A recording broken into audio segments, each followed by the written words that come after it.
Allow me to show you something.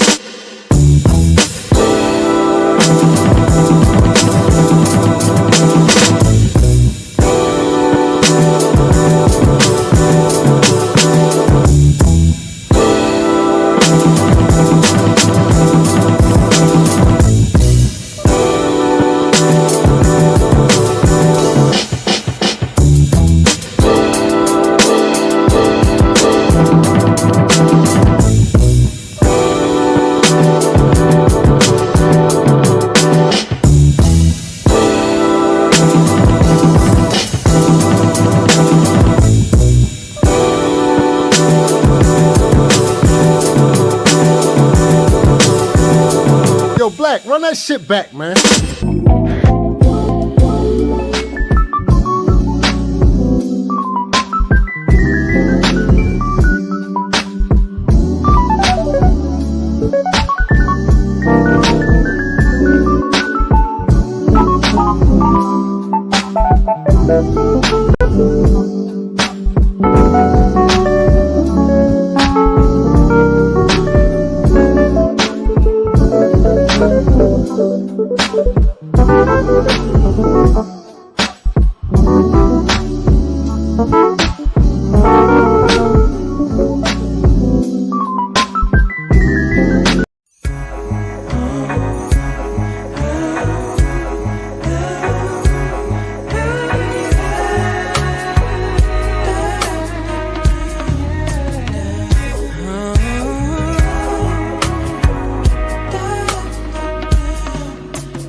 What's going on? Welcome back to another Media Man Live. Man, we're about to cook. The Raiders won. We beat the hated Patriots yesterday. Shout out to Raiders Nation. Y'all see what it is. You know what it is. Yeah. You know, I hate the Patriots, man. Charles Woodson, that was a fumble. Anyway, let's get back to the show. Man, we may be here for a while because I've been doing my level best to find some of the footage that I remember from when I was a kid back in the 90s when I used to see all of these talk shows just cook black men. Oh my God. Man, when I say that I have a special video for you guys, it's on YouTube and I'm pretty sure some of you guys have seen it, but you will definitely see where the talking points come from. And you will see exactly why these spaces are imperative for black men, because the way they treated black men on these panel shows, my God, it was. So this is going to be a teachable moment, not just for black men, but also specifically for black women, because I know a lot of, our women, they don't know where those, talking points came from. So we're going to go back in time. Okay.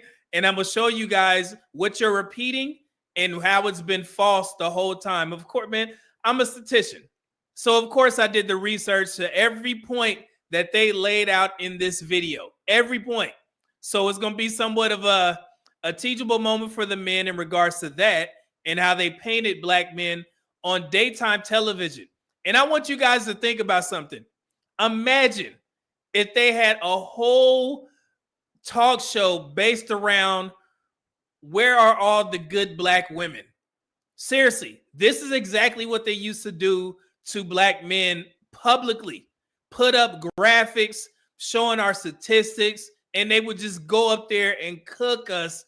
And man, it was the craziest thing. I sat there, I combed through this video for about 5 hours. The video is only about 47 minutes long. Oh yeah, and we're gonna watch everything. Everything. And we're gonna go through the stats. Once they bring something up, then we'll stop it, we'll go to the stats, and I'll show you guys what it was then as opposed to what it is now. And then also what I want you guys to do, I want you to count how many times you've heard a talking point being used against black men in present day, and see how many times they repeat those talking points. We're gonna try and count them all by the end of the video. So we got that. Of course, we got our filler videos that was sent in by some of you guys. We're going to check this out. Check a couple of those videos out before we get into it. And I also got some funny reference videos for the talk show that we're going to review. And then also I'm going to speak directly to the single mothers, especially Black women and single mothers. I have a clip of a video that's going to explain why a lot of Black women who are single mothers, they still keep that hope alive, so to speak. And they should. There's nothing wrong with that. But I'm also going to point out why it is imperative for single moms to go to this particular place to find men who may be willing to take on your multiple kids and marry you. And they put a lot on these types of dudes on talk shows, on the Pop the Balloon shows. The women, they have a buzzword. And I said it before, and I'm not trying to give away too much, but I've said this before. I said, man, they put a lot on this particular group of men. And you guys are going to see why they put a lot of responsibility on this particular group of Black men. And it's good, man. Like I said, we may be here for a while. So if you are here and you are present, this is going to be one of the most important live streams that I've done today, because I don't think anyone has pulled up the statistics and also read the books that they're actually going to reference on the channel or on the talk show. Me and Will talked about this. Me and William, we talked about this particular book before, and the author, no lie, he was in the crowd, and they picked him up, and he talked about his book that he had made for Black men. And then he made another video, and I was so shocked. I was like, man, I was so happy to see him up there, because I've read the book, not giving away too much from the doctor. And yes, it's going to be an amazing show. I know I'm going a little bit long with the monologue, but yeah, it's definitely going to be worth it. I'm so excited to have you guys here. This is kind of nostalgic for me, because I remember watching those videos. I remember when Jungle Fever came out. I remember when it was a bunch of videos that pitted Black men, like dating white women. But Jungle Fever, when that was the most specific one, because if you guys remember that scene where Queen Latifah was the waitress and Wesley Snipes and his white girlfriend, Italian girlfriend, they were in the restaurant, and that interaction, oh my God. I told you guys, I have like 9 or 10 aunties, including my mother, rest in peace. And I remember going to see that movie in the theater with everybody. And man, when I tell you, the Black women in the theater, they cheered.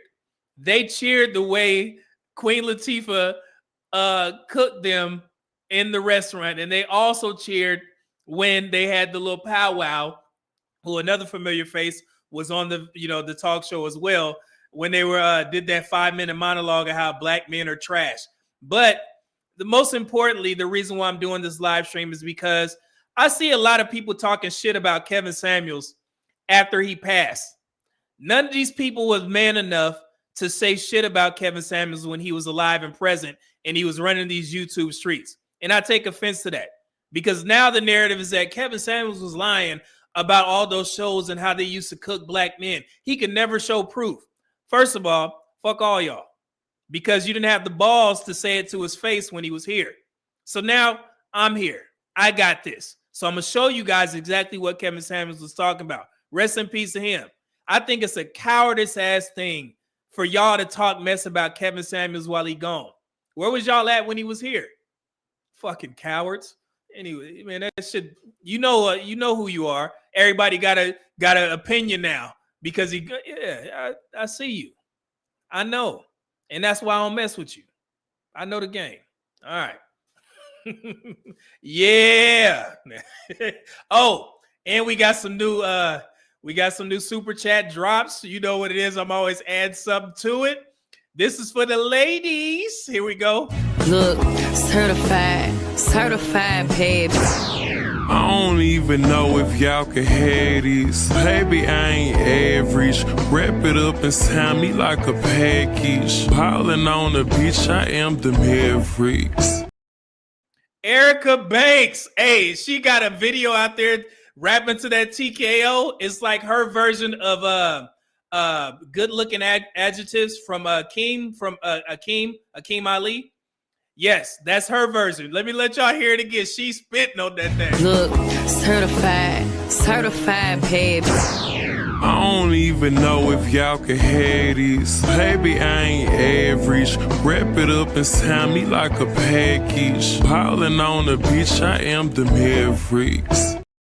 Ooh, she cold. And then I got one for the brothers. Here we go. I'ma just see these and bump into them, put gun to them, run through them, make them dookie, gas station sushi. Yeah. Ooh, that Freddie Gibbs. That's one of my favorite songs off the album. Gas Station Sushi. What more give? I'ma just see these and bump into them, put gun to them, run through them, make them dookie, gas station sushi. Yeah. He cold. That's my album of the year, man. It is cold. My God. Okay, let me get to these super chats. We got a lot of them, man. I'm so hyped for this show. We gonna have some fun. We got Jay Bones. What up, though, with the 199 super sticker? Appreciate that, good brother. Good to see you here. Thank you. Thank you. And we also got Dante Bryant, my guy, brother Double M. Peace and blessings. What up, though? Let me get you a drop in here since you got your own certified one. Black man, it's shaking on the mother table. Black man trying to make it in society. Sitting on hip because I know they want to rob. Black man, it's shaking on the mother table. Black man, we need all that.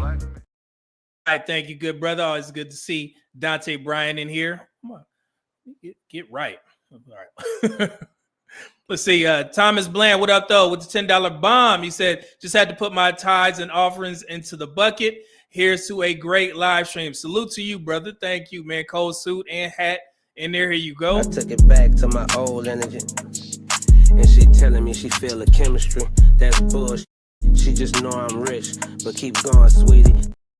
Appreciate that, good brother. And we got Rad Talk in the building, 199 Bomb. So happy Monday. Hope y'all are doing well. Yeah, man. Blessings, highly favored, man. Good to see you here, man.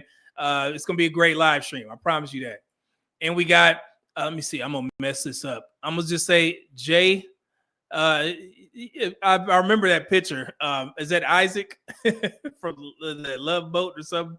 $10 super chat said, for the illuminator in brightest day and darkest night, shining the truthful light on earthing. Okay, appreciate that, brother. Thank you. Where's that from?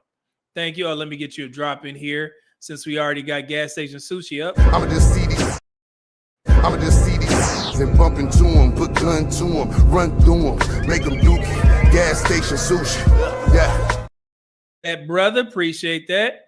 And then we also got A Brown, what up, though, 199 Bomb says, salute. This will take me back to my childhood. Yeah, man. I was watching this. My God. I was thinking of A Brown. I was thinking about clipping it up.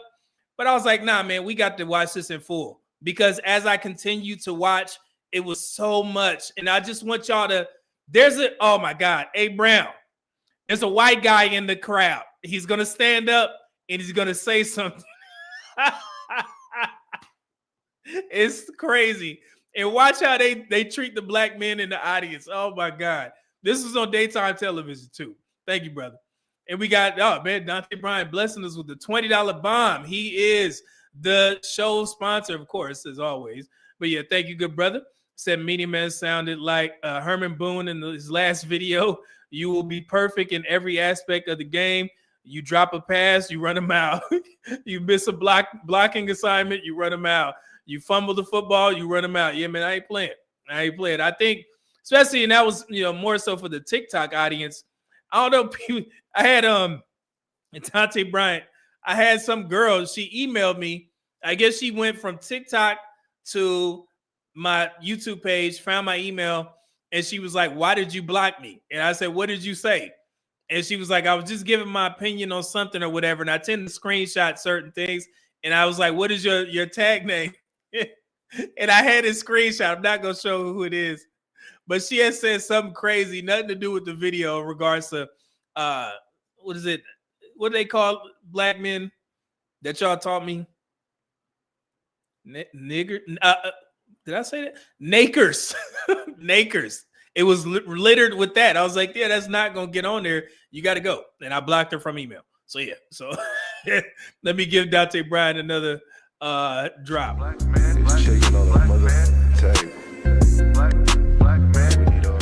man trying to make it in society. Sitting on hip cause I know they wanna rob. Black man shaking on the mother table. Black man, we need all that.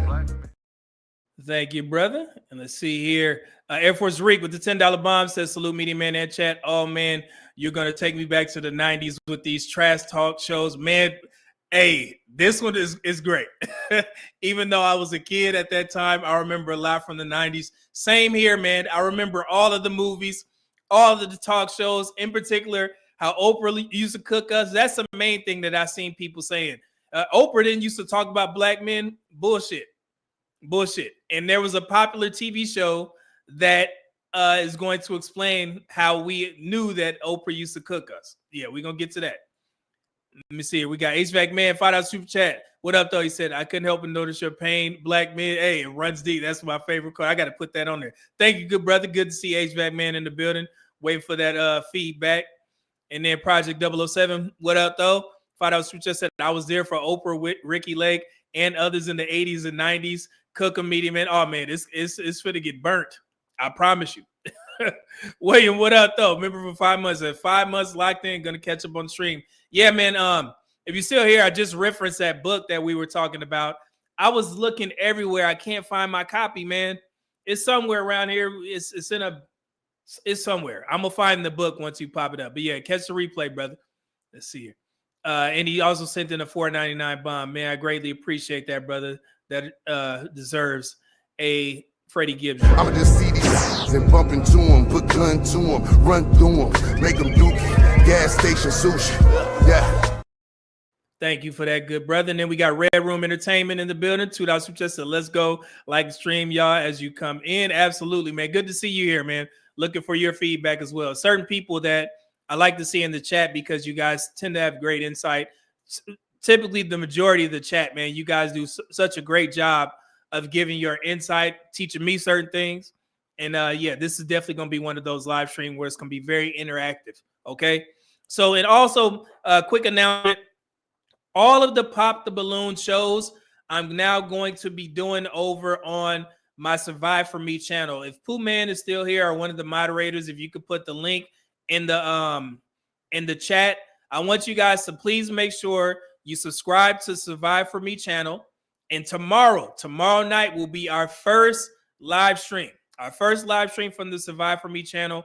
All Pop the Balloon reviews. I'm going to try and separate that type of content for the other channel so I can keep this a little bit more educational, if possible. So yeah, so we're going to start tomorrow. So I expect to see everybody over there. It's going to be the same same type of content. We're going to have fun, but it's just going to be over on the Survive For Me channel. Okay, so make sure you please subscribe to that. Thank you, Pooh Man, for putting everything in there. Greatly appreciated, brother. There it is right there. Subscribe to Survive For Me, and I'll see you guys over there tomorrow around the same time, 5:45 p.m. CST Houston time. Man, we're going to have some fun over there. I promise you that. We're going to get that channel monetized. And as of now, I got the stream elements linked in. So when you want to send in super chats, I will still put them on the screen. So you just got to click the stream elements link, and it'll send you to that. And then you can send in your super chats like that until we get monetized over there. That is a goal. Before the end of the year, I will get that channel monetized so I can start doing more dating reviews and Pop the Balloons and stuff like that over there as well. Okay. And then we'll get back to more fitness and nutrition stuff once we get everything up to running. So thank you. Appreciate that, Pooh Man. And then also let me go over this because I know a lot of people had some questions. Let me show you the income thing. Wait, hold on. Got a super chat. John Smith, $2 super chat, say, hey, brother, Media Man in chat. What up, though? Good to see you here, John Smith. You came in right on time, man. So let me show you guys this real quick. All right, so I put this on the community post, and I was just explaining to you guys, this is the annual income needed by a single adult to live comfortably in any state, $124,467. Hawaii is the #1 state. It is the highest, that's how much money you need as a single adult to live comfortably. Comfortable meaning, comfortable lifestyle meaning covering essentials, debt, savings, and discretionary spending. Okay? So if you make $124,467, you can live in any state as a single adult. This does not involve children, husband, wife, whatever the hell you're talking about. Just one single individual. And since we know that there are a lot of black men and black women who are single and a lot of black men who don't have children, this should be some good insight for you. It's not saying that you should be there or, hey, you should be doing that right now. Brother, if you're 20 years old, man, don't worry about this. But like I said, it's going to continue to increase as the years go by. But as of now, you make $124,000, you can live comfortably in any state. Okay.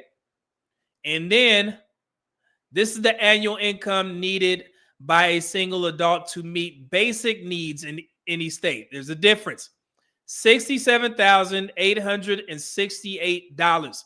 DC, that is the highest living wage in the United States. Okay.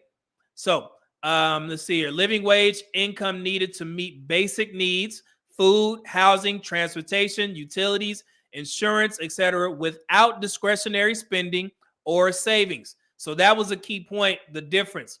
Discretionary spending, like going to, the mall and, balling out and not feeling it, or not missing a bill because you had to buy a dress or you had to buy a suit or something like that. You got to take something, you got to remove something that you usually do that month to go pay for this expense. And then also that's living in DC, but not with any savings. So you just getting by, so to speak. Okay. So hopefully this is good insight. I want to clip this up so we can have this as somewhat of a gauge moving forward. So 124,000, and this is after taxes. If you make this after taxes, then yeah, you will be good to go. Okay.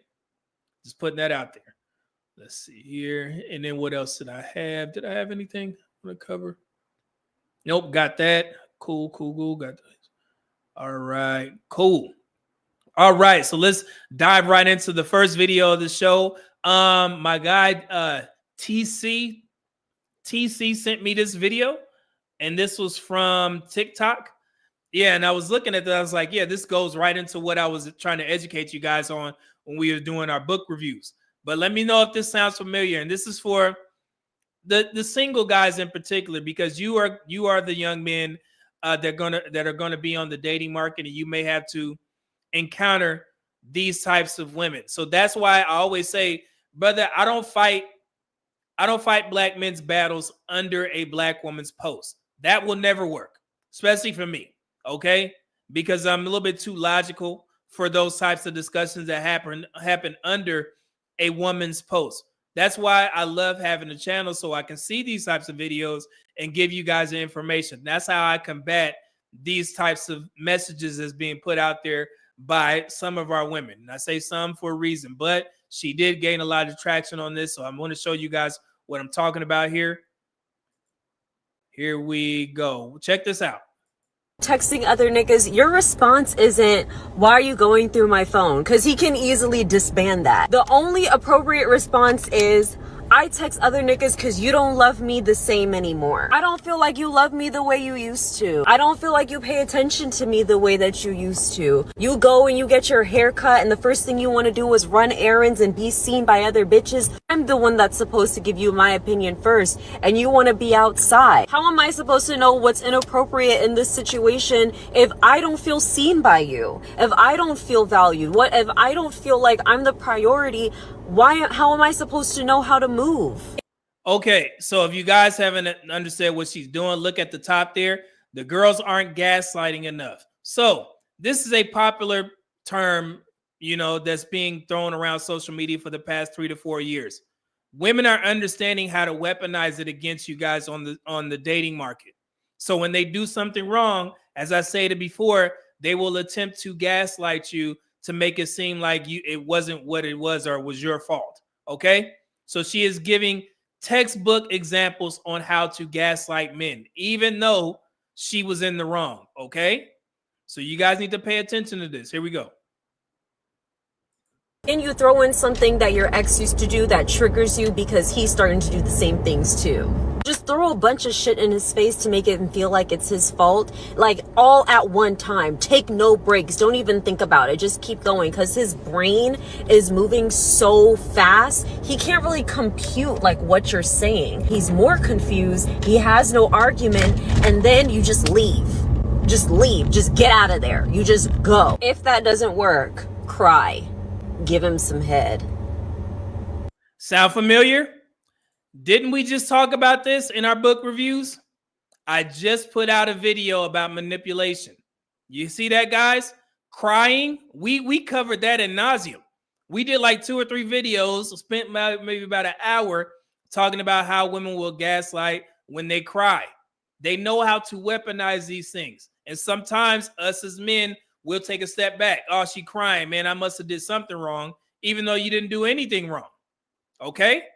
And then also she said, hey, I'm going to just give him a little bit of top and he going to forget about everything. And I told you guys about that. And if you don't remember, let me remind you. And you're good. She's teaching women on how to utilize those tears to get what she wants or take the heat off her, because she understands that most men will back down when a woman starts crying. Okay? First time you see those tears, even though that you're right, your first instinct is to console her. I didn't mean to hurt you. I didn't mean to do this. But nothing has been settled. She hasn't taken accountability for whatever she did. She's just crying so she won't have to. And I want you guys to be strong enough to resist the urge of her not apologizing and offering you sex in return. If that doesn't work, give him some head.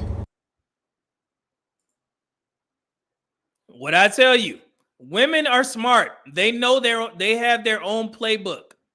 So that's why I said I don't fight black men's battles under a black woman's post. That will never work, okay? Because they got a bunch of women over there that agree. I'm not trying to do all that. That's why I have a platform so I can bring it here and show you guys. I can't do anything about how the women move. Can't do nothing. They're not going to listen to me anyway, most of them, okay? But what I can do is give you guys, the information on what I see, and you guys can be aware of these things while you're out there on the dating market, okay? This is how you adapt. All right? So let's continue. That should not be an excuse for her not to take accountability, because I see that narrative going around on social media. It's videos out there how women apologize. They just come in the room half naked, and then your dumb ass go in there, gets you a little bit, and now you think that everything is sweet. No, what she did was just manipulate you, and the next time she do something wrong, she know that she can get your ass because you're weak. That's why we doing this live stream. No, stop the conversation, slow down, and get to the bottom of it after she gets done crying. Okay? All right. Thank you, brother. Appreciate that. So I just wanted to remind you guys that, when we talk about these dating scenarios and we bring up these dating videos, it's always for an educational purposes type thing. Okay? Because I want you guys to have as much information there as possible so you don't get duped out there in these dating streets. All right? So yeah, so hopefully that helps. So watch out for you women like this, man. It's crazy that they're teaching this stuff, but it is what it is. See here, HVAC Man Fight Out Super just said, man, that mess don't work on us Gen Z. Brother, it is working mostly on Gen Z. It is working mostly on Gen Z. And I know you HVAC Man, you stand and you tend to try and skirt accountability for Gen Z guys. And I get it. There are some aspects that Gen Z guys are very aware, but this is not one of them, because that's why we see a lot of Gen Z guys swinging on women these days, because they don't know how to, pick up on certain cues like this. So yes, I do understand that you are the resident guy that, tries to champion Gen Z. And I've done that. I've definitely given credit to Gen Z guys, especially for the imprisonment, rates, lowering that from 1 in 3 to 1 in 5. We know what it is. But in this aspect, I see a lot of young guys getting in trouble because they don't know enough about women, because you guys don't have that physical interaction like we did back in the past. Okay. So yeah, not all, but the majority of them, in my opinion. Okay. Say, get her out of here, coach. I don't care about her top game. I can get that from women who won't gaslight. Okay, cool. Like I said, Remember, that's your anecdotal experience. I'm talking to a broader audience. So that's your anecdotal experience. So yes, I get it. You are the Gen Z guy. But yes, you guys have many flaws when it comes to dating. And it just simply comes from that physical interaction, face to face. There's studies on this if you think I'm, tripping or something like that. Okay. So yeah, so I get it. Let's see here. Got that one. Cool. All right. So yeah, man, we finna get right into it. So this first video is gonna be funny and fair use. Before I even put it up there, I did check about a minute of this to see if I was cleared to play it. YouTube said okay. So yeah, let's get right to it. So first of all, this video is going to be a lead-in for the main topic of the show. This is a video parody of how they used to treat black men on these talk shows. Okay? Fair use. Let's get to it. Get ready to have some fun. Hold on, here we go.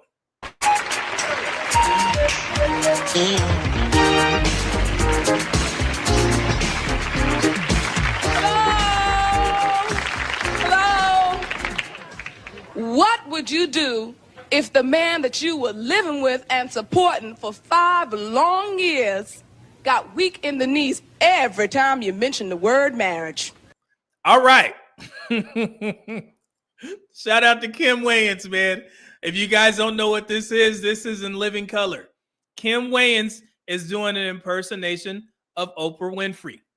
This was very popular. This skit right here. And the reason why is because it depicted how they used to treat black men and women on Oprah's show. Okay? So shout out to Kim Wayans. Here we go. Joining us today are 2 couples who are having that same exact problem. Say hello, if you will, to Mary Stewart. So cute, hold the applause till I finish, please. All right, now you see how she introduced her? Watch this. Her male oppressor, Rollo Wells. Rollo Wells. Tommy Davidson. Did you miss me? Rollo Wells, her male oppressor. They just made this up. Don't comedians do parodies of things that happen in real life and they try and say that this stuff didn't happen? Yeah, no. They didn't pull this skit out of thin air. Yeah, so her male oppressor, Rollo Wells. Rollo. Look.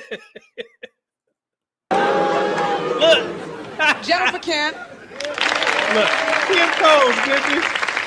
And her poor excuse for a man, Daryl Tills. You see, look at his face. What? David Allen Greer. He like, what? Why I got to be a poor excuse for a man? Yo, wait. I'm gonna be laughing this show, man. I'm sorry.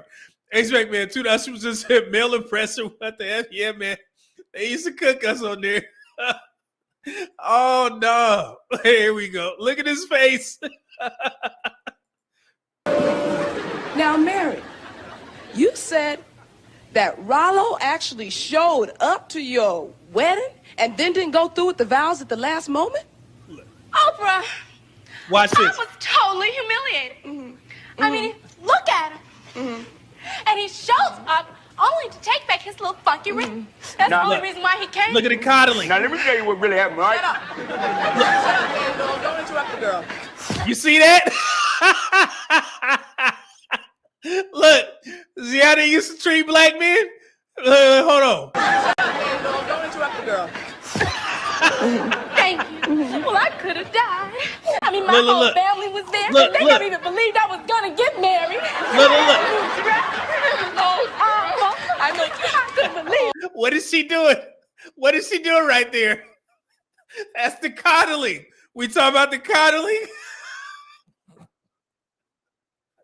This is perfect, man. This is perfect, bro. Oh man, Tech Impact. What up though? $5 bomb said David Allen Greer as Reverend Leon Lolly Love is legendary. Oh, He sure is, brother. I understand that there's some people out there who need my services. Yes, Lord. Are there any people out there who are weak? Yes. Any people out there who are weary? Yes. Any people out there who are tired? Yes. Any people out there who just need a heal? Yes. Y'all got cash. Yes. Well, then come on down. Reverend Leon, Lonnie Love. John Smith, $2 super chat said, yep, that's the 90s. Oh, yeah. You see that? She's, yeah, oh, man, but you ain't heard why he didn't show up to the wedding. Hold on. Let's finish the video. Hold on. I had my nails I know done. Just what you mean. I know just what you mean. Look. You know, me and Stedman broke up. Yeah. He said that he can't commit to marriage. I know. He said that he's not ready to spend the rest of his life with me. He certainly can't spend my money, though. Oh. Rollo, why did you walk out on her? Who's asking? Just answer the question. Well, when we first got married, she told me she was a virgin when we first met. You know, I found out the other day she got 6 kids. So?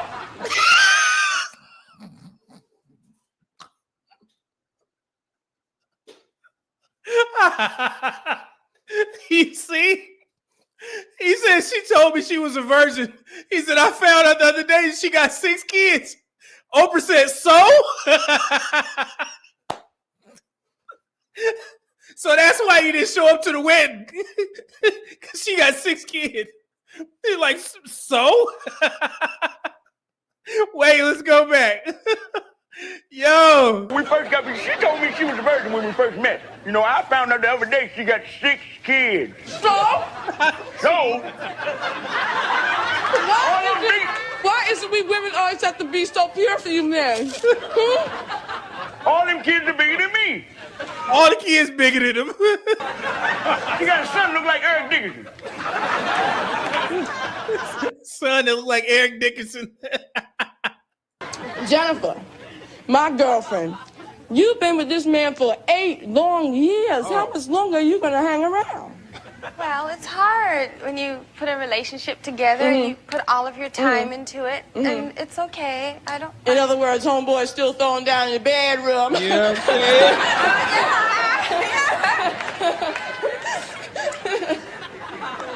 Gerald, do you ever plan on marrying a girlfriend over here? Oh, well, okay, now, like, to answer your question, that's a yes and a no. See, like, I'm with her now. Rama. Air Force Reek. $2 just said, man, I missed that 90s. Yeah, man, this is nostalgic. Let's get to it. But I still want to be, like, free and easy in case something better come along. You know what I'm saying? Look. You did not say that on my show. If y'all don't get the joke and you young, Oprah used to struggle with her weight. So she would have a tough time, so they just showing her eating all on camera and shit. Paula, you say what? Oh, wait, I missed the super chat. My bad. Chris, my bad. What up, though? $2 super chat said we have to continue to create our own narratives. Yeah, and that's why these spaces are important, Chris. I keep telling y'all. Yeah, man, don't let these women run you off the block. What we're doing here is definitely valuable. All right, let's get to it. Okay, I just want to say that every time I say Willie, is that you, Willie? yeah, Rollo, that you, I just hit the number, man. You just hit the number? Yeah. Oh, man, congratulations, man. I guess you can bring me my $7 now. $7. Don't you think it's ever going to be too late? I mean, what about children? Yeah, well, now, look here, Oprah. To answer your question, that's a yes and a no on them children. See, as you know, a man remains fertile until his late 60s. So that gives me about another 31 years to spread my seed, right, fellas? No, but I was figuring, like, she could, drop that calf when she about 45 or 50. Ain't that right, baby? That's what I was thinking. No, that's not what you were thinking. Let me tell you what you were thinking. You were thinking that you would leave her sitting home barefoot and pregnant while you go out hanging out with your friends, hanging out in my condo on Lakeshore Drive, eating at my restaurant, spending out my money. That's what you thought. Do you hear me? Who is my lover? Who is my friend? We're Oreos.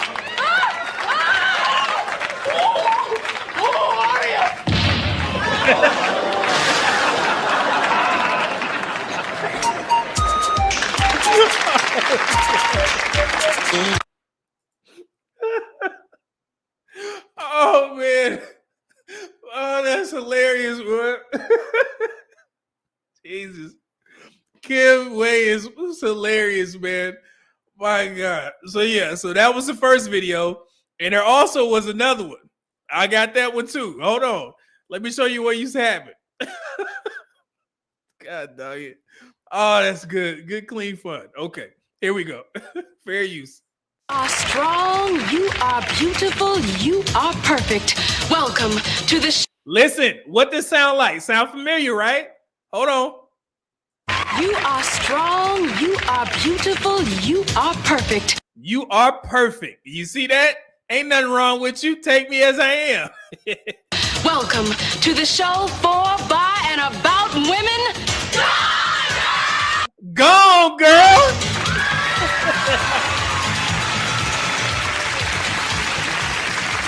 I'm your host, Shawanda Harvey.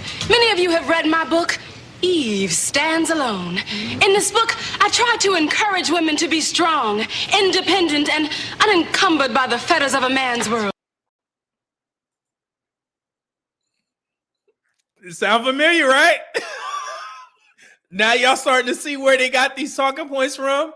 It is 2025. This was made in the 90s. Y'all, everything sound familiar. It's all regurgitated. And you ask yourself, where these young girls learn this stuff from? From their moms and aunties. Here we go. Today, my guests are two women that say that my book has changed their lives. Let's welcome, from the New City Dance Ensemble, Kiana. All right. And prominent artist, Lavonia Bethune. There they go. Kiana, you are strong, you are beautiful, you are perfect. Yes, I am. Yes, you are. Yes, I am. How has my book changed your life? Shawanda, when I first became interested in dance, the male entity that I was dwelling with, he didn't support me. Go on, girl. Girl, he tried to trivialize my womanly creativity. No. Yes, he did. But your book showed me that I did not need a man.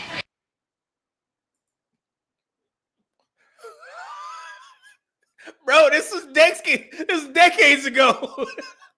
It's the same thing.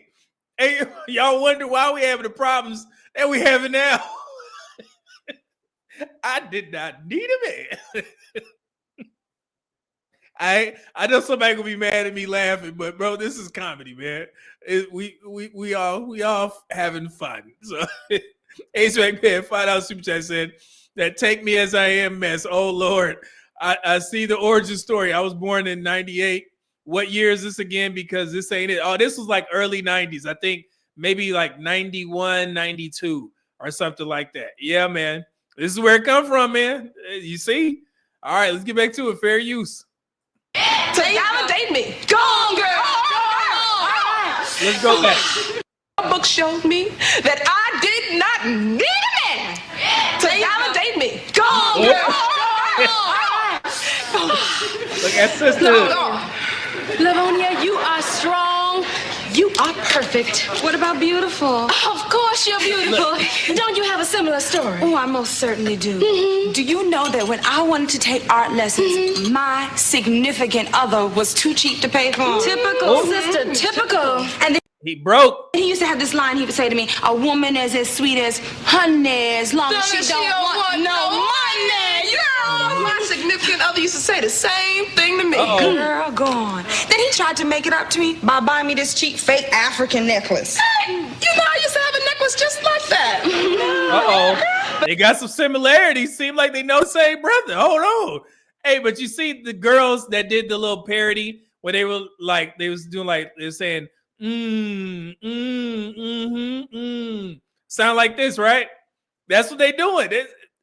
Bro, this is it.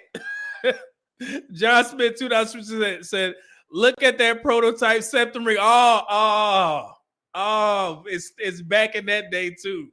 Oh, wait.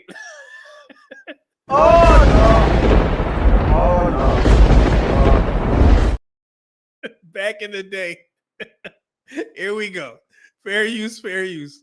I showed him that he wasn't nearly as significant as he thought he was. And now you're an up-and-coming artist, and you don't have to depend on a man. No, but you can't depend on a man. I know you can. Girl, you can't depend on a man. My man took art lessons. He came home with all these nude drawings. Talk about he don't need no nude model to draw. I look like a fool to you? Not to me. No. Do I look like a fool? Not my girl. You talk about up and coming? I can't trust my Umbatu as far as I can throw him. Umbatu? Umbatu. Some Nigerian out there. It's a Nigerian. Nigerians running the game. Even back then, Umbatu. What you doing with these two women? Yeah, see? That's my man's name. Uh-oh. Wait. I'm sure that's just a coincidence. You even look like the girl in the pictures. Oh, nice to see. You know how art is. You can't nothing. I recognize her big butt anywhere. Uh-oh. So they sneaking in with the same man. Sound familiar, right? Big butt, honey. At least I got one. A man's got to have something to hold on to. Is that so? Remember, gone girl. You better go on. Gone girl. And speaking of something to hold on to, he better not try holding on to that fake hair of yours. Gone girl. Gone girl. Oh, see, now you need to take your flat behind, no dancing, wanna be on Soul Train or Africa, come back to America, whatever they found you.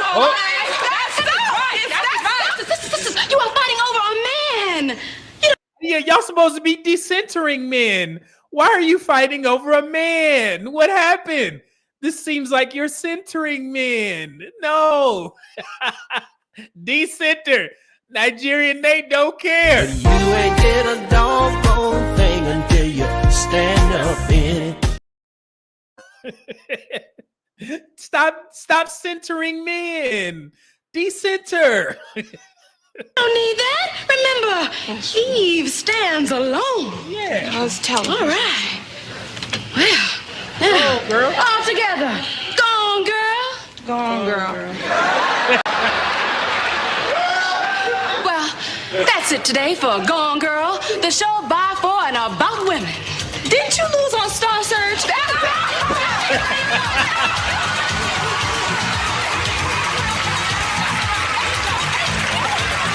Gone girl. Oh, that's classic. That's classic comedy, man. But y'all see where all this stuff come from. And we supposed to believe that, men was lying. How they didn't used to cook us. Okay. All right. Project 007, 2000, we just said in living color was up on game even back then. Yeah, man. You know what I'm saying? That sisterhood. Go on, girl. Go on, girl. Oh, man. So now let's get to, hold on. I'm going to take a short break and we going to get to the main event. We got a lot more show going on, guys. But this video, this talk show that we're going to review is about 47 minutes. But, of course, we're going to take our time and we're going to stop it every time they cook black men. So give me a second. I'll be right back, man. Hold on. Let's leave with some Marquise Murray.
right, let's get back to the show. Here we go. Fair use.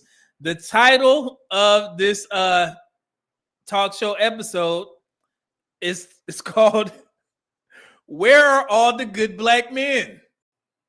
Sounds familiar, right?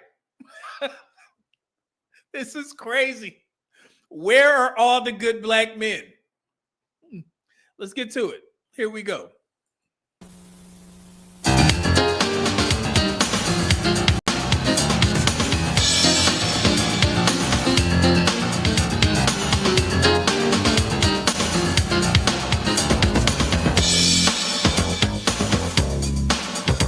Rolanda.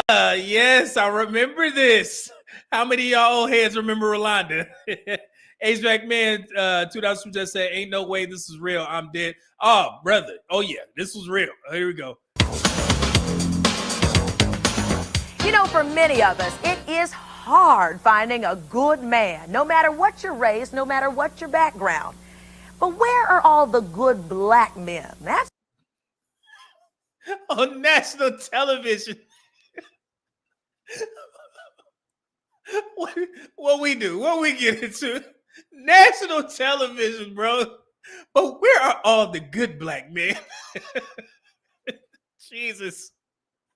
That's the question we're asking today. I don't date very often. I have not been serious with anybody since about 1992. Hearing the statistics that there are very few black men for women, I find it difficult at times to have a relationship with a black man. They are a commodity, and they know that they're a commodity. That causes problems for black. I hate to keep stopping it, but she said, yeah, when they know they're a commodity, it causes problems for who? You? Because you don't want to compete? Even back then, that's crazy. My God. Here we go. Sorry, guys. Black women and black men to have decent, solid relationships. In the neighborhood where I reside, there are a lot of black women raising children by themselves. There's probably economic reasons. I mean, if you look at statistics of the black males in jail, I mean, when they come out. Did you hear what she said? If you look at the statistics of all the black men in jail, same talking points, bro. Who's going to hire them? It seems like when they enter the world, it's like already a strike right there. And the rest of their life is just a struggle. Now, black men are more willing to date outside of the race. For what reason, I do not know. There are so many beautiful black. But there's a contradiction. You kind of just answered your own question. Where are all the good black men? If they dating outside their race, there's that. And what have we seen in present day? Now 1 in 5, every married black man is married to a non-black woman. And black women since then have not changed the talking points, but black men have shifted their focus. You see how that works? It's literally the same talking points, man. This is crazy. Indigo Flow $2 super chat said, man, they used to flame broil and fricassee our ass. Yeah, we used to get cooked. Slow roasted. Pause. Azak man, $5 super chat said, couldn't compete then and won't compete now. Becky, Maria, Miranda, and Naomi are winning for these reasons. Yeah, don't want to compete, man. It's just like, yo, take me as I am. Y'all seen it? Here we go. Black, educated women out here. What's bringing us apart? I don't know. I don't know. Goodness. A lot of folks don't know. It's not only black women who are concerned about finding the right one.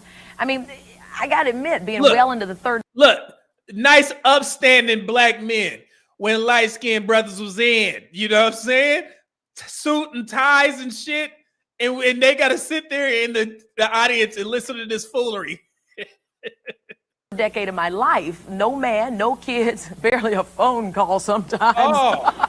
I'm beginning to, broaden my approach a little bit to this man thing. I was talking to a girlfriend the other night and I said, honey, if there's not enough inventory in the boutique, then maybe we should be going department store shopping. What you think she mean by, what do you mean by that? Do you mean that you should just date outside your race? Is that what I'm gathering here? The same talking points as being parroted today? I say, shout out to Cher Sade. Man, look,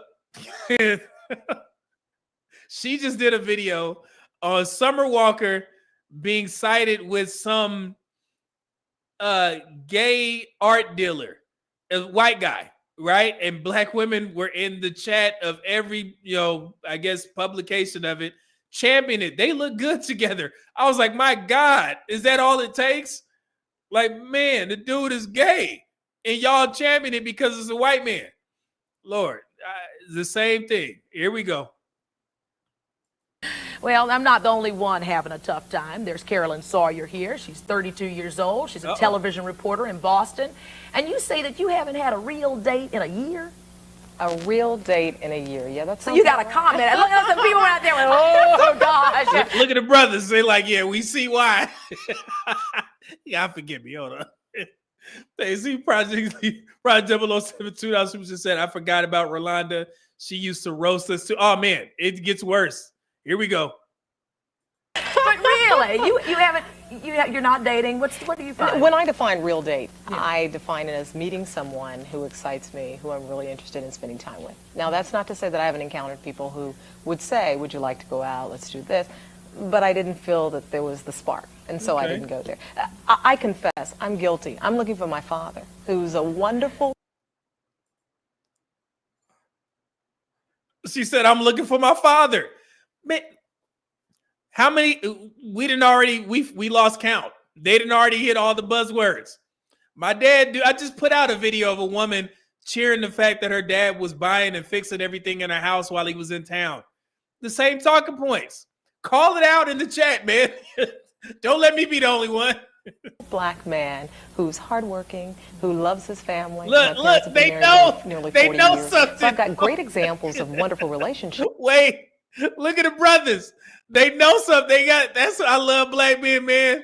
We know. Looking for my father, who's a wonderful black man, who's hardworking, who loves his family. I love us. It's that inside. That inside conversation that these brothers have, and I understand. They probably like, man, I understand why you going through what you're going through, but we ain't gonna say nothing. We gonna let you cook. Look at their faces. Shout out to them brothers. Where they at?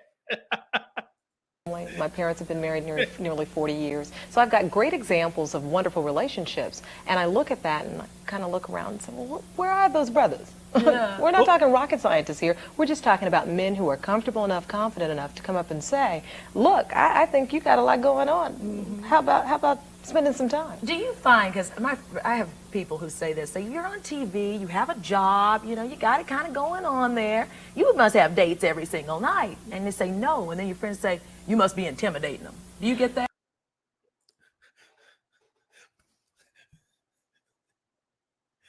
There it is. This present day. Intimidated. There it is, guys. With black women. Do y'all see this? There it is. Damn. Sports Droppers. Find out Super Chat said, I was there taping those shows, began uploading many of them on my other YouTube. All this happening today echoes that wait until Excel period. Yeah, man, I'm about to check that out, man. I got to see some of those old videos. Thank you, brother. Appreciate that. It's right there. Intimidate. Nothing is new. Black men been fighting this for decades, bro. God, dog. Albert Rooster, $5 Super Chat said, my father showed me these shows like Donahue, and he showed me this. Yeah, man. It was crazy. Same things. Here we go. Lord. But what am I to do? Because in my mind, the person that I'm dreaming of is the person who's comfortable enough to say, Rolanda, yeah, you're on your show. You've got your own show. You got a lot going on. But you know what? Together, I think we can be magic. I love you for saying that. Where are they? Girl, sisterhood. Let me give you a high five.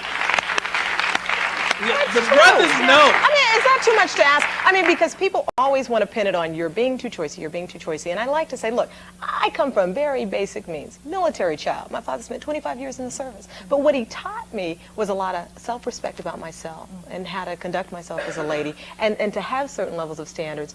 And an example of how a man gets up every day and goes out and takes care of his family. And people know who the baby daddy is. I mean, you know, good example. Oh, hey, there it is. Examples. Well, I do too. I mean, my dad is a gem. I mean, he really is. And I mean, not that we want to run out and marry our dads every place. No. But we do come from families where we see a father at the head of the household doing the right thing by his women, his children, and the whole bit. Look at these brothers. Hey, but the funny thing is, these are two black women that grew up in two-parent households. One grew up in a military family. I can relate. I'm military. My daughter. So yeah, I understand. But these are two women that grew up in a two-parent household, seeing an example of a great black dad or black men, and then they make shows like this. Why? I never understood that. Putting out unnecessary trauma that you didn't even go through. Like, God, dog. Oh, John Smith, 2000 said, black women still has talking points. They never change. And hey, John Smith, I want everybody to listen close to see if they ever say, hey, yo, maybe we need to change. If we having these issues of not finding men, maybe we need to change. Listen to see if they say that. This whole, anybody, okay? Just pay attention. HVAC Man 2000 just said those brothers knew she was BS. Yeah, man, we know, man. We know the game. Here we go. Wait, all right. Fair use. What kind of guys are you running into that you think there's too many of out there? I think the woman who you had in the clip a few minutes ago who acknowledged the fact that black men are aware of statistics. We hear the statistics all the time, and we know the numbers are real, and there's some truth to the numbers. It was interesting, and I bring my father back up in this to say that he told me not too long ago, part of your problem, child, is you ain't asked for the man, and that could be some of it. I mean, you know, I've been tied up in building the career. And Look at all the black men's faces, but they never got a chance to speak. We've been knowing, but we just didn't have the platforms. Now we do. And that's what pisses the black community off. They all knew. Look at his face. Brother, I feel you, man. I understand. Good brother. We cousins. William K. Jones. Good Lord. Literally decades of nonsense. Yeah, man. 199. Appreciate that, man. Look at his face. And so on. But I think that they know the statistics, and in some instances they know that the pool is small, and particularly when you start getting to the level where you're getting specific. Did you see that? They know she's speaking for black men. What statistics are you referring to? And they still talking about the pool is small. You know, and you know one thing that I noticed is that when we have these conversations and people bring up the fact that there's 2 million more black women than black men, I noticed that the black community assumes that overage of 2 million black women are the women, all of those women are viable candidates for marriage. So that's how they say the pool is small. If every black man got married, it would still be 2 million more black women left. But what makes you think that all of those women are marriage material? And I've broken this down multiple times and how everything shakes out. Every black woman don't want marriage. They either gay, don't want to date black men. There's a lot of factors that go into that. But when you guys hear this conversation, or if anybody uses this talking point, they are under the impression that they don't remove any of the negatives or the negative women that are in that pool. But for black men, they are, you know, meticulous. The black men in prison, black men that don't make enough money, black men who are gay. But when you ask them to start subtracting from their pool, they won't do it. They won't start listing how many black women are overweight, how many black women are obese, how many black women are, you know, considered poor, how many black women have children. They don't do that. They keep all of those women in their pool as viable candidates, but they remove the black men for all of the negatives. So that's why they think that there's a small pool, because black women, no matter how they show up, they are still considered marriage material. That's crazy, right? hopefully I was able to paint the picture. So when you guys see that argument from a lot of black women, they never remove the black women who don't qualify. They keep them in the pool. It's crazy. Let's see. I missed a super chat. HVAC man, $5 said, white people just sitting there laughing. This is ridiculous after 50 years and still using these crazy outdated talking points. Oh, no, man. They going to let a white dude get off. Yeah. Olu. It's crazy. I noticed that. I'm like, man, that's wild. All right, let's get to it. Sorry, guys. In terms of education and what you're doing, the pool gets smaller. Let's face it, more black women are in college than black men. And that you see that? More black women are in college than black men. Hold on. That sounds like a statistic because the way that they frame this, and they're going to bring this back up, but we'll address it once they put up the prompt. But just remember what she said. More black women in college. Okay? Let's continue. Same argument.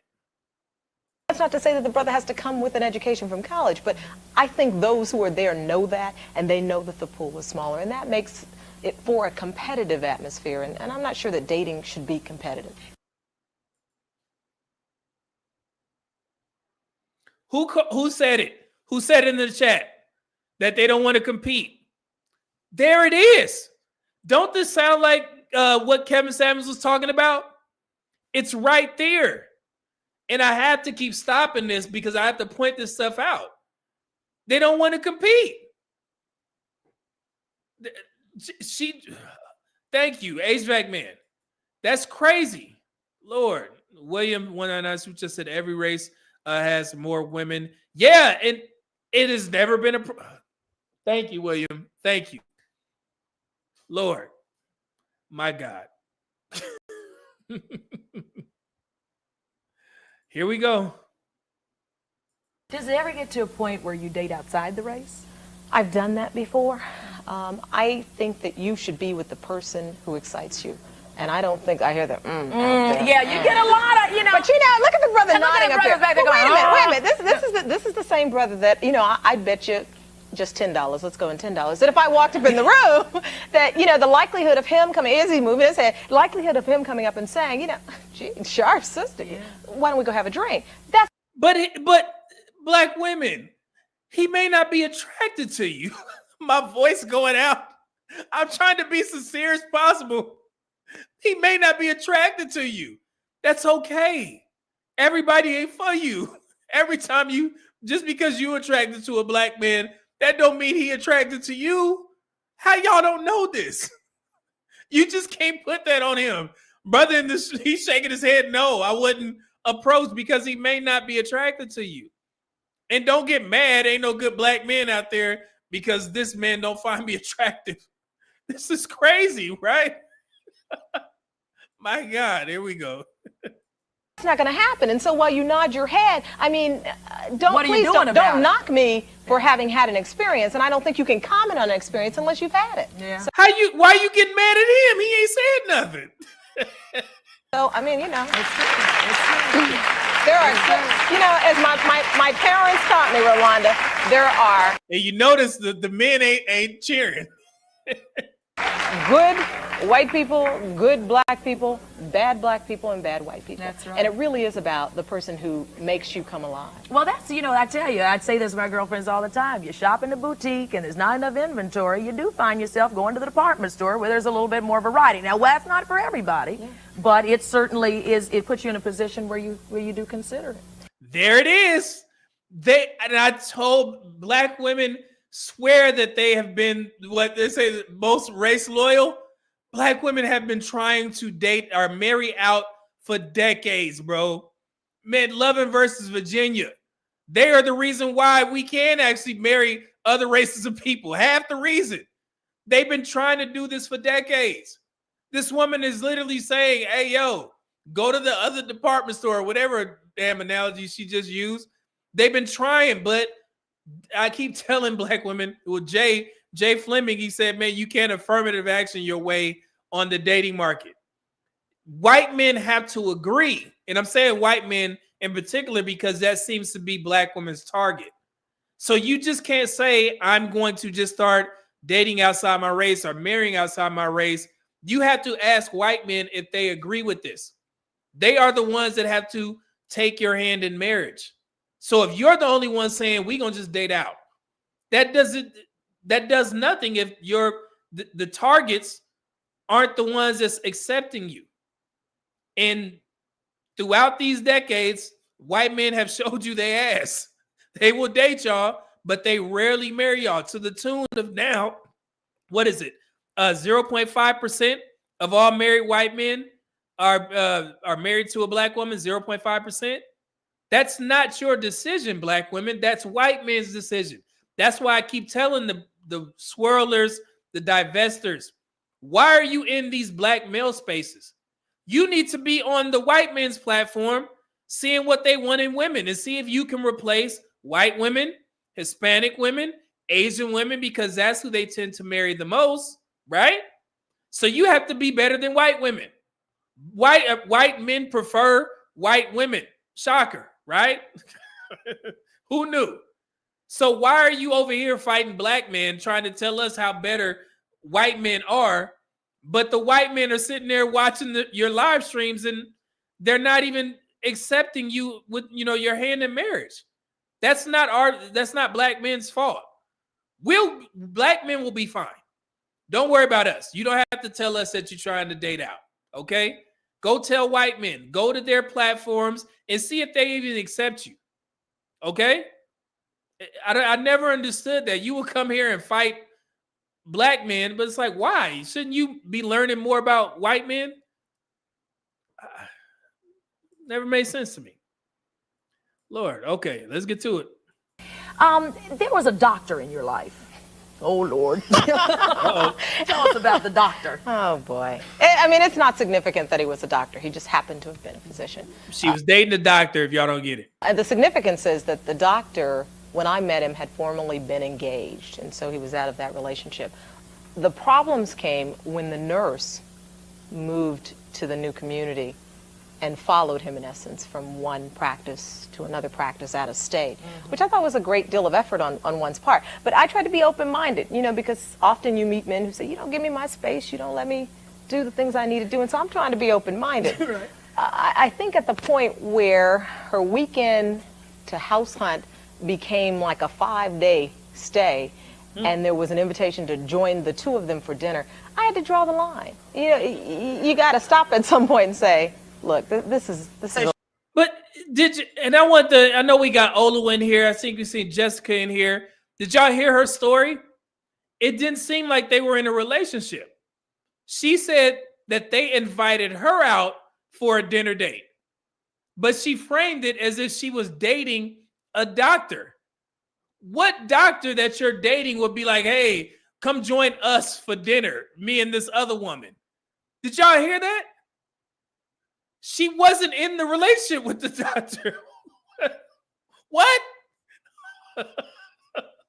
Wait, hold on. Let's go back a little bit. Listen to this. In essence, from one practice to another practice out of state, which I thought was a great deal of effort on one's part. But I try to be open-minded, because often you meet men who say, you don't give me my space, you don't let me do the things I need to do, and so I'm trying to be open-minded. Right. I think at the point where her weekend to house hunt became like a 5-day stay, and there was an invitation to join the two of them for dinner, I had to draw the line. Yeah, lady, you're not with him. Oh.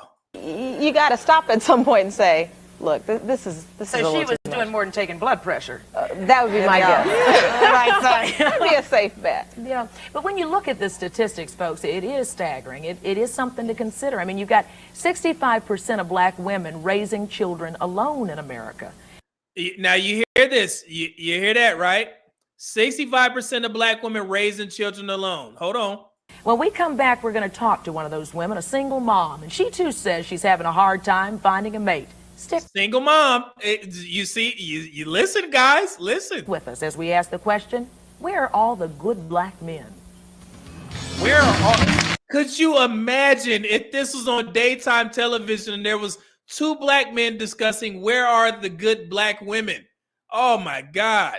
Hold on, look. And they even put prompts up there. Look. 25% of black men ages 20 to 29 are in jail on probation, on parole. But again, that doesn't disqualify those men from black women's dating market. I already did a video explaining the studies. Black women don't disqualify those guys. So they put this up there like this should discourage black women. It doesn't. They are the most egalitarian when it comes to dating men who are in prison or on probation or on parole. Okay? It doesn't disqualify. But look, they put this prompt up there. It's right there. And hold on, we're going to look at some stats while we're here. Let me take this off real quick. This is a perfect time. Hold on. Let me show y'all something real quick. Hold on. Y'all starting to understand now. Huh? This is good. Wait, where is it? Hold on. Jesus.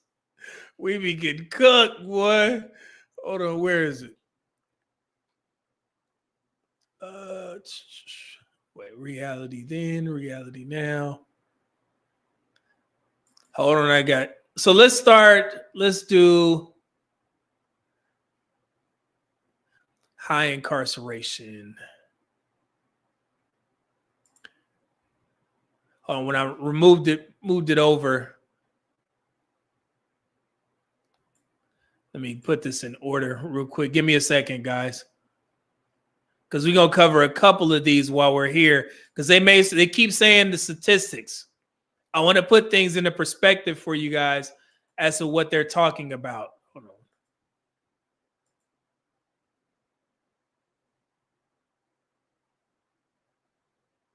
Give me 1 second. I'm going to get to the super chats, but I want to stop here. Is that it? Where is it now?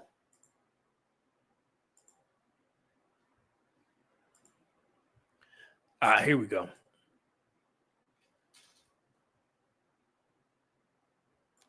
Right there.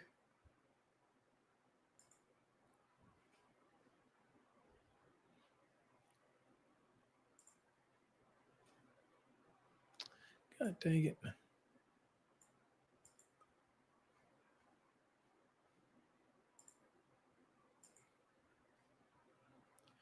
Yeah, this is tough. Give me a second, guys. I don't know. I want to make sure I show you the then and now statistics. Yeah, here we go.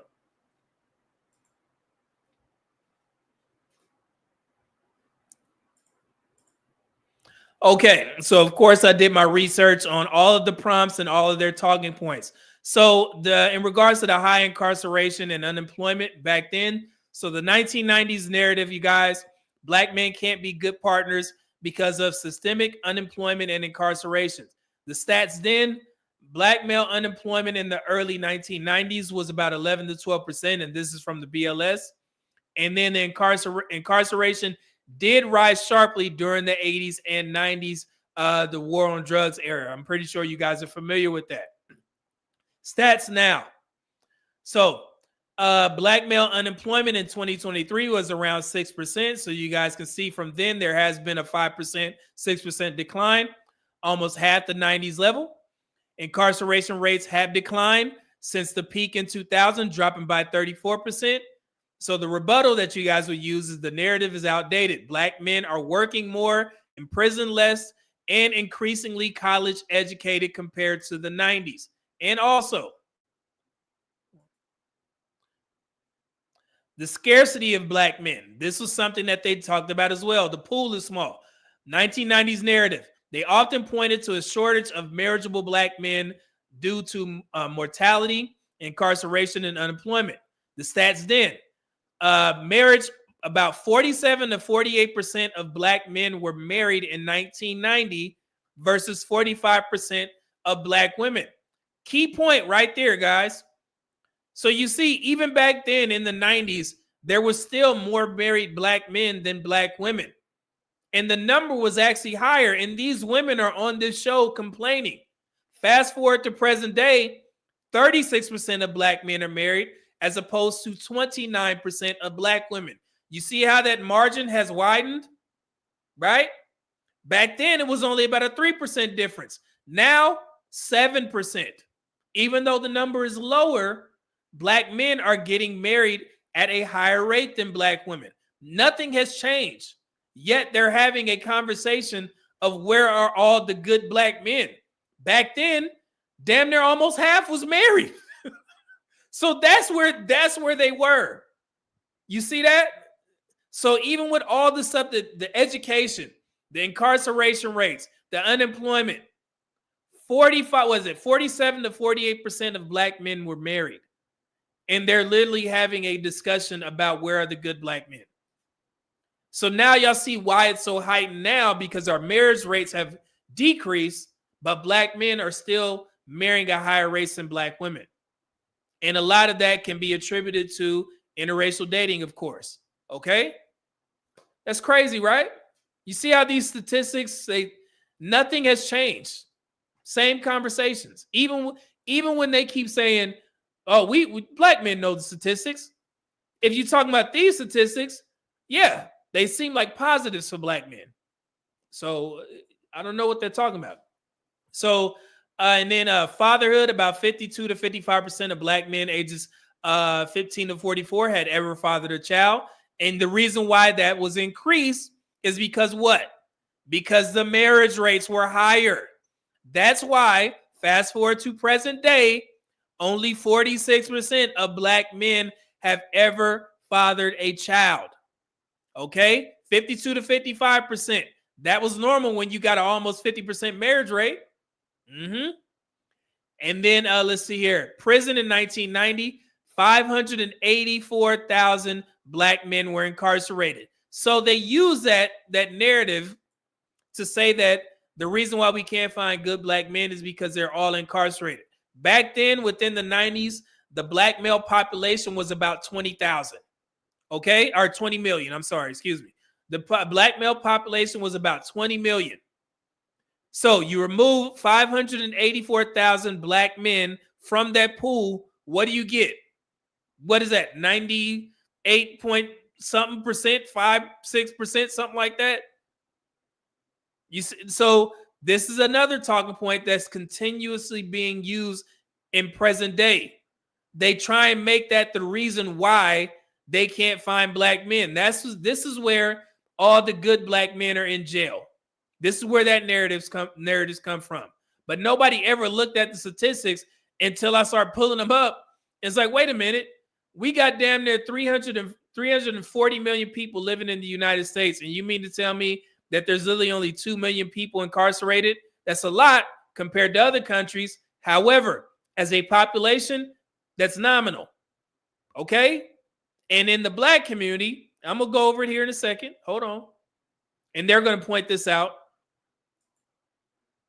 Look, so prison, 1995, were incarcerated, but this was fewer than the number of enrolled in college, and it was around 800,000. That was another popular talking point back in the 90s, and it showed up under a platform on Instagram that is supposed to be the Black marriage movement, but she used this as an example. There's more black men in prison than in college.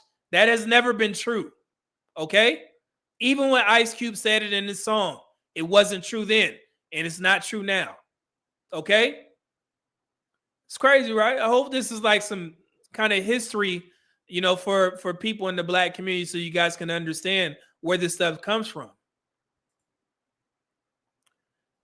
So I did put this in there, the stats now, 36%, 29%. Fatherhood, black men, 46%. You see that? But look, ages 15 to 49 that fathered a child, meaning most black men are not fathers today. And then prison, the more in prison than in college claim was debunked decades ago.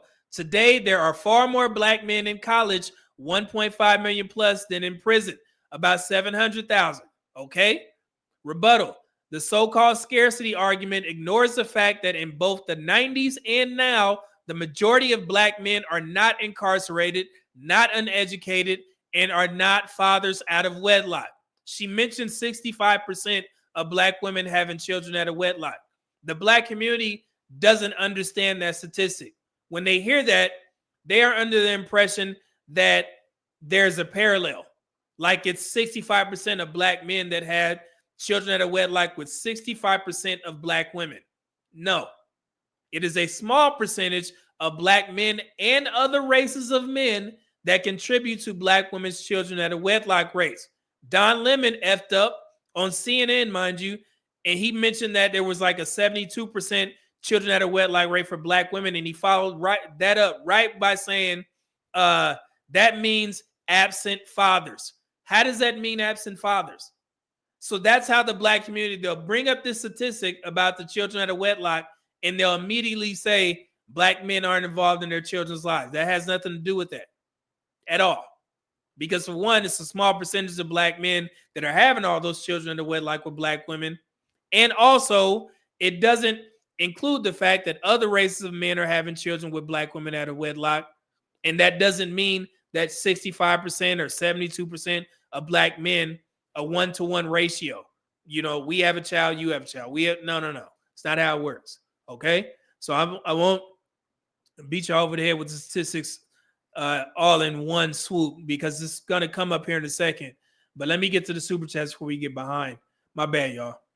But yeah, so hopefully I'm giving y'all kind of a history lesson, so to speak, on how the black community has brainwashed or indoctrinated a lot of black women to carry these narratives into present day.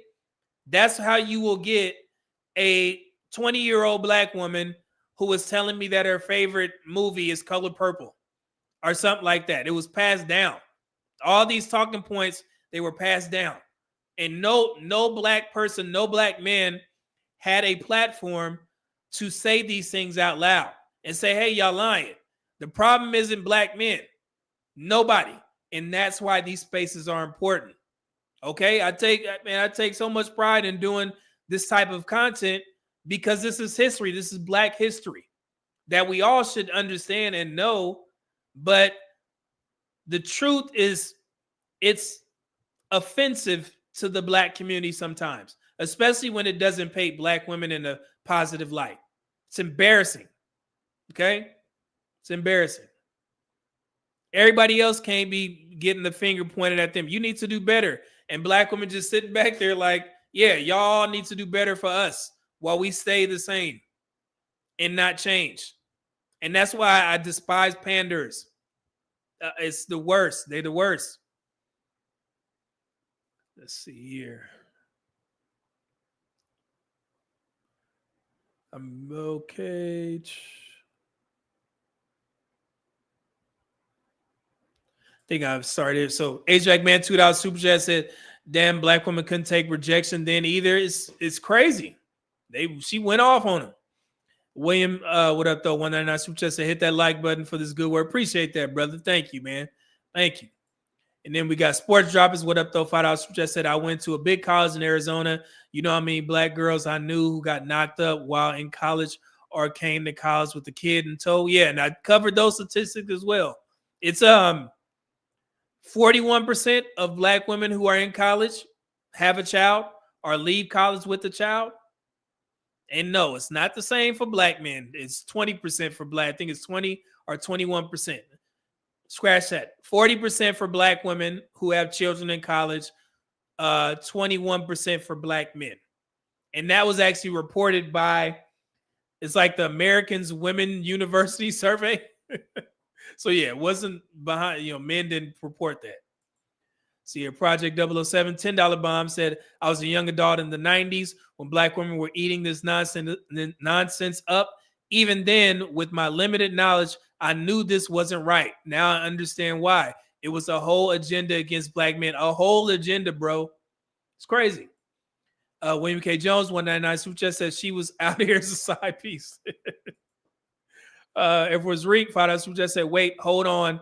The white man with Summer Walker might be playing on the other team. I got women on my Facebook timeline saying City Girls up 1,000. Shed Sade did a video right when I was about to go live. I pulled up YouTube. It was right there. And while I was getting ready, I was listening to it. I was like, wait, hold on. This can't be right. Yeah. So, and under Summer Walker's Instagram post, she said, F her type, F-U-C-K her type. And she had the pictures with the white guy. So that was I guess a mating call to black women in the chat, like, yeah, girl. And you know who I seen in her under her post? She was 7. She said, sprinkle, sprinkle. And every girl's like, yeah, girl. They love it, man. But I told you why. I told you guys why black women celebrate dating and marrying interracially out, because secretly they understand that they're losing on the dating and marriage market. So when they see these types of things, they get validated by another race of men choosing them. That's the only thing that it could be, because this shouldn't be celebrated like this. Black women shouldn't have all these feelings for Travis Kelce marrying a white woman. Lord, okay. Oh my God. John Smith, $2 super chat, said black women will always tell on themselves eventually. It's crazy, man. KS Snoop, $2 super chat. What up, though? Said, Media Man, what up, though? Hope all is well with you. Great show. Appreciate that, man. Yeah, blessings to you. And we bless over here, man. Appreciate it. HVAC Man, $5 super chat, said, with AI, it's becoming hard to become a pookie. Black men want to be married. Our goals as men hasn't changed. We just adjusted like we do. Yeah, and there's been a dramatic shift. And you guys can see it from the 90s until now. Man. HVAC Man, $5 super chat, said, black women just tell the truth. Y'all don't want no good men. As a young guy, I put the mystery together. Y'all just don't want to follow the lead. Yeah, and we know how it works, HVAC Man. The good men doesn't come into play until after they've, been with their type and potentially had children. I see the conversation of Russell Wilson being a lame and shit like that. I don't get involved in that. But that is like a fairy tale fantasy for a lot of black women. And I say a lot of black women because we already understand that 61% of black women have ever birthed a child. And of that 61%, 69.3% have had children at a wedlock. So it's the majority. So when I say black women, I'm talking to the majority of black women. When they see a Russell Wilson story, Future had a baby with Sierra. She goes out into the dating market, is like, man, I'm done dating these types of men, so I'm going to find me a Russell Wilson. Russell Wilson is an amazing brother. I support him so much. He has some foundations that I plan on giving to this year. I like him as a person. But the only reason why men talk about this so much is because we see too many black women rely on this fairy tale fantasy to play out for them. And that messes up the dating market, because you guys can't run through your type for 10 plus years, 10, 15 plus years, and then expect these dudes who have been doing everything right to accept you and your kids and your trauma. That's why black men get involved in this conversation. Sierra's story is not your story. She got Russell Wilson. Sierra's a beautiful woman. Beautiful. If you grew up in my time, I think we had that ride video on play back, rewinding it back. Let me stop before I get swung on. But yeah, y'all know what I'm talking about. Beautiful woman. You not Sierra. Okay. So that's why men talk about this. Nothing against Russell, man. He had a rough game yesterday, but I think he bounced back. I'm a huge fan of the brother, man. Hopefully, I always ask women that question. I was like, man, if I told you that Sierra and Russell Wilson was breaking up, and a woman, as I'm talking to the woman, and you ask me why, and I'd be like, oh man, cheating, infidelity. Who would you think was the one that cheated first? What would your mind go to? Would you think Russell Wilson was cheating or Sierra was cheating? And if you're an honest woman, you would think Sierra. Okay? Because Russell Wilson is an amazing dude. And I would hate to see him hurt like that. So yeah, so I like the fact that every couple of years they keep having buckaroos, they having a great life. So it is what it is. Blessings to them. So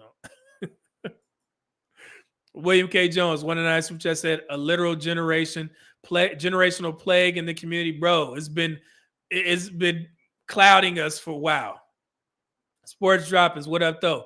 $5 super chat said in the 90s they were glorifying thug love too. Remember Roughneck, MC Light, Adina talking about her roughneck. Yeah, and that's, you know, those types of songs are typically weaponized in these social media black relationship conversations. Sports droppings, they'll say black men don't respect black women because you make these types of songs that's degrading black women. But every time one of those songs come on, who the first on the dance floor? Shaking it up, twerking and working. Who running to the dance floor? For the 2000. Girl, you're working with some man. Who out there? Who out there? Objectifying these women in these songs, but you first on the dance floor shaking and baking. So you can't use that against black men if y'all sitting there promoting the shit. That don't work here, okay? The day that y'all stop dancing to that music and stop buying it, then you can have you have some room to talk. But until then, enjoy the pussy music, Lotto's, Ice and Spice. Who else? The pussy music. Glorilla. I like Glorilla. Who else? Enjoy that music and let these dudes, you know, get their music off, and y'all gonna be the first on the dance floor. I know the game. That shit don't work. Hey, man, $2 super chat said, and Deontay Kyle, him too, tired of these penalties. Man, I told you guys, once I figure something out, I just remove all those people from my algorithm, man. LJ $50 bomb said, thanks for the statistical work, media man. I understand the effort it takes, brother. Man, it looks like, wait, hold on. It looks like our sisters live in a state of relational arrested development. I agree with that statement, bro. And thank you for the $50 bomb. You are now the current show sponsor. Hold on. That deserves a drop, brother. You know we got to get sugar-free in here. You know, I just dedicate my whole rap style into just talking about a bitch bad. To where, I mean, it's a difference. You got bitches and you got women. You know what I'm saying? And I grew up dealing with a whole bunch of bitches. You know what I mean? So you develop a way to deal with them. And, you know, I like to be known for the one who really gave it to him. Appreciate that, man. Look, where my mathematicians at? I'm going to show you guys something, what I'm working on. I have a whole formula that doesn't even look like, it doesn't look like anything. Like, man, what is this code? Yeah, this is a mathematical code that I have from the CDC. I'm going to uncover the new birth rate and fertility rates for 2022 to 2023 for black men. So I have the whole code that I got from the CSV document, the file, and I'm actually breaking it down with my software so I can present this information to you guys. Because the CDC doesn't have, they don't have the budget to do another fertility report for 4 years, but I do have the code. I'm literally breaking it down right now. It takes a lot. I'm not gonna lie to y'all, but I'm dedicated and I'm gonna get to it, man. Thank you. William K. Jones, 499, who just said, everyone don't look like Sierra. Ride did something to me as a teen. Yeah, brother. See, William, you're trying to get me in trouble. Let me be quiet. ASAC, man, $5 super chat said, young guys, please listen. Do not save them. Those days are over. If you had to choose Becky with no kids or black woman with kids, would y'all pick in 2025? Yeah, man. I think, and that is something that me and you agree on, HVAC, man. Gen Z guys, black men, yeah, that, you know, I guess, you know, picking black women over everything, they're way more egalitarian to date outside their race. And you guys see it with the marriage rates. So, it is what it is. Jonathan G, $10 super chat says, salute media man, great show so far. Keep up the good work. Yeah, man, thank you. And thank y'all for sending in the super chats, man, because this show, it took a lot. So I greatly appreciate it, man. I promise you I do. So let's get back to it. Let me see here. Where is it? God dang it. Go on, girl. Okay.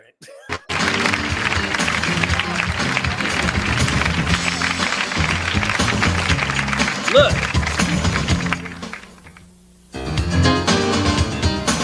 Look, put all their information out there in a little prompt. You know what I'm saying? Look how they do us. That just imagine if I had a show on national television and it was a prompt up there talking about Black women's child deletion rates, how many Black women have children, all the obesity rates. Man.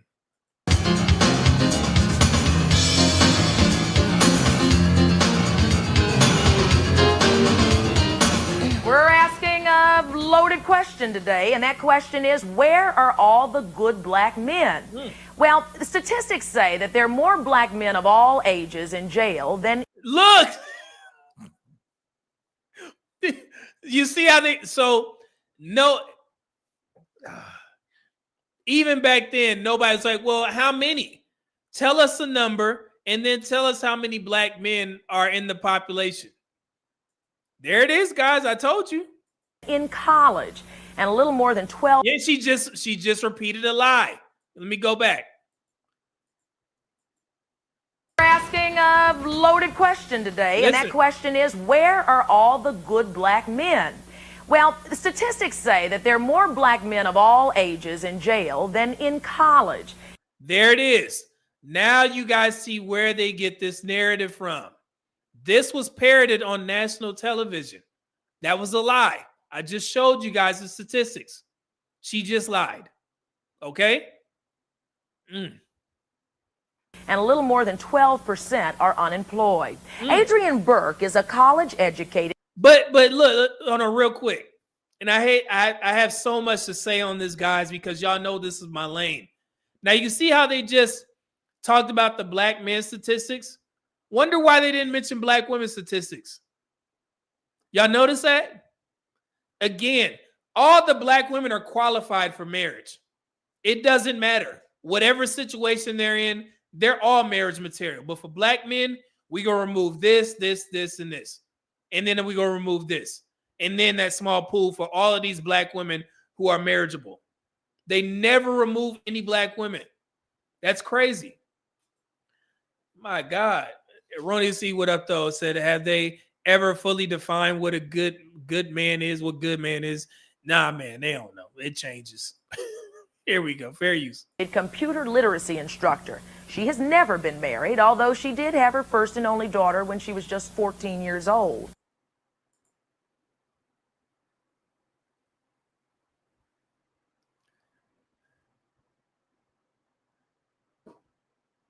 Never been married, had a kid at 14. There's your statistic right there. It's right there. And they have her up there as a woman who qualifies. Ain't that some shit? Now we have to listen to her opinion on it ain't no good black men out there. But for some odd reason, you was 14 years old and you got pregnant by somebody. It's crazy, right? So she's the resident expert now. This woman.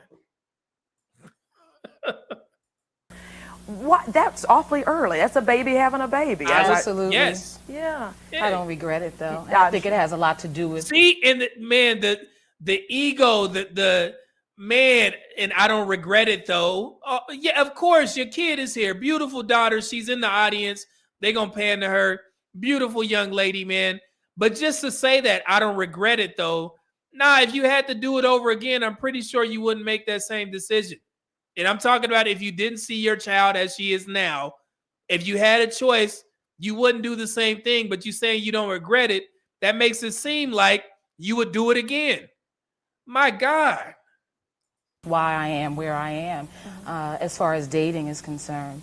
You touched on something earlier as far as the intimidation factor.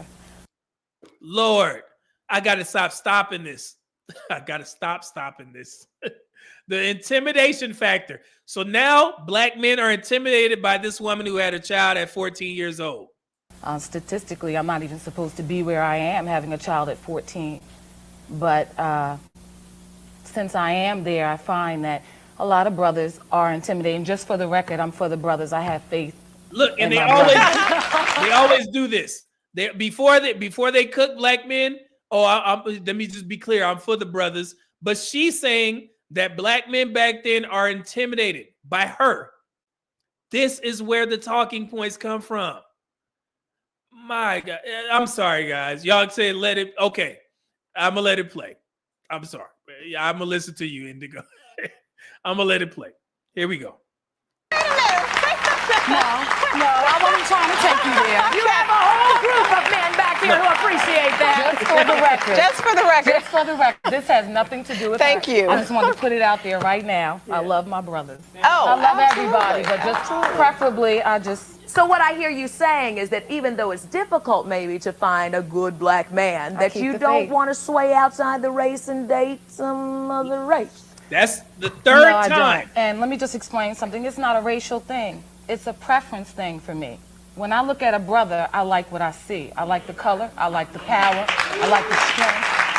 Okay? But it's a racial preference. Okay, but no, I'm saying I like what I see. I'm attracted to the physical composition. I'm attracted to the power, the strength, the culture, the tradition. You understand what I'm saying? And I don't, let me just finish this point. And I don't think that anyone outside of my culture and my tradition can halfway relate to me being a single mother at 14 years old, struggling the way that I do, and appreciate me for who I really am, but a brother who goes through the same So where thing. is he? Yeah, but you know, So wait, exactly, let me play devil's advocate. But Where is he? But wait a Where minute. is he? He's out there. I'm I hear- 29 years old. I'll wait. I hear I'll everything wait. you are saying. Don't get me wrong. And please don't suggest that I'm here suggesting. I have the one friend a colleague who has married outside of the race and jokingly said to us, look, I done gone to the other side and it's okay, y'all can come. And I said to her, look, I don't need you to recruit. I have tested the water. It's okay. Did you see the prompt? It says black men are intimidated. Lord. Right. I just think, I mean, the world is a global world, and I simply have too many contacts and relationships with all kinds of people to live my life in a box. And I think that if I went through life like that, I'd be wearing blinders and possibly miss some beautiful experiences. I don't know if he's white, if he's Moroccan. I don't know what he is. I can respect that. I can respect that. I agree with what you're saying and all, but you know, due to your education, it brought you to a different level. It's like an adult trying to talk to a child, and I know a lot of brothers, you know, are struggling, you know, due to statistics and what have you. But you know, you're on a different level, and like a lot of brothers maybe around you are not on that same level, so you find yourself hard to talk to them. So what is your suggestion to me? Well, You see, my suggestion look, is look how they lock it in. They already mad at him, and he's saying that it's a lot of. They're under the impression that there wasn't a lot of black men that had degrees back then. And we didn't go over that, but I think this is a perfect time. Let me show y'all what the degree numbers were back then, what they're talking about. Let me show y'all something real quick. So again, education has came up multiple times in this show. This is what they're talking about. Hold on. Black women education versus intimidation. 1990s narrative. Black women's education and career success intimidates black men. Reality. In the 1990s, only 13 to 14% of black women 25 plus had a bachelor's degree. Today, that's up to 29.3% compared to 22% for black men. And again, this is not unique to black women. White women outpace white men. Latinas outpace Latino men. And Asian women have fewer degrees than Asian men, but yet both marry at higher rates. Rebuttal. Education gaps exist across all racial groups, but they have not suppressed marriage in other communities. This education excuse is only weaponized against black men. So, even back in the 90s, 13 to 14% of black women are who they're talking about. Okay? 13 to 14%.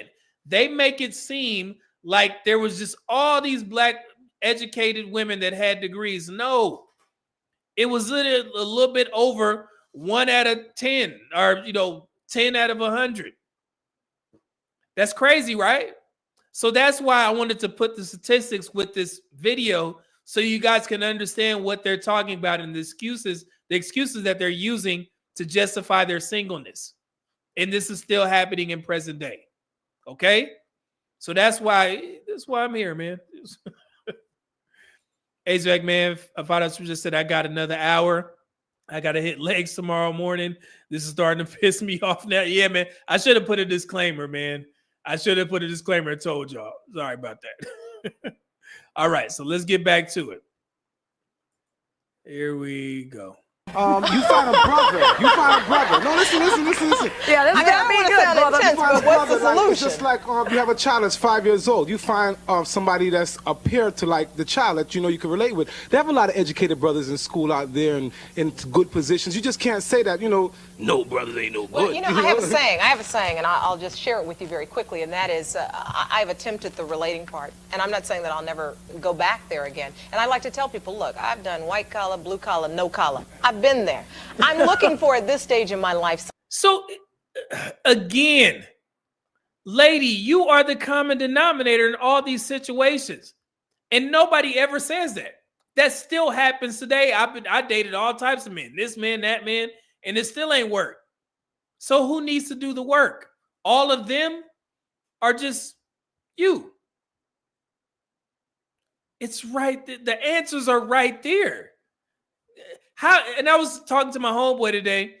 How can you live life like that? How can you go through life blaming everybody for your poor outcomes? The first thing that I do is if something goes wrong or if something messes up, I look at myself in the mirror. What the hell did I do? And how can I fix this, or how can I prevent this from happening again? I'm always going to take accountability because it's me that I'm worried about. I care about myself. So I want to make sure that I'm good. I got people to take care of.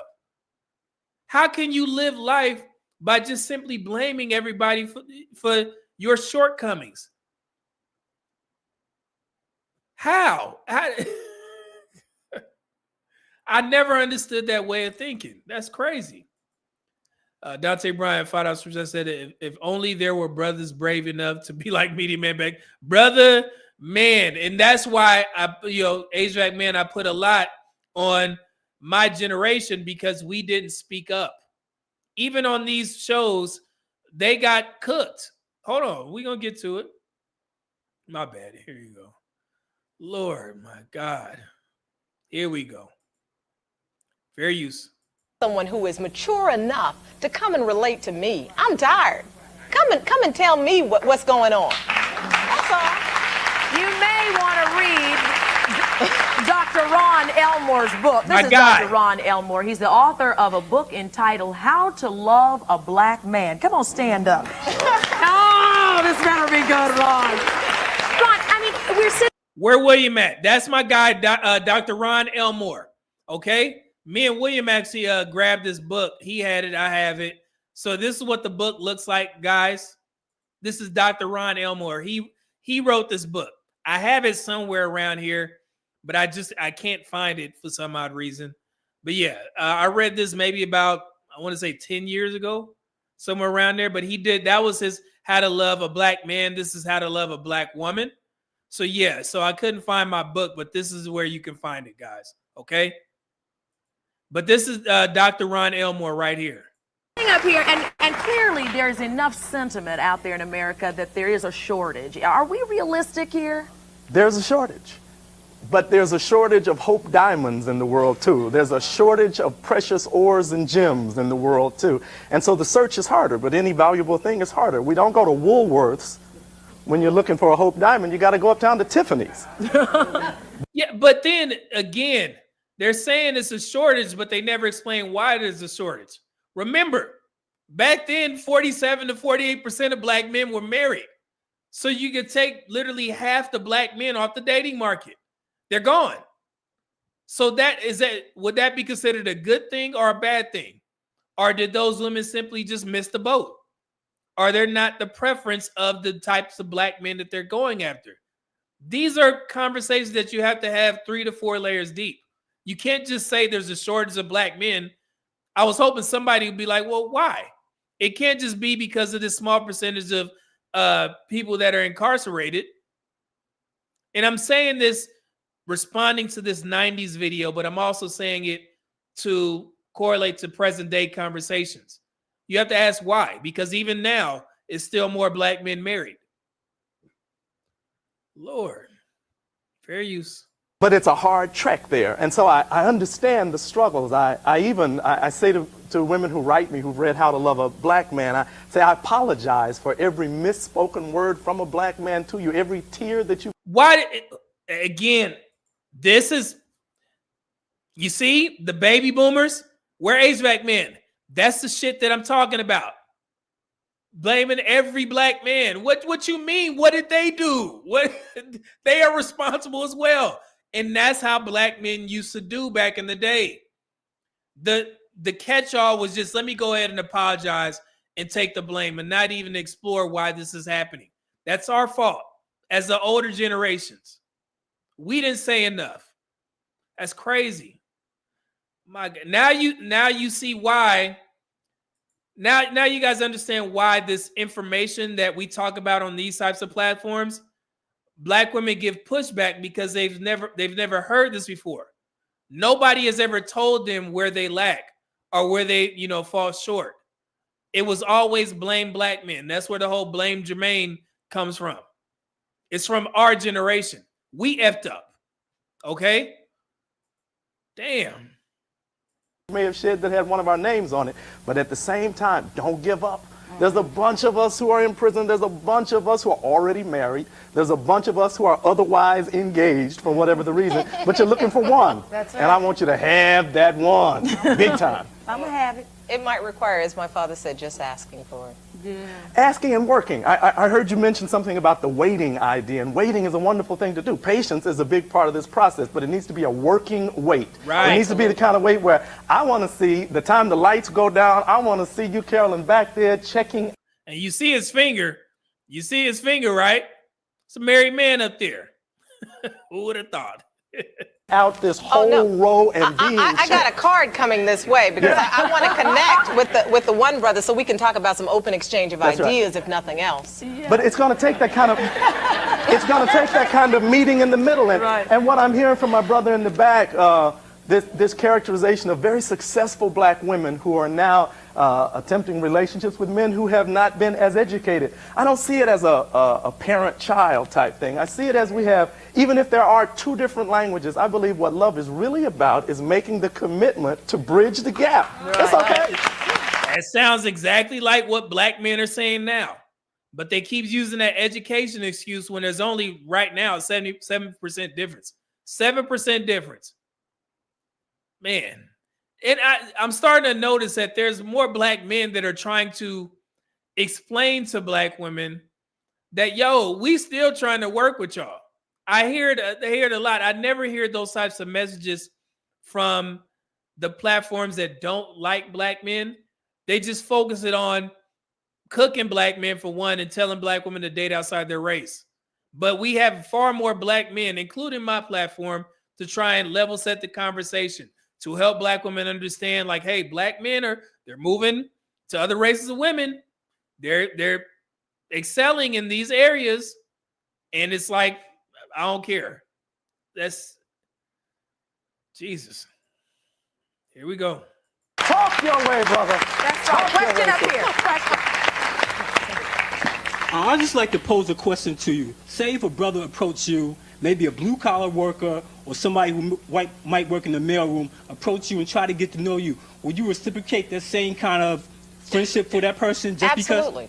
Absolutely. I think one of my endearing qualities is I get along with all kinds of people. I consider my pool of friends folk who in the mail room up to the boardroom. I think that's an endearing quality of mine that I think I learned from my family, that you respect all people. A brother would approach a sister like you and feel intimidated by your education and your prestige. What? You see that?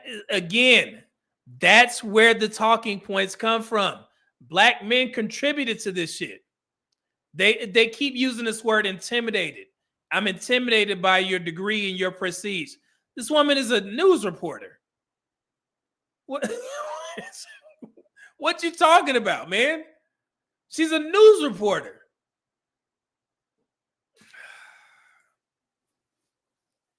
Lord. Are you intimidated, though? I'm one of the nicest, down-to-earth sisters you're going to meet. Because he feels like he might not be on the same level as you. What level is See, my God. And hey, whoever told Indigo, I got to stop it. There it is again. Same level. Didn't we just talk about this level thing? Black men contributed to this shit. This dude probably a baby boomer. that? A person who's in the world, in the business world, just because he doesn't feel the same way Now as you. that lady down there said, then that's the man's problem. See? You know what? It is the man's problem. I think that basically what you should do is, I mean, instead of assuming something, like she said in the back, you know, you want to know? Ask her out. Let's go have a drink. Let's talk about it. Let's talk about it. You're right. See where we go from there. You intimidated after that drink, I can't help you. Because I can talk the talk and I can walk the walk. Okay? You're right, and you're true, and no man should be intimidated by no woman, and vice versa. Yeah, brother. Oh. I feel that a man, as a young black man, being single, being educated, having a job, and I return home, I live in the South Bronx, I find that I'm attracted to a lot more women who are less educated and who may not have a job and who may have been in relationships previous that no one was there to tell them, don't go out there and sleep with this man at 14 and 15 and then you have a baby because your struggle will be twice as hard. Look. They pissed off that brother. I like him. Look at their faces. Oh my God, this is going on the thumbnail. He like, oh no, he did bring up me having a kid at 14 years old. Oh, Papa's gonna get ya. Look at it. Let it marinate. Understand? Because I'm smart enough to know your struggle was hard. My struggle was hard. Yes. However, it's made me a wonderful person. Yes, it has. No doubt. I have a lot to bring to the table. No doubt. You are a lot that. stronger now. Having been through what you've been through, you're a lot stronger. You're one woman that all men, all women should listen. Say something. She like, say something nice. Don't talk about me making a mistake and having a kid at 14. Look. Listen to. For you have went against the odds and come. You have gone against the odds. Thank you. Did you say? Look, and there it is right there. You see how she corrected? She corrected him. He was just he's riled up. You have went against the odds. You have gone around. Shut your ass up. That might be your man. For that correction. I think that's your man. But I love you anyway. Listen, we've got to take a quick break. Whatever. When we come back, let's discuss the issue of why most black women will not date white men or men outside. That's not their choice. Outside their race. Why is that? We'll talk about it right after this. Yeah, let's talk about it. Look, there are nearly twice as many black women attending college than black men. Let's go to the stats. That's what they put up there, right? Hold on. Wait a minute. Let me put some pimping in it. Okay. Hold on, wait. Let's bring this up here. Hold on. We almost done. Not with the video. We still got a gang of stuff left. So, of course, me and ChatGPT, they link to my channel, so they know what the hell I'm doing over here. Let me show you guys. She said twice as many. Okay. ChatGPT said, you're right to push on that. Nearly twice as many depends on what is being measured. Bottom line, here we go. So for black adults, 25 plus, who hold a bachelor's degree or higher, I can't find any period where black women were 2 times more than black men. Around 2,000 young adults, 22 to 28, about 15% of black women that completed a bachelor's versus 10% of black men. That's 1.5 times, not 2 times. Oh, shit. My bad, y'all. And then recent ACS snapshots roughly show that 29% of black women, 22 to 23% of black men. As I stated before, you guys have seen those statistics. And then also the key takeaway, there's never been a time when black women held bachelor's degrees at twice the rate of black men. The largest documented gap is among young black adults at 1.46 times, still well below 2 times. Why the myth likely arose? It's possible the TV show referenced enrollment or degree completion counts, not attainment rates. For instance, Black women have earned a majority share of degrees among Black students for years, around 64% of bachelor's degrees. And that's from the AAUW. I referenced that earlier. But that statistic reflects composition of graduates, not comparative attainment rates in the population. Okay? And here's a summary of how accurate was that Rolanda data. 16% of white women, 34%. Okay, I went over that.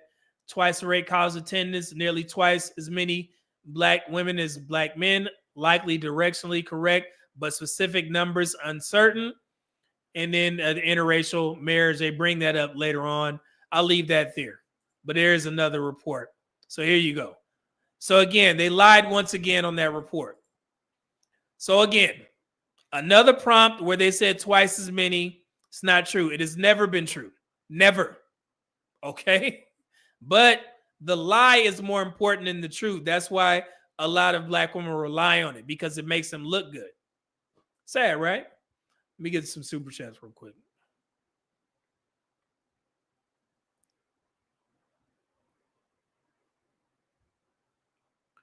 Let me see.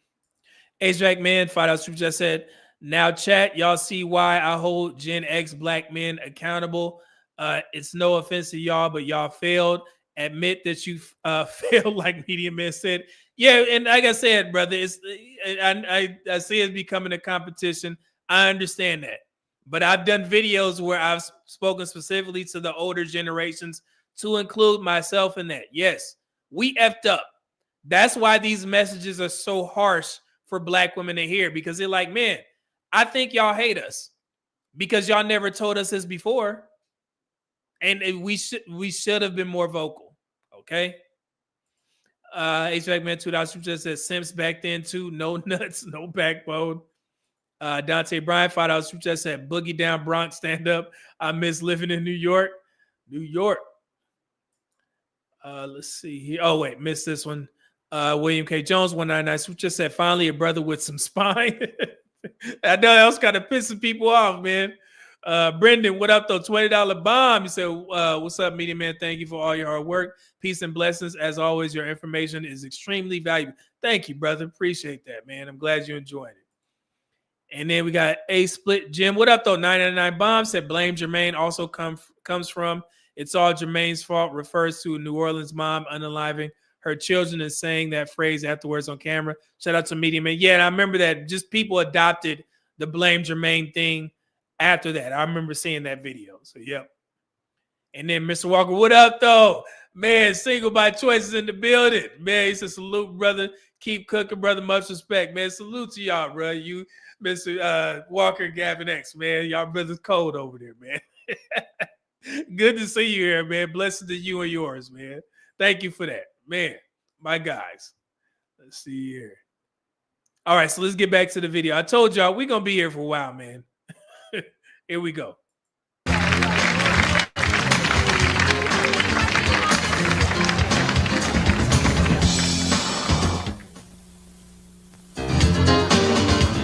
it is. There it is. Look. So, again, if I'm telling you that back in the 90s, 47 to 48% of Black men were married, and then even still, back in the day, there were more Black men married to non-Black women. Where are all the good Black men? They get married. It seemed like it. So, oh.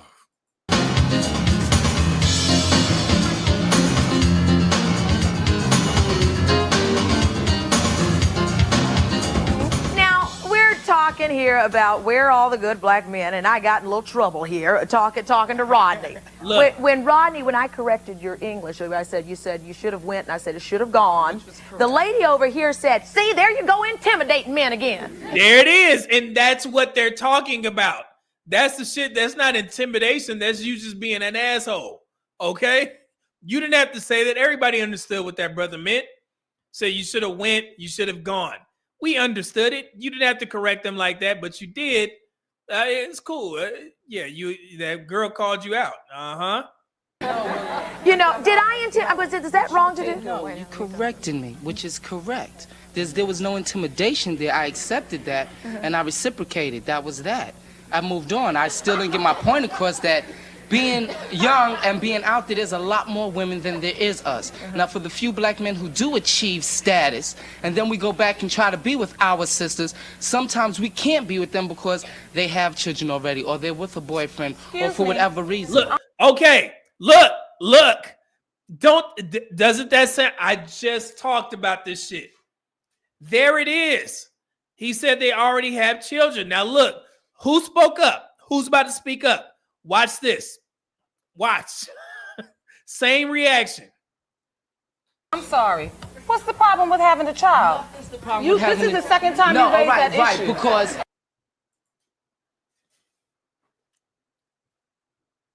there it is. What's the problem with having a child? And instead of standing on your own too and being like, yo, I'm not trying to, y'all had me dying with this. I'm not trying to play somebody else's save game. There it is. Now she offended. What's wrong with having a child? If he ain't got no kids, everything. Oh, Lord. Make me understand, right? Listen, I want to be here. When there's Stand up. when there's a child involved, okay, and I've been in a relationship with a young lady who had 2 children from 2 different men. I had nothing against it. I went in there and took on the responsibilities. She ended that relationship because she felt that she couldn't have me. Look, oh my God. That she is pissed. Yo. And still deal with the fathers. I had nothing against the fathers. You can see your child, that's your child. But she broke it up because she still had to deal with the fathers. Oh, okay, so that's your issue when it comes to dating women with children. Because me and the children had a relationship, but when we broke up, I was out in the cold. Well, I want you. This is your daughter here, That's right? my pumpkin, right Come there. on, pumpkin. Yeah, beautiful Come on, young pumpkin. lady. Look at this sweet. Introduce yourself. Y'all know, man. Hey, man, when you have a daughter, goodness gracious, a little self. Pretty self. Goodness. LaToya, you are how old? 15? You're 15 years old. You're starting to become a woman. You're listening to all of this. There's a whole hour dedicated to this. What does this do to you as you start thinking about growing up and finding a little boyfriend and doing all those things? And as you listen to mom and the rest of the men talking here. I just try to look for the right man, I guess. When I start looking. That's right. Mama said when she starts looking. Thank you, baby she doll. starts looking. Well, what do you teach your daughters? I mean, what do we teach our children as women feeling the frustration of not being able to find the right man? Yeah, that's a good point. I see Skinny. I'm glad I turned it alive real quick. Skinny said, don't be like your mom. But I don't know if you was here earlier, Skinny. She said she don't regret it. Remember when she said that? So I pray to God that her daughter didn't turn out like her, because it seemed like she was not remorseful about what she did. And granted, daughter's beautiful. I'm not talking about that. Like saying, if you didn't have your daughter, you see her now. I'm talking about the decision that you made back then. You should be telling your daughter not to be like you, because that girl, her daughter is what, 15? That woman is 29 years old. She looks rather older. Back in the day, they used to look older for some reason. But yeah, she's 29. 15 and 29. My God. That's crazy. All right. Here we go. What do you tell the children who are watching this in the house the whole time? Basically, what I try to tell her is to just be patient. You know, my daughter's a part of my life, come see, come sa. Relationships, corporate, whatever. She's a part of my life. So she sees what I go through, just like my previous relationship. Any relationship that I'm involved in, she has say in. If it's not working out for her, it's not going to work out for me. Okay? My daughter comes first. Look, you hear that? My daughter comes first. Every man that attempts to date a single mother, they understand that, which is why men with no children decide to opt out, because they will never be first. And that's perfectly fine for those men to do so. Okay? You getting offended doesn't change their mind. Your anger is not gonna teach him a lesson to tell him, hey man, you should stick with this single mother. If he ain't got no kids, no, he don't. All right. The last relationship that I was in primarily ended because those two just couldn't click. She had a problem with him. He had a problem with me having a problem with her having a problem with him. Oh, gosh. Okay. But basically, I just tell her to be patient. And it's really funny because my daughter is at the age now. She's 15. She's starting to see boys and everything. She doesn't mind the interracial thing. Mm-hmm. And I'm the total opposite of that.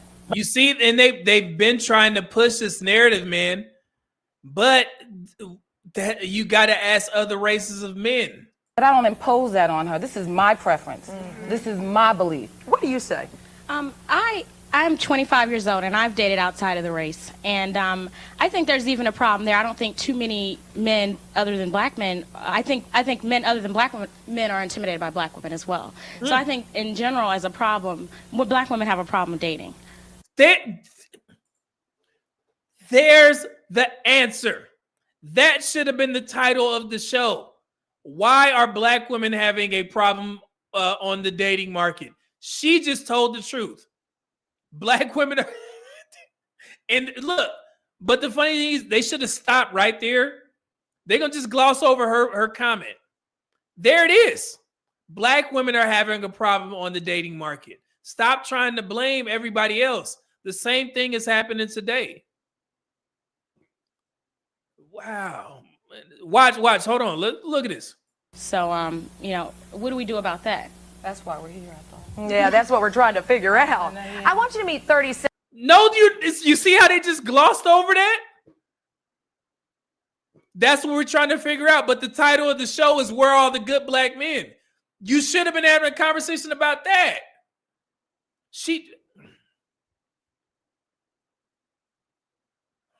And they just glossed over. That's what we're trying to figure out. No, Ooh, just went right past it. The answer was right there. They should have cut. We get in the show. 7-year-old Jeanette Bonner. She's a vice president of fundraising at United Way. Jeanette is, well, what you might call a department store shopper. She dates men outside her race, but she also complains that even though whoever she's dating, it's still hard to find a commitment. Is that right? That's quite true. Yeah. It's the same thing. It's like everybody else's fault. This woman dating all types of men and still can't find love. Very much so. So at what point did you say, okay, enough already. I got to go out and expand my horizons a bit. What made you decide to do that? Well, basically, my mindset is a nice man would be nice in my life. There's a void right now, quite frankly. My preference is definitely the brothers. But, see, and she gonna come back. She gonna do the reach back.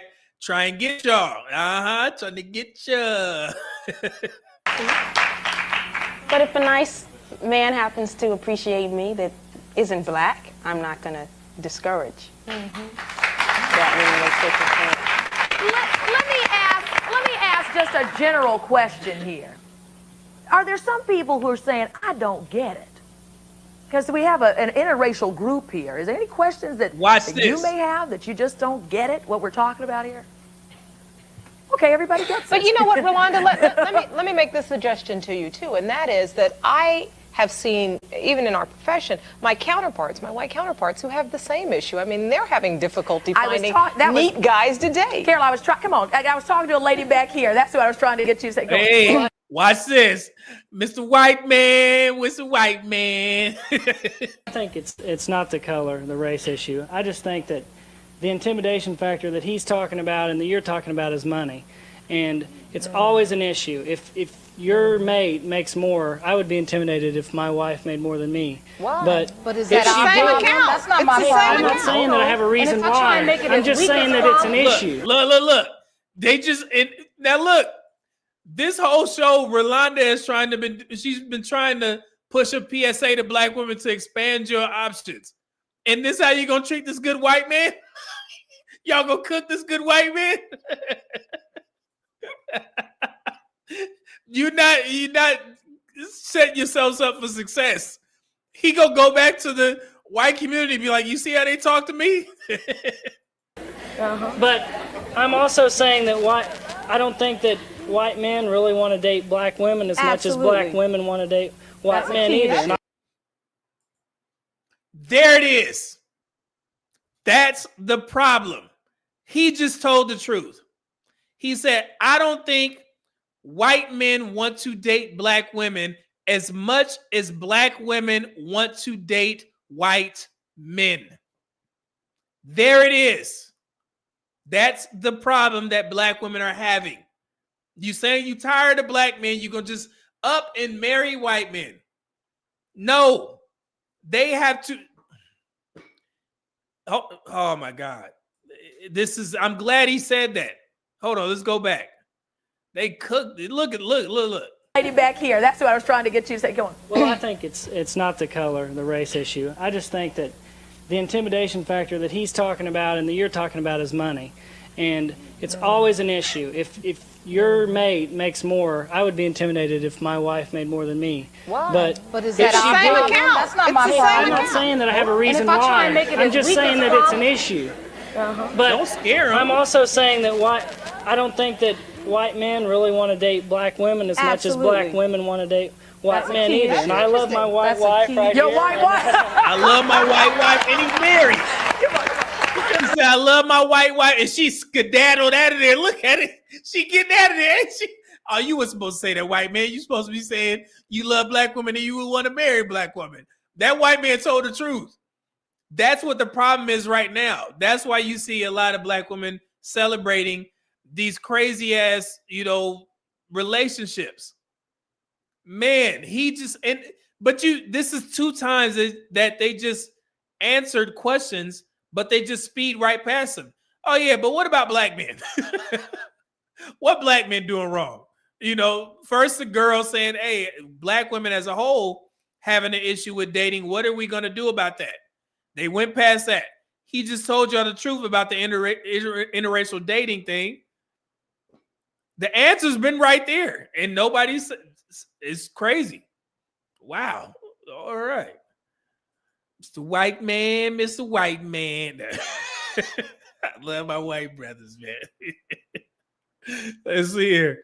Hold on, let's see. Let me get to the super chats. Mr. Walker said, we squabbling now. $5 super chat, thank you. They was pissed off at him, wouldn't he? I'd say Brian, $2 super chat said, it looks could kill. Yeah, man. Albert Russo, what up, though? $5 bomb. He said, it's the same as taking on a woman with crippling debt and no intentions to fix up on their own. Yeah, man. We talked about that, too. Dante Bryan, $2 super chat says, she was 29. She looks 38 right here. Yeah, man, he looked older for some odd reason. H-Jack Man, $2 super chat said, nah, she's recreational use. You know why I'm here. Yeah, you know why I'm here. Mr. Walker, $2 super chat said, all that hair relaxer and them aging quick. I think that's what it was, them chemicals. Putting that chemical in your hair. Oh, Jesus. Dante Bryant. Just for me, Mary Kay Cars. Okay. Dante Bryant, $5 super chat said, my daughter comes first. I'm not ever dealing with that shit, especially if I'm expected to protect and provide for her. Get the hell out of here. Yeah, man. See, they understand. And Brendan, $5 super chat said, I understand how HVAC feels, but they have way more access to the media than we did. Not an excuse, just a point of view. Yeah, and I agree. Like I said, we didn't have all this stuff back in our day. So then Mr. Walker, $2 super chat says, sheesh, yeah. Hey, they started going on that good white man, wouldn't it? He was like, wait, hold on, sister soldiers. They was ready to get run him out of the show. Okay. All right. I've been drinking this damn water. Hold on. Let me take a quick break. I'll be right back. I told you, man, we gonna be here for we are thoroughly breaking this down, man. We got to do it. It has to be done, man. Here you go. I'll leave you with some Solomon Fox. I'll be right back. All right, let's get back to it. Here we go, guys. My apologies. Here we go. I don't think a lot of this has to do with race. I think it's just who you are. I think a lot of people my age, my color, my religion have a lot of difficulty finding people in the right area that they want them to be at the time. And I think when you asked if we can relate, yeah, I can relate. I think everyone can relate. If you've ever had a problem, if you've ever tried to find someone, I mean, who has it that easy, right? That's right. Exactly. Yeah, That's right. You got to compete, good white woman. Come on, stand up. You said before that you had trouble dating and finding black men working in the TV industry. Where do you go to find these black men? That's a good. Yeah, Mr. White Man number 2. Watch her answer. Hold on. Where do you go? Where do you go to find men? Point. I don't go to find men.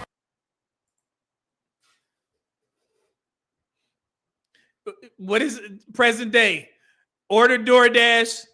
The dude that delivers your Burger King, he's a secret millionaire, and he knocks on your door, and he's swelled and swole. He's 6'5". He ain't got no kids, and he just knocks on your door. Here's your DoorDash, ma'am. Oh, you beautiful. Let me take you to my mansion as I finish my DoorDash route, and we can get married. And there it is. I don't go anywhere. Oh God, I don't.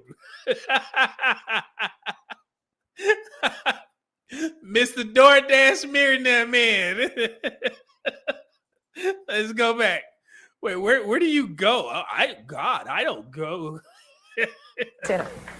You said before that you had trouble dating and finding black men working in the TV industry.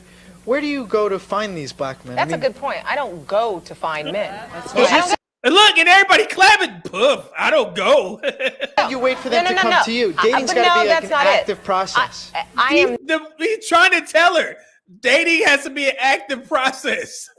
Not, waiting in the sense that you described. I mean, I'm certainly a very socially active person, but on the other hand, I don't go to bars looking for men. I don't go out with a specific mission of let's get a man, let's get a man. You know, some of the girls get dressed on Friday night and they got to get their clothes together, and I'm trying to. No, I don't do that. Yes, that's beneath me. I don't do. Some girls get dressed up Friday night to go look for a husband. Oh, that's not me. Oh God, I don't.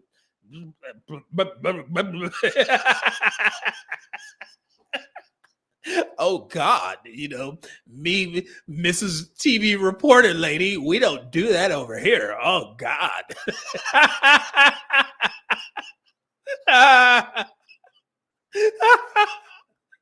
She like, hell no.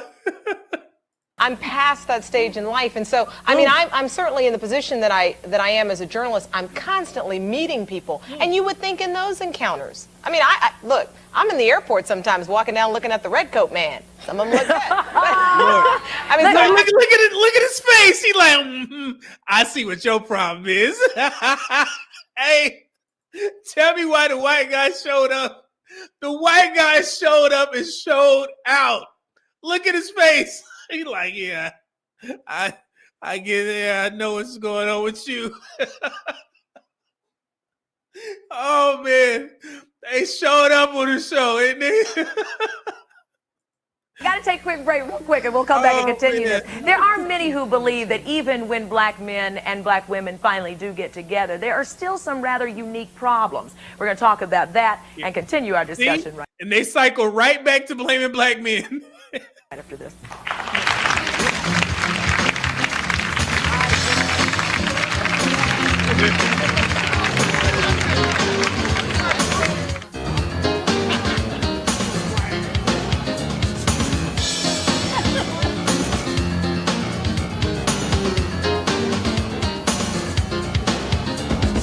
Our topic today, relationships between black men and black women.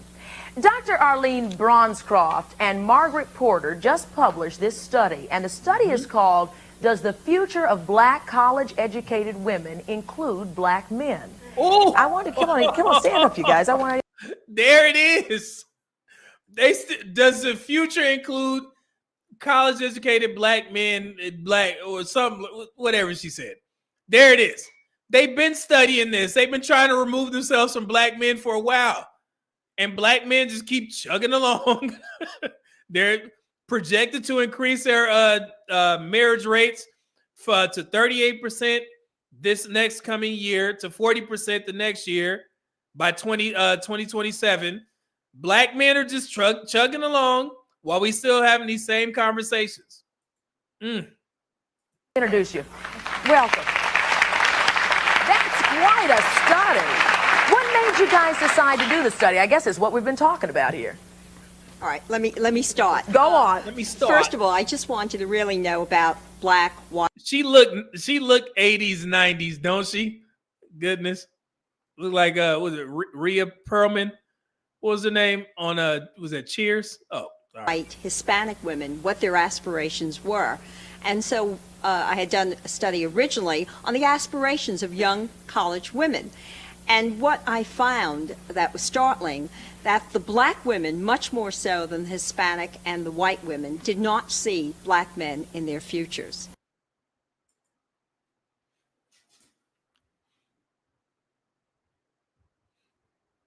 They've been trying, man. Indoctrination. They've been trying. And again, I keep pointing this out. The marriage rate during this time was 47 to 48% for black men. Wow. That's what the finding was. And these were young college black women. So we found, I found originally that they, more than the Hispanic and white women. And then Margaret and I teamed up to try to explore this further. Absolutely. Where did you do your study? The man just asked here. Urban universities in New York. In urban universities. In urban universities. I'm pretty sure they're talking about HBCUs. New York. In New York. In New York. Well, they know HBCUs in New York. Who's from New York? What urban universities that's predominantly black out there? Y'all let me know. Basically, what prompted me to do it was because at the time I was single and I'm still single, and I wanted to find out exactly what was happening, how willing black women were actually to go out there and date men of other ethnic, racial backgrounds. You know, our findings basically show that these women, they are willing to go out, but their preference is still the black man, irregardless of his level of education. That we want to concur. The young women said in very loud voices, we want to date black men. No, so basically what they're saying is that this is true. Still rings true to this day. The majority of black women still want black men. However, out of the population who are open to dating outside of their race, black women lead that group. That's what they're saying. So they're trying to, you know what I'm saying? They're trying to spin it a little different way. But yes, the majority of black women still want to date and or marry black men. But when you start asking, there's always more black women who are open to marrying men outside of their race. And again, it goes back to my point. If you are a black woman who wants to date and or marry outside your race, there is no need for you to come to black male-centric spaces to tell black men that. Your time should be spent on white male platforms, trying to see how you will better, fit into their program. Not telling black men, because it doesn't bother us over here, especially on my channel. Y'all know how I run my shit. That's not going to fly over here. You gone. But I'm giving you some helpful advice. If you want to date or marry white men, go listen to their podcast. They talk about the same shit that we talk about here. But for some odd reason, the black community is under the impression that other races of people don't have relationship discussions on YouTube and on social media. The only reason why you think that is because you only care about the black community. Trust and believe. White folks got their own platforms. I think the largest platform, references before, the Whatever podcast. Don't they have like 5 million subscribers? They talk about all this stuff and then some. So you need to go over there.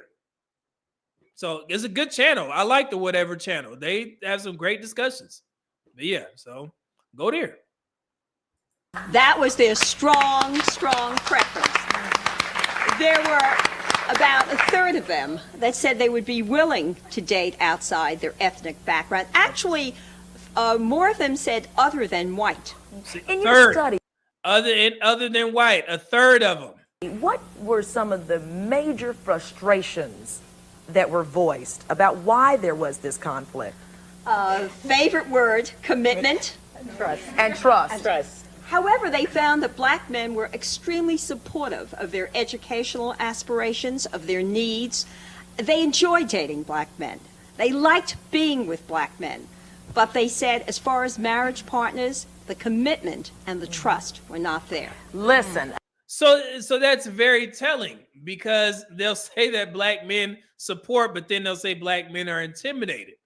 And you think about this stuff, you're like, man, why are these talking points still repeated until this day? And also, it was always one-sided. They say that it was a trust and commitment from black men. Okay? But then, as we know, they referenced this before, at the time of this recording, 65% of black women had children at a wedlock. And I'm pretty sure the majority of those children were had by a small percentage of black men. I looked at the statistics. Back then, it was only a small percentage of black men that had ever fathered children between 15 and 49. I believe it was 43%. But then you guys look at the marriage numbers, 47, 48%. It's very telling. So they're not really, they're saying black men don't want to commit, but for some odd reason, a kid popped out. How does that work? And why didn't they ask, what are y'all doing? Are you showing up your best self in relationships? Are you cheating? Are you effing up? What are you doing? Nobody never talks about that. Quite ironic. Let me tell you, how many times have you gotten on the telephone, thank you ladies, and talked to your girlfriend, your best friend, your guy friend about all the problems with commitment and trust, and you talk. My girlfriend up here is 41-year-old Marilyn Wilson. Marilyn she's 41 and she looks younger than all of them. It's an attractive woman right here. She's so 90s, goodness. Marilyn and I grew up together, basically. And we're one of those girls who get on the phone and gab after we first meet somebody, gab after we break up, gab through everything. Marilyn has certainly had some luck in finding a man. She's actually been married twice to professional black men. Now, because she's pretty. We can't even find one man. She's already found two. What do you find? And I'm going to just share some of the things that we talk about all the time, about some of the things that you go through when you're trying to find that perfect man. Well, I think that we as black women, we all have certain expectations that we are, a certain man that we are looking for. And that was certainly my situation in both of my marriages. My first marriage, I was 29 years old, and many of my friends were already tying the knot, and I felt that biological clock that was ticking, and I only dated my first husband 8 months, which I don't think was long enough to really know him, and as a result, the marriage did not last long. We were not compatible at all. However, my second husband, I know we're gonna ding this woman for being married twice and divorced twice. I get it, but you can see a stark difference between her and the way she's dressed, the way she talks. It's just a difference. So I can understand why she was married 2 times, but I am kind of hesitant to give her credit because you divorced twice. What the hell was you doing in there? You was running around? Your little cute self? Goodness? Okay. Compatible. I thought we still remain very good friends. I just spoke to him last night. And Did you tell him you were doing the show? Yes, he knows. I know I'm he's doing the shaking show. in his boots right now. He knows I'm doing the show. I'm still very close with him and his family. I love his mother dearly. Yeah. But things just didn't work out. And you have tension in marriages. You have the economic tension. You have the tension of measuring up to someone's expectations. And so all of those things, and unfortunately it just did not work out. As I said, it's a blessing that we are still friends, and all's well that ends well. You want to get married again? No, I don't. She done. You don't want none of that. Yes, I don't. What I'm hearing from Marilyn is what I'm hearing from a lot of men and women. That's this idea that we're like on 2 separate sides. Nigga, Nigga, what you? God, dog. What are you talking about, bro? Man, get your ass out of here. All right, let's continue. The room, and we're afraid now. Men are afraid they're going to be disrespected, and women are afraid they're going to be left. That's right. And because we're so afraid and sitting on those separate corners, we're analyzing all this drama, but we're not really acting because we're scared. Well, wait a minute. We're going to find out how we can start acting a little bit. Also, how many women in the audience, let me hear a clap of hands, would like to get married? How many women want to get married? That's a lot. Hey, them black dudes pissed off in We're there. going to have some tips on how to beat the odds and make it to the altar with the man of your dreams. I want you to know I'm taking a few notes too, girls. And we get some tips from you too, Ron. We'll be right back in a minute. Here we go. It's not done.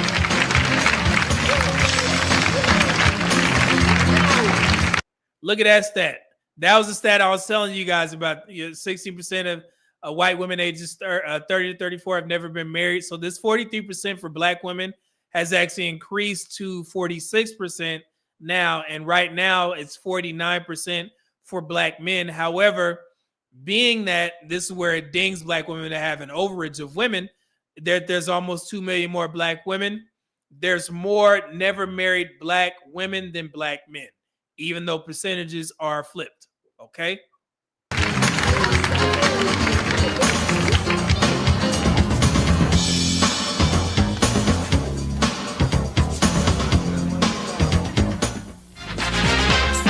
Hey, watch this. Hold on. So they're showing interracial couples. Remember, this was before 1994. Watch this.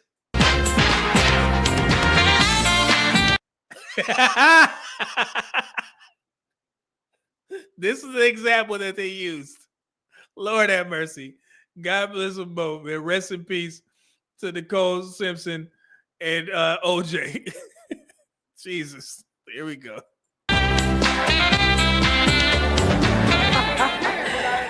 We are talking about how hard it is for most black women to find a good black man. And I want to ask you guys something. When you just saw that montage of couples there, interracial couples, black men with white women, what were your reactions? Anybody have any gut reactions? Come on, straight from the gut here. Straight from the gut. Come on, stand up. Purely financial. Purely financial. Money. Who else? Look at little chubby self. Goodness. Yeah, money. Purely financial. Back here. What do you say? What do you say? Come on, come on, come on, come on. I'm getting my exercise today. There you go. Every time someone's in the spotlight, like a black man, you always see him with a white woman. And that's the main thing. You don't see him with a black. It's like, and some of them make comments, no, I don't like black women. I prefer white women. And it doesn't make no sense. It really does. These are the so-called good black men. Oh, wait, what we do? What we do? What? God, no. Is this woman black? What is you? You know, I know black. What are you? How you gonna cook us back then? It's the same talking point. They only focus on the rappers, athletes, and entertainers. Those few marriages or relationships is like, oh yeah, that's all black men. We already debunked that foolery, but it is what it is. That was just crazy. She jumped off the top rope to come get us, didn't she? I don't think it matters whether you're white or black. I don't think it matters as long as you're in love. Doesn't bother you. Doesn't bother you either? Doesn't bother me at all. I'm going to date who I want to date, whether she's black, white, Spanish. That's right, brother. That effed up haircut. Yeah. Yeah. Mexican. What do you ladies think? But you know what, I was just going to say, I don't have the what happens to be quite often the reaction most sisters have, and that is they're a little bit angry when they see black men who are successful with white women. I don't go there. I don't have that emotion. I'll tell you what emotion I do have, though. I'm just sitting here this evening, and I'm looking at this panel, and I'm thinking, here is a row, you included. What you think? Look, she gonna say this is where they big up all these black women are beautiful up here. Why are we not finding men?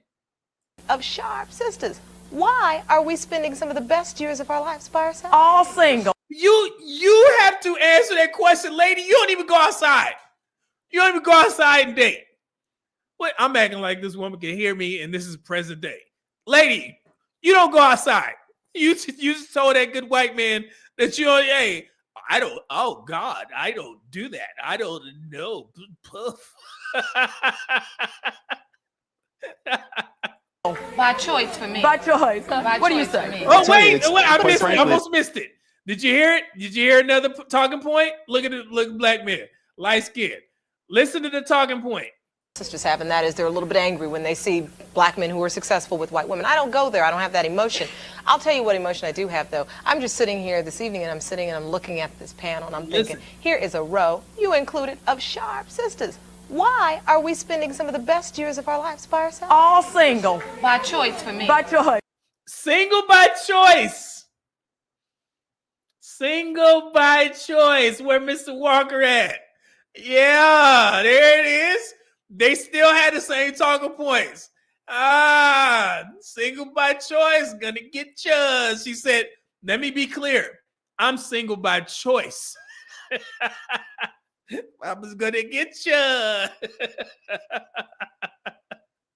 I'm having too much fun up here, man. There it is. What do you say? I'll tell you, it's quite frankly, it's easier to meet a white woman or sometimes Hispanic women because black women have so much attitude when you're out or you're walking. Energy. Hey, light-skinned brother, soul brother, spoke up. What did he say? The same talking point. Black men been saying this for years. I'll tell you, it's quite frankly, it's easier to meet a white woman or sometimes Hispanic women because black women have so much attitude when you're out or you're walking. Energy. You don't like that? Look at it.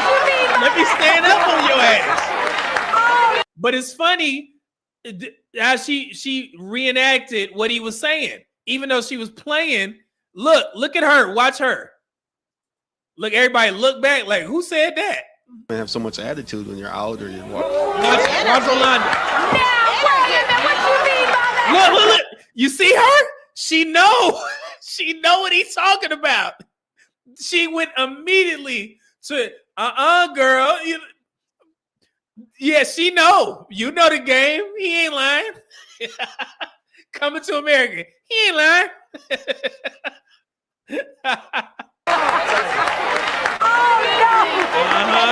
You know, nah, don't act shy now. Nah, bring it on out. That's how you act outside this little show here. What? Remember on Martin, the woman that was trying to get Tommy from Pam? I think they were mocking her. What was that lady's name? Gina's friend from school. They was from the same sorority. What was the name? I know y'all watched Martin. I forgot the woman's name, but she was the woman where they took off, the long weave at the end. Y'all know? Yeah. I forgot the goddamn. God damn. What was that episode where the lady, she had the talk show and she had the book? God dang it. I forgot. Okay. All right, let's get to it. Fair use.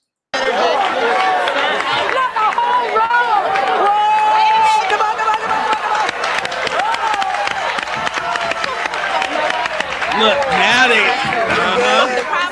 We hear that all the time. Black women have too much attitude. That's just me. That's just how I am. I know plenty white girls with attitude. Let me tell you. That has nothing to do with it. It's about a cultural expression. Just because I roll my head, I roll my eyes, whatever, that's confidence. I have confidence in myself, and I'd like to be heard, and I'm going to let you know where I stand. That has nothing to do with it. So that's a cop-out. If you're too intimidated by me doing this or doing whatever like that, then that's on you. You need to check yourself. Have the confidence enough to step to me regardless. Oh, you told him. And that brother's like, you see? That right there. Oh, man. Black men, we got to go through so much. And I told y'all, Jesus Christ, how has this continued? How? We got to go through so much. I told y'all the analogy of, the honeycomb, the nest, the bee nest or whatever. It's like black men, just exactly how she explained it. It's like when you're trying to get, honey from the bee's nest or whatever, black men, to get to a black woman's love, you got to stick your hand through that live nest to get to that honey. When you get to a black woman's love, it's some of the purest love that you will ever find. But before you get to that honey, you're going to get stung up a bit. You get stung up a lot. And if back then what they wanted black men to do is accept all of that foolery like she just did and overlook that and still pursue us. One thing that these new generation of men are not doing, they ain't putting up with that shit like black men in the past would have. They would have just sat there and took it. And now you see these guys, these younger dudes, they are not sticking their hand in that damn bee nest or whatever, the honeycomb to get the honey. They just going to the grocery store and getting the honey that's already made in the jars. And you're like, hey, this will do. And this honey jar has a big booty. I'm good. So they're like, we ain't putting up with that shit. She just said you're going to just have to check yourself. If the guy is telling you that we perceive that as attitude, then that would be in your best interest to stop doing that. But it's like, nah, take me as I am. Good God. Here we go. No, what am I missing? What is it called? What is the honeycomb? Is it honeycomb? What I'm missing? I don't know too much. You said hornet's nest. I thought it was a hornet's nest. Wasp nest. Wasp got a nest too. What is honeybees? What they got? A honeycomb? I know it's, what is it called? The shit that Winnie the Pooh be sticking his hand in. What is it? I don't know. Y'all get what I'm talking about. All right, let's get to it. Fair use. Winnie the Pooh. All right.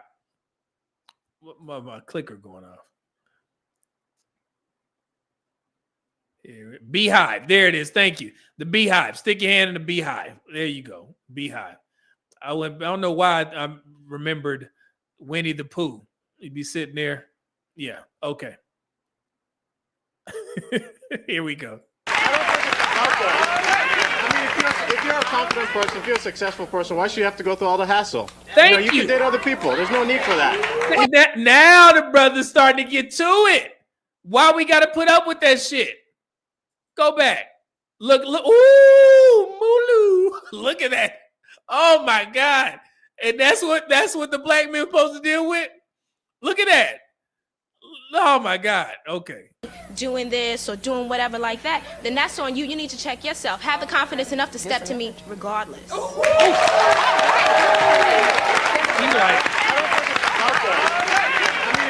you're a confident person, if you're a successful person, why should you have to go through all the hassle? You could date other people. There's no need for that. But you remember them as the same dudes from earlier that had that internal conversation. They knew what was going on. Yeah. Okay, go through the hassle. It's not it should not be a hassle. I mean, it is a hassle. That's one thing black women don't do. Y'all don't listen to black men. Black men been screaming from the mountaintops. Hey, where your natural hair, ladies? Y'all don't like that. That's a response of black women. Y'all don't like natural hair. How you gonna tell us what we like when we sit there telling you wear your natural hair? What? They not listening. God, dog. we're here for one another, and quite frankly, I think that a lot of black men have bought into what the system tells us about black women. I think that a lot of black men hold us responsible for being what we've had to be throughout the years, with not having you there as father figures and having to be the mother and the father to our children. So again, they're the same talking point. Black fathers have always been there. And I know it's a narrative of the welfare where you couldn't have a father in the household. Y'all know that during those welfare raids where they had to come check the house, the black men would just go down the street and get a 40 or something and wait till they got done checking the house, and then they would come back and be in the house with their kids. Did y'all know that? They didn't literally kick black men out of the house like that. Some black women bought into it. But for the majority of black men, and this is dated years and years ago, I did the research. I'm going to show you guys here in a second. Black men have always been in their children's lives, okay? It's just this narrative like this. That's what they continue to spread. So no, they did not. Go through the research, man. And I see people talk about this. Black women kick black men out the home. Some did. They did fall into that welfare trap. But you know what? Black men was eating off that welfare money as well. As soon as a man got done checking the house, looking for men's shoes and shit, that dude would come right back in. What we eating for dinner? So yeah, it's not like that, man. God, dog. Okay. And a lot of the other issues that go along that make us the strong black women that we are. And you guys use that against us, and it's not fair. And why should we apologize for being strong black women? There it is. Look, this thing was. She is mad at everything. She said, look, we should have to, this strong black woman shit used to fly back in the day, man. It don't fly no more. And I think a lot of black women are starting to notice that. But it's the indoctrination. They still have the same mindset. Why we, what's wrong with being a strong black woman? What the problem is, my brother, you just can't handle it. That's it. You can't handle it. Hey, you just can't. Look at it. Look, she doing just like Rolanda did. Look at it. Hold on. What the problem is, my brother, you just can't handle it. That's it. You can't handle it. You can't handle it, black. You can't handle it. You can't handle it. It's the same shit today. No, you can't handle it. You. They gonna clip this shit up. They gonna be mad at me. I'm just joking, man. You I love black women, man. God, dog. Black men in the chat, y'all hear that? You can't handle it. You can't. I wanted to say something to the young man that stood up and made a comment right here behind him. Yes. That made a comment that was really, really key. In interracial dating, you will see a black man with a white woman. However, what did you say? You very rarely see a white man wanting to date a black woman. What's wrong with this picture? But she gets... You ask black women, lady. How you asking this good white man? He's literally telling you, we prefer to date our women. What you mean? What? She's still mad at that. God dog it. We can't win. It's everybody's fault. Dates. I'm from the She Midwest. gets dates. Jeanette gets dates. No, I'm saying. Jeanette's got dates. How many white men in here would want to date a sister? Look, how many? She putting her bid in. She putting the bid in on national television. How many white men want to date a sister? Let's see what they say. White men in here could deal with that attitude that this brother was talking about. Energy. No, they don't want to deal.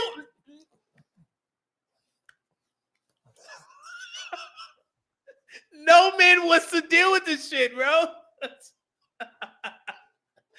I'm freaking out over here. I'm freaking out. Oh my God.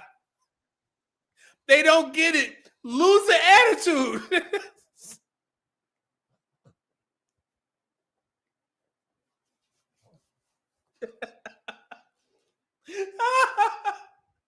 Man. Oh God. She don't get it. They don't want it. They don't want the attitude. Energy, this power, however you want to call it. She disagrees. I disagree because I'm a multi-dimensional person, and I've dated outside of my race, and it's been, I'd say, a good 6-7 years since I've dated a brother, and I've been dating outside my race. Okay. And She been dating other races of men for 7 years, and ain't no ring on her finger. Been dating me. Is that because it's hard for you to find someone, or is what? Why? It's just compatibility. Mm-hmm. Have you had long-term relationships with? So she been getting run through by white dudes and other races of men for 7 years, but she still ain't blaming them. These men? or were you something to be desired, something to say? No, I broke it. So she was hinting around, were you a fetish to them? That's what she was saying. Maybe I off with should try them. this. No, I broke it off with them. You know, because a lot of times, in my experience now, you know. But you when said you didn't date In anyway. my experience, I did tell, what's her name in the back? Okay. Patricia in the back, Look. that when I was about 17, 18 years old, I did date a white boy. This woman been running around for years. So you mean to tell me you had a kid at 14 years old and you got enough experience to say that you was dating white men 17, 18 years old? What does that mean? What dating? Sneaking in? Probably your fast ass. Okay. I hate to say that. I'm sorry I said that. But anyway. No, it we're ain't. being No, frank, you ain't. okay? Nah. Don't start bitching up now. I did date a white boy, man. Nah, don't be ashamed now. Nah, don't start bitching up now. Go ahead. But, and through that experience, no, seriously, through that experience was not a pleasurable experience to me, and that wasn't what tainted me. It was just, you know, that attitude, that sapphireness, that energy, my tradition, my culture. I'm conditioned to know more about their culture than they are conditioned to know about my culture. Take the time to get to know me and my culture and my tradition. Look, that lady like, no, honey. They should have let her talk. She seemed like she would have told the truth. Do they want to do that? I don't think so. Well, up next, while this comedian was busy trying to make all of us laugh, look at that. she was Who is also that? trying to find Who a is good that? man. You're looking at Phyllis Yvonne Stickney back there, and we're going to meet her. Where y'all know her from? Where y'all know her from? Jungle Fever. Remember that? And she just recently went viral. I did a video on her where she was trying to cook black men. And she's actually on the show with her now ex-husband. They were married at the time. Listen to her. Hold on. Her next and get her side of the story when we come back.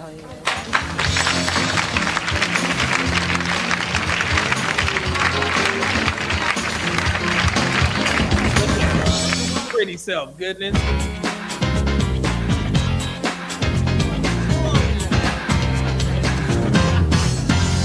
Hey folks, guess what? Believe it or not all black women are looking to find a good man. Quite a few have great husbands. Phyllis Yvonne Stickney is one of them. She's a comedian and an actress, and if you haven't seen her comedy routine, you may remember her from a number of movies, including Malcolm X, Jungle Fever. She played a welfare mom in the TV movie The Women of Brewster Place. Hey, when did Malcolm X come out? That was a while ago? How long ago? When did that come out? 1992. Okay, so this is around that time. 92, 93, somewhere around there. All right. And maybe she'll be playing a mommy's too in real life soon because she just got married. Come on out here, girl.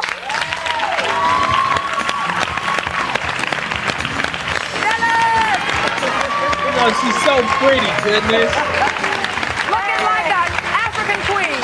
How you doing, darling? Come here. Oh, goodness. You got the orange She has always been so pretty to me, man.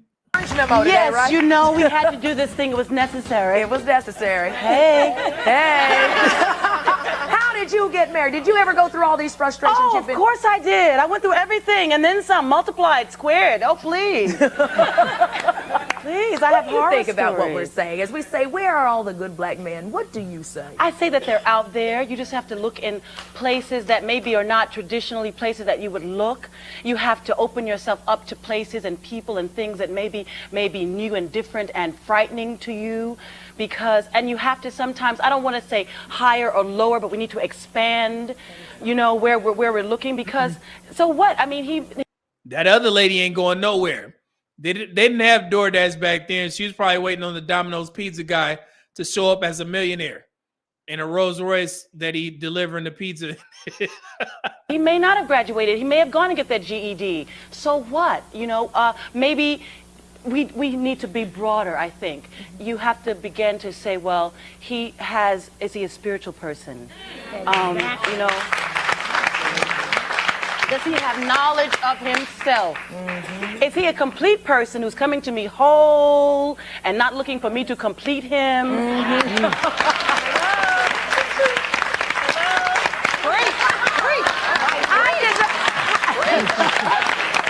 did you meet your husband, Phyllis? Oh, it's like, don't make me, I'm going to be serious and blush and all that, but actually, we had seen each other. We were in a world that we were around each other, but not a lot. I saw maybe 3 or 4 times before in over. That was her husband back then. Black King. For a 4 or 5 year period of time. And then one night, I was having a meeting at my studio I live in Harlem, and I was on, oh honey, yes, please. This is serious blackness here, darling. I live. I get a nosebleed. It's only Rolanda that brought me below 110th Street, people. So anyway, one night I had left a book of poetry at the theater, the Victoria 5 Theater where I work, and I heard this voice from the corner. I'd gotten the book and I was waiting on a taxi because I was running late for a meeting, and I heard this voice from the shadows say, "Sister, sister." And I didn't see a face. He said, "When you let me come into the light, you'll know who I am." What? And sure enough, when he stepped into the light, I said, "Oh, Brother Omar, how are you?" But look, brother, I'm running late. Can you come and go with me? Because, I didn't want to just cut him off because I didn't know what he wanted to say. And so he got in the taxi and he called to someone, "Brother, I'll see you later." And he came with me to my meeting, and he sat through the meeting and listened. And after the meeting, I was talking about a program that I'm developing to train youth at risk and ex-offenders in the technical aspects of film and television production. So it's just something that's coming through me. The creator gave it to me. It isn't my idea. But, and so I'm sitting there saying, you too, I'm telling the children that you too can make $150,000 as a technical director. And so after the meeting was over, this very humble brother looked at me and said, "Me too, sister?" And I was like, "Yes." Well, we started working together because I needed someone to do just a number of things around the office, production assistant work. And then I started working with him to help me with some of my dates, booking engagements and things like that. I needed security. And he was just so amenable to everything. And he paid attention. He was patient. But most importantly, he was a strong black man who was not afraid of all of the history that we are imbued with, good, bad, or indifferent. He wasn't afraid that there were economic differences between us. He wasn't lewd. He was respectful and humble. These two ladies wrote the book on it. You're holding it in your lap. I want you to meet these women. You might say they have their MRSs. They are Mrs. Cassandra Marshall Cato Lewis and Mrs. Monique Gillerette Dijon. And you wrote a book on how to marry a black man. All right, I'm going to let them get done, but we're about to do a little exercise here. Chat, be ready. Real deal. The real deal. What is the real deal? Well, the real deal, first of all, is we love black men. Can everybody say that? We love black men. Okay. They didn't repeat I'll admit it. I was desperate. Okay, I'm not saying that anybody here is desperate. I'm saying, speaking for myself, that I was desperate. I had given up. Phyllis is my friend from a long time. She knows I had given up. I said, there are no good black men in New York. I took stock in my life. Hold on. And I How started you looking gonna say at that? There's no good black men in New York. Y'all beat your ass. Oh, sorry. myself. And I started working on myself. And I said, there's got to be a reason why I keep ending up in the same place with my heart broke over and over and over again. What am I? Instead of saying the brothers have a problem and they can't handle me because I'm working in television, I said, what am I doing wrong? And the answer is in this book. We say to get yourself together spiritually, physically. I swing on you, lady. All right. Physically, mentally, culturally. That's like they say, why do I keep going out with the same guy? And the answer is because you're the same woman. But right? Now you want to speak up. Now you want to say it to the women on the panel. But spiritually, you have to believe that if you center and cleanse yourself spiritually, you will start attracting different kinds of people that won't hurt you, that won't walk all over you, that won't be intimidated by you. And some more advice as soon as we come back. We'll get it from you when we come back. Tips on how to marry that man. gonna let this play out, but we got something.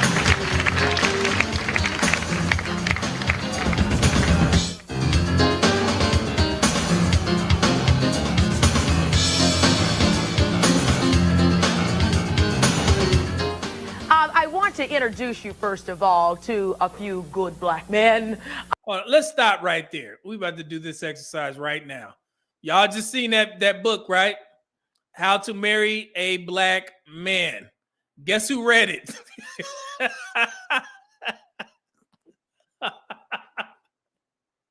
Just guess whose egghead ass read that damn book before this show so I can get these notes for y'all. Me. I built this. Me. That's who. All right. Let's do a quick exercise here. First, I'm going to show y'all the 10 key things that I got from this book.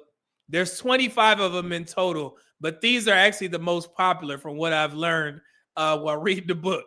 Now, we're going to see if these points still hold up. The 10 key tips, pause, on how to love a black man. They are telling, the book is centered around telling black women on what they need to do in order to marry a black man. So in present day, you guys let me know in the chat if all of this stuff will either fly or will black women adopt what they're telling them to do. Here we go. Who read this book? Me. That's who. Okay. First one. Get your act together. So when you do finally meet Mr. Right, he can't resist you. So in the book, and I told you I'm going to speak to this. In the book, the way they say get your act together is to make sure that you keep your appearance up, you stay in shape, and you also have your finances in order.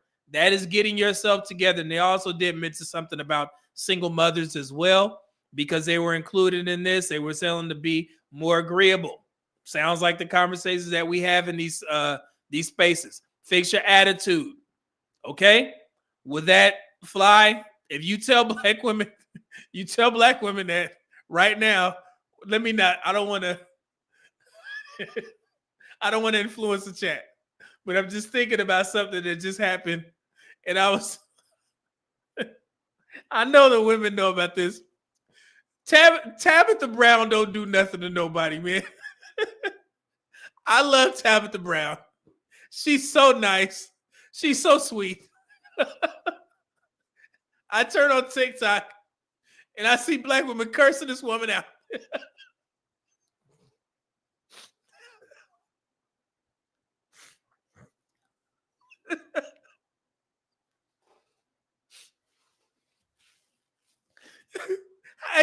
How you cuss out Tabitha Brown, man? First it was Felicia Rashad, and now this. Oh God. They cooking Tabitha Brown, man.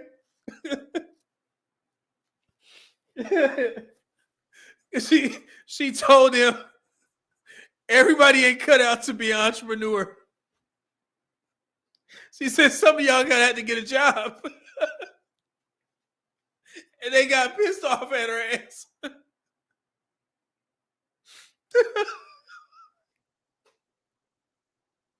I would have never thought. I'm sorry, man. That shit is funny to me, bro. How you gonna be mad at Tabitha Brown, man? Oh, shoot. You can't cuss that woman out. Okay, it's all right. So that's the first one. Woo. Okay. Jesus. What be wrong with our women, man? Oh, man. Okay. Here's the second one. All right. Hey, smile and say hello to every black man you see. Would that fly today? Would that fly? We just had We just had that old head get cussed out for saying black women don't say hi to him in the grocery store. I was reading this book and I was like, man, can any of this shit apply to today? Well, this is why I see y'all said, nope, nope. Oh, man. I admit I have so much fun. I know I'm supposed to be taking this shit serious, but I was really hurt that they cussed out Tabitha Brown, man. Lord, okay. Okay. Here's the next one. Wait, let's see. Forgive old lovers and make peace with them. I don't think that's happening either because they keep referring to their exes and shit. I don't know about that one. That could be 50-50. Let's see here. Oh, man. Tell everyone you know that you're looking for a husband. Now, they go into detail by saying you have to be intentional. That is something that we talk about in these spaces, but the ego, like that woman said, I don't go outside. I don't date. I don't go to places looking for a man. I don't think this shit will fly. If you told black women today, let people know that you looking for a husband. They don't want to admit that. I'm fine being single, but if the right man comes along, then I'll be open to it. So I'm not sure about that one. Let's continue. Oh, man. Let's see here. Go on as many blind dates as possible. Now listen here. Listen here, you harlots. Y'all asses that took this shit too far. Back in the day, it was cool. Go on as many blind dates as possible. But now y'all asses, you using these men for free food. You brokies. So I can't give y'all that advice. Go on as many dates as possible. And y'all keep going out with these guys just for free food. That shit ain't gonna work. So yeah. But this is like, who said that? Saints here, like pop the balloon. Yeah, something like that. So they doing it, but in the real world, they trying to finesse dudes and give free crab legs and shit. Ordering $400 steaks. So I don't know if I can give them that advice, man. I don't know if that's gonna work. God. Okay, here we go. All right. If you ask a man a series of questions within the first 5 minutes of meeting him, he'll tell you almost anything you want to know. After that, he clams up and he won't tell you a thing. So that's actually good advice. And I tell women that when I do these damn consults, stop trying to make everything like a job interview. When y'all first talk or you go on a date or something like that, you have a series of questions. And yes, there are a lot of women that have a written down list of questions that they ask men on dates. If the conversation is not flowing and you just asking, you firing off questions and shit, that shit ain't gonna fly. That dude probably gonna leave your ass there. Okay? Just work up to that. So yeah, so I'll agree with this one. Where's it? Hold on. Let's see here. Okay, here we go. And then if you realize right away he is someone you don't like, but does have an interesting job or hobby, he may have a friend who's perfect for you. I thought this part was funny. So they're talking about like if you meet a guy and you hanging out or whatever, and he likes to golf, but you're not really feeling him. Like, hey man, you might want to stick around there so you can find somebody that, that he may have a friend and you may like him. So they're just saying, hey, keep your options open. So, sure. Okay. If he's available and you like him, don't hesitate to let him know. What y'all think about that one? That's a pretty good one. I'm not sure if most women are ready to approach men like that or tell them that they like you. But I could be wrong. I'm willing, you guys can change my mind. Especially, the men and women that are on the dating market. You guys can let me know. Is this something that is practiced a lot When a woman likes you, she'll tell you. Let me see here. You said that the quality drop? Uh-oh.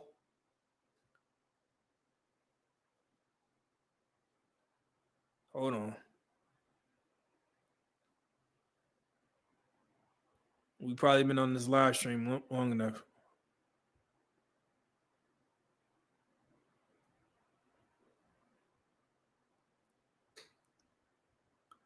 The picture is bad. Picture's bad.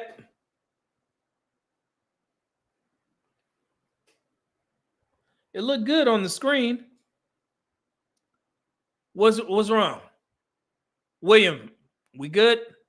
Oh, okay, it looks good now. Okay, cool. All right, let me straighten up. Nah, man, I'm having too much fun on this show.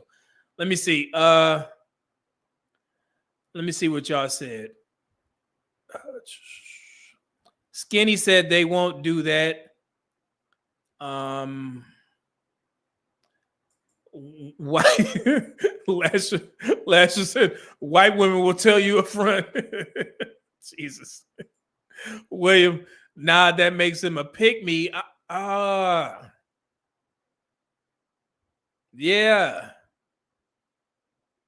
Yeah, that's a good one. That's yeah. William, yeah, you right. Anthony, that won't fly today. They used to do that late 80s, early 90s. Yeah. What's that? The only hybrid? Is that Theo hybrid? Okay. That's a little crazy. Hanging around, look for your friend. Yeah. That's like an adjustment to the mutual friend meet and greet. Yeah. Okay. Thank you. Chris said there's a few. Okay. Q said, yep. Okay. All right. Cool. All right, I'm going to get to the super chats. I'm just trying to let this stuff play. So I'm going to get to all of them. Don't worry. You sent in the super chat. I'm reading them all after we get done with this. And then the last one. Oh my God. Hey, where the ladies at? I want Jessica, you still here? Olawa, are you still here? What y'all think about this one? Dress conservatively. If you attract him with your body, how are you going to keep him with your mind? What y'all think? Well, will they dress conservatively? What y'all think? I'll let y'all. You tell black women, hey, stop being naked around here. They gonna listen to you? Oh man, goodness gracious! What y'all think? I'll leave it there. Damn.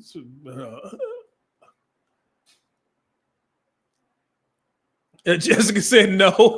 Yeah, they want to be naked up out here, so I can't tell.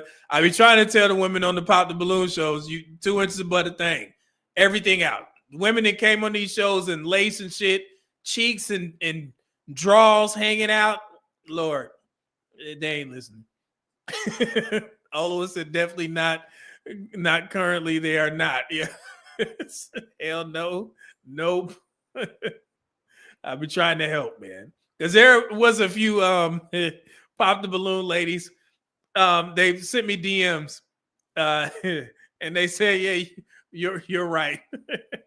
My outfit did look crazy. I told her I wouldn't say nothing, but yeah. Some of them, they listen to me. So God bless them. Okay. Let's see. Yeah, there. You seen it, Ola. You be here coming on with lingerie. Yeah, just everything out. Now I'm an old dude. I'm like, man, come on, man. Y'all got to cover up. You got to, you naked out here. Jesus. All right. So that was the 10 key points. So yeah, so I wanted to go through that with y'all. But the book, you can find it on, I got it from Amazon. You can find it there, or you can find it's on, I had a website where you can read it as well. It's an easy read. I was able to burn through it while I was doing some cardio on the stationary bike over the past week. So yeah, it was an easy read. All right. So shout out to them. I'm gonna let they're actually about to speak now. So here we go. Let's get back to the video. Fair use, fair use.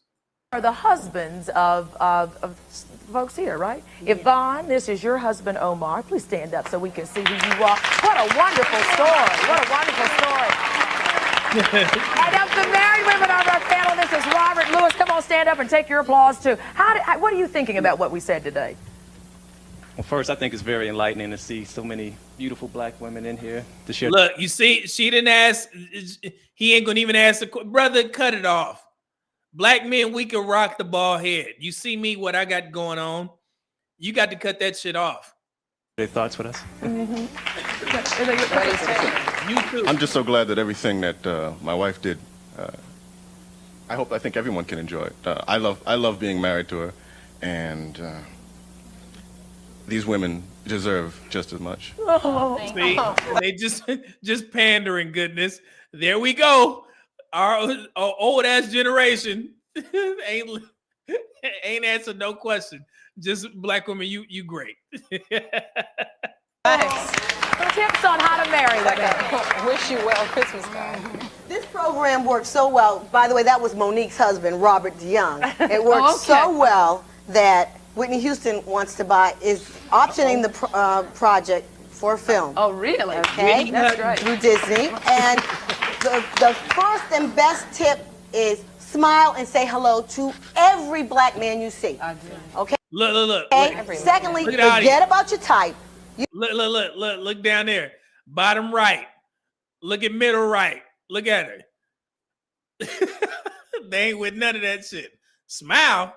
Didn't they get pissed off at Kevin Samuels for saying that? You don't have a type from now on. And your type is a black man, okay? And third is to forget about the dinner and movie date because our brothers want to get paid when they, go out. Social functions, walk on the river, have him take you somewhere that you're going to meet other black men because he may not be the right one, but he might have a cousin or uncle. Ron, what do you say? Some more tips. I told y'all I read this damn book. I'd like to say to the men, I mean, there's so much when I look at the bookstore shelves, including my book, How to Love a Black Man, so much of it is written to women, but what about the brothers and what women need from us? So I'm working on How to Love a Black Woman now. Tip number one for the brothers is be in it for the long haul. Our women want to see somebody who's going to stick around. They're scared. But you got to give him, and this is William, though, he read the book as well. He did discuss that. Yes, being, that's why we have these conversations about being marriage-minded. And I always make sure I let guys know you need to keep that standard up front if you are a marriage-minded guy. So I'm not opposed to that point. However, the women have to show up as well. Because most of the issues that I see most guys having, especially with the guys that I talk to offline, during the consults mostly, they are very successful. And they're not, they want more than just a big booty, especially when they marriage-minded. Back in the day, they used to fly. You overlook all these red flags, but if the girl got, she got ass though. You know how black men do. You know the game. It's a lot of black men these days like, nah, it's got to be more than that. What are you, the whole, proverbial table thing. So yeah, so I get it. Let's continue. And they're hurt, and they want to see us bring the power of staying. Yeah. Number two, father boys like that, so that my daughters get to see a man like that in their generation. Yes. Let me show you.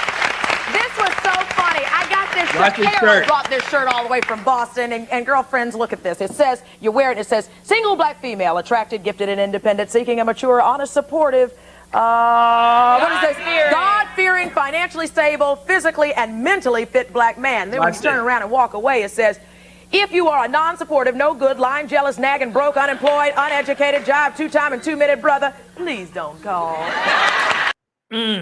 We see, just messed up everything. We can't get no applause. We can't get no praise. Who would wear a shirt like that? Would that attract y'all? Single men, if you seen a woman wearing a shirt like that, Lord, my God.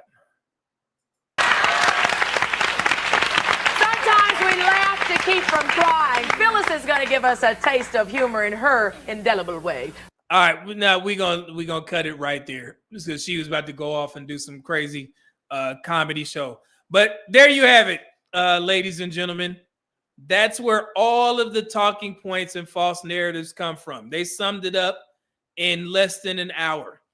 And we got to, I mean, you guys got to see in real time why we continue to have these conversations. Or there's a lot of black women these days saying you need to take the mics away from black men because they've never heard black men speak like this publicly because they've always had the mic. Even on that show, you saw when the black men did speak up, it was met with evil eyes. They was trying to cook them. Even the white guys that stood up, they got backlash for saying what they wanted to say. So that's why you see so many men pushing to have platforms like this to make sure that we, the world can hear our side for a change. Okay? So yeah, so that's the reason why. And I'm glad that I was able to review that video with you guys. But like I said, we're not done. There was a single mother up there, right? 14-year-olds had a kid at 14. The single mother conversation is very polarizing in today's, black dating culture, right? I have a story it basically shows the reason why black women keep hope alive, so to speak, in regards to finding love when they become single mothers. Now, since we're at this video, I'm going to tell you guys the group of black men that black women expect to take that responsibility on of raising somebody else's children. It is the God-fearing men. Y'all have heard me say this before, right? Every show, there's a woman saying, I need him to be God-fearing men. And I said one day, I was like, man, they sure do put a lot on the men who they consider God-fearing. And this is actually one of the reasons why. Let me show you guys. Let me bring up the video. So shout out to Rolanda for putting that up there. Hold on. We're going to link this real quick. Before we get to it, let me get to the super chats. We have a lot of them. I held off on reading all the super chats until the end. So let me see here.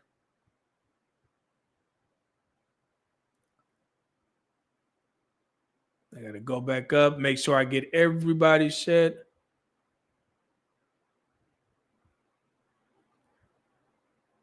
All right, got that one. Okay. Here we go. All right. Erroneous E with the $5 bomb. He said, hypergamy strikes again. As prices inflate in society, so does the hypergamous nature. Comfort is primal for women, and the haves set the market. Absolutely, man. Good point. Thank you. Mr. Walker, $2 bomb, said, just for me, baby permits diabolical. Yeah. Remember that song, Just for Me? Oh, sorry. I'm old. Me and Mr. Walker know. So A split Jim, what up though? $4.99 super chat says scores of women watch this in soap operas throughout the 80s and 90s. Absolutely. Jamari Mack, $2, said she might be referring to New York or NYU or CUNY. What is CUNY? Is that community? What is that? I know it's a school in New York. City University of New York. Okay, cool. Appreciate that. Thank you. Pac-Man, $2 super chat, said they haven't dropped any sources for the stats yet, but of course I did. So Mr. Walker, $2 said that aged terribly. It's funny. William, $1.99 super chat, said by choice. Yeah, she said by choice. Y'all remember that. By choice. She can have any man she wants, but she's single by choice. All these millionaire men are gathering around, getting on one knee, but she's like, you know what? I'm single by choice. I ain't getting married. Her dream man came around and she was like, nope, no, my brother, you got to get your own. Yeah. That's how they want us to believe.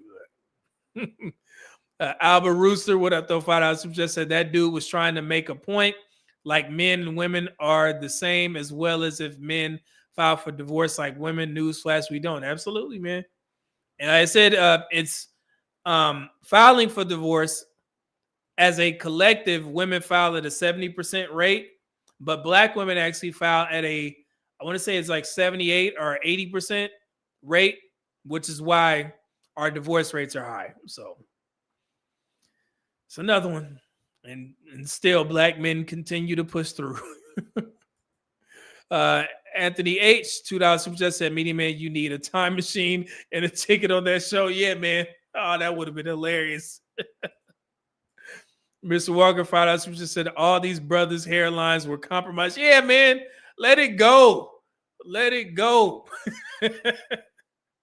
Rodia C, $2 said, this time capsule has confirmed nothing changed. Nothing has changed, brother. Never lost. Air Force Reek, $5 said, Media Man, I think her name was Meat Munchkin Monique. Yeah, Monique. It was the Martin show.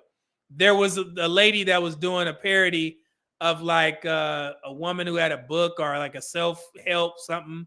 Yeah, her name was Monique. Yeah. Meat Munching Monique. She's trying to get Tommy, was she? The AJAC man $5 suggested, are black women animals because you handle animals, right? Automatic disqualify. Bro, AJAC man, and I want to tell black women everywhere this. I've always hated that term. I hate when black women refer to them or say to people that you got to be able to handle me. That's not what you want to put out there. It reads as such. Are y'all animals? No. Okay? Stop saying that shit. That is one of the worst things that you can champion. You got to be able to handle me. What you mean? That's one of the generational curses that we need to alleviate. I despise that term. Sports dropping $2 super chat said the sisters went full war council. Yeah, man, they was ready. Avengers assemble. William K. Jones, $4.99 super chat said, we appreciate your sacrifice. Yeah, I read the book, brother. I read it. Lord. Dante Bryan, $2 said, all because she said get a damn job. Oh, now you to bring it back up, man. Man, that hurt my heart. The first time I seen Tabitha Brown was on a Breakfast Club interview, and she was so sweet, man. Seeing some of her products in Target back in the day, I was like, man, let me go ahead and grab some. But man, and even in that video, just beautiful white teeth, smiling, hair, natural, beautiful skin. And they really cooked that woman. Nobody is safe, man. Oh, and now they cooking Kelly Price. I didn't know they didn't like Kelly Price until she went off on him. Because I guess she said the black men under the comments, some men, she said black men are men, that you was some BANs for talking about her outfit. But she spent the majority of her video cooking black women, man. She was mad at y'all. And black women returned that energy right back. They brought up old videos of Kelly Price acting crazy on some talk show. Oh man, yeah, you can't say nothing. I thought everybody liked Kelly Price music. She makes good music. What was that song? Was it with Mr. Biggs and them? Yeah, she's always had an amazing voice. Now they don't like Kelly Price. Lord have mercy. Okay. Mr. Walker, $2 just said, Tabitha Brown is a saint. She is, man. I'll protect that woman, man. Get off of her. Albert Rooster, $2. Black women turned that book into a straight joke. Oh, man. Yeah, it don't apply. Albert Rooster, again, $2 said, that's the book of sins to independent ladies. Hey, Albert Rooster, you can throw it to him. Like, I'm melting.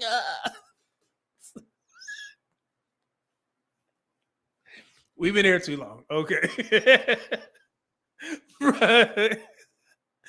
Project 707. $5 super chat said, tuned out for a moment to watch my Bears on Monday Night Football. I come back, media man still cooking. Yeah, man, we still going, man. Oh, Lord. Let's see here. Rodian C. $5 super chat said, from my experience, women who approach men have a lot of experience. That could be another thing, too. Let's see here. Alvarusa, $2 super chat said, if she fine and got just that shirt on, sure.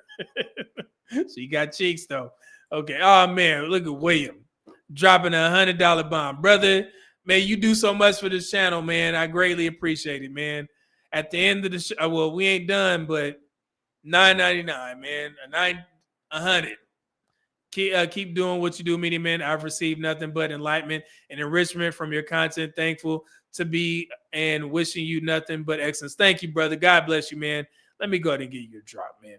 A couple of them. Here we go. Gas station. I'ma just see these and bump into them, put gun to them, run through them, make them dookie. Gas station sushi.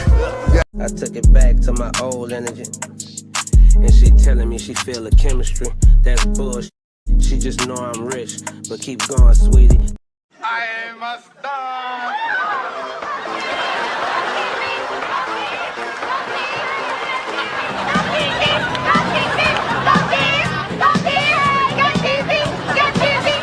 Wait a minute. I'm black, y'all, and I'm black, y'all, and I'm blacker than black, and I'm black, y'all, and I'm black, y'all, and I'm black, y'all, and I'm blacker than black, and I'm black, y'all. I had to drop a couple of them for you, man. Thank you, good brother. Man. No. See here, Lasher, $10 bomb. He said we need Sally, Jesse, Raphael, yeah, and Donahue. WS trying to put black men on blast. Yeah, I remember that too, man. But damn, C-Man, again, a $300 bomb. Man, this is pure comedy and tragic at the same time. Man, y'all brothers blessing you, boy, man. Hey, we got to run through the drops again. My God, man, blessings to both y'all brothers, man. Thank you. Jesus Christ. Thank y'all boys, man. Hold on. Let's get you there. I'ma just see these and bump into them, put gun to them, run through them, make them dookie. Gas station sushi. Wait a minute. I'm black, y'all, and I'm black, y'all, and I'm blacker than black, and I'm black, y'all, and I'm black, y'all, and I'm black, y'all, and I'm blacker than black, and I'm black, y'all. Yeah. What else we got? I got any more drops? I got a gang of them. We do another King B, but I know y'all like seeing Selma. Here you go.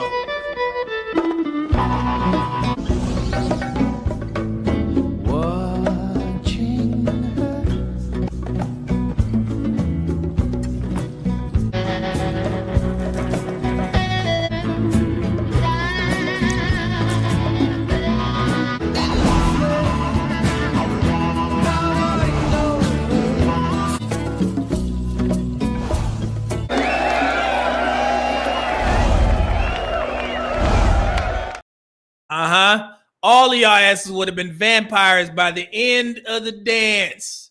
See, she would have got you. Thank you, C-Man and William. Y'all boys hooked me up, man. I greatly appreciate it. Now we definitely got to get into this next one. Look, Erroneous C. Yeah, you would have been gone. You would have been over there trying to eat other people too, man. Right after, she would have got you. I know the game. I know. Let me pull this up real quick. Hold on. Y'all God-fearing men in the church, they be putting a lot on y'all. Let's see here. This is from the Dear Future Wifey podcast.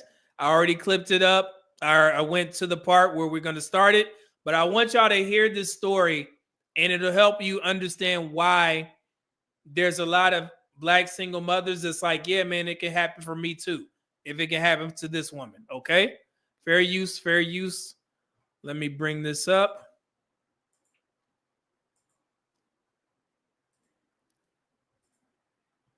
So let's listen to this together. Fair use, fair use.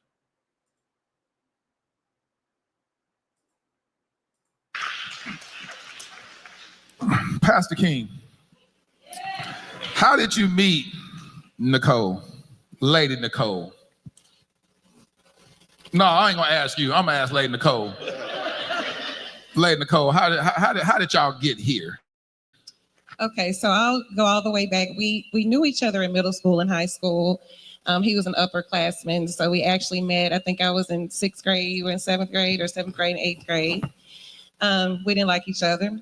And then we went on to... why'd y'all like each other? We didn't know each other. We didn't know each other like that. Okay, so you're right. We didn't know each other in middle schools. We didn't. We got to know each other in high school, and that's because he played football. And I was in drill team, so we would travel, we'd be at all the games together. So we knew of each other, we would speak, and that was it. Caring for me all my life. Love it, yeah. love it. So that was many, many years ago.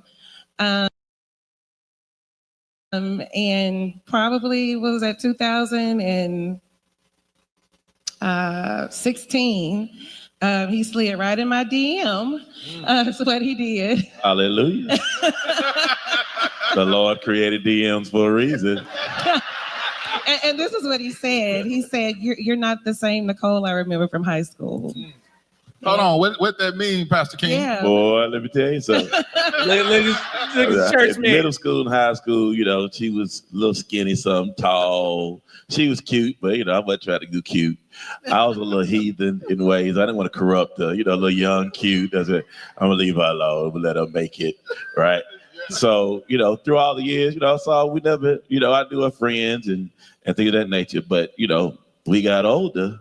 The Lord had blessed. What you looking at there? I saw the heavenlies. I saw God had done some great things in her life. Look. Yeah, Pastor, what you looking at there? You looking at something? I know the game. So I just checked it out, saw her. And I was like, yeah, that's the Lord has filled in places. Filled in places. Hey, that's a religious, godly way of putting it.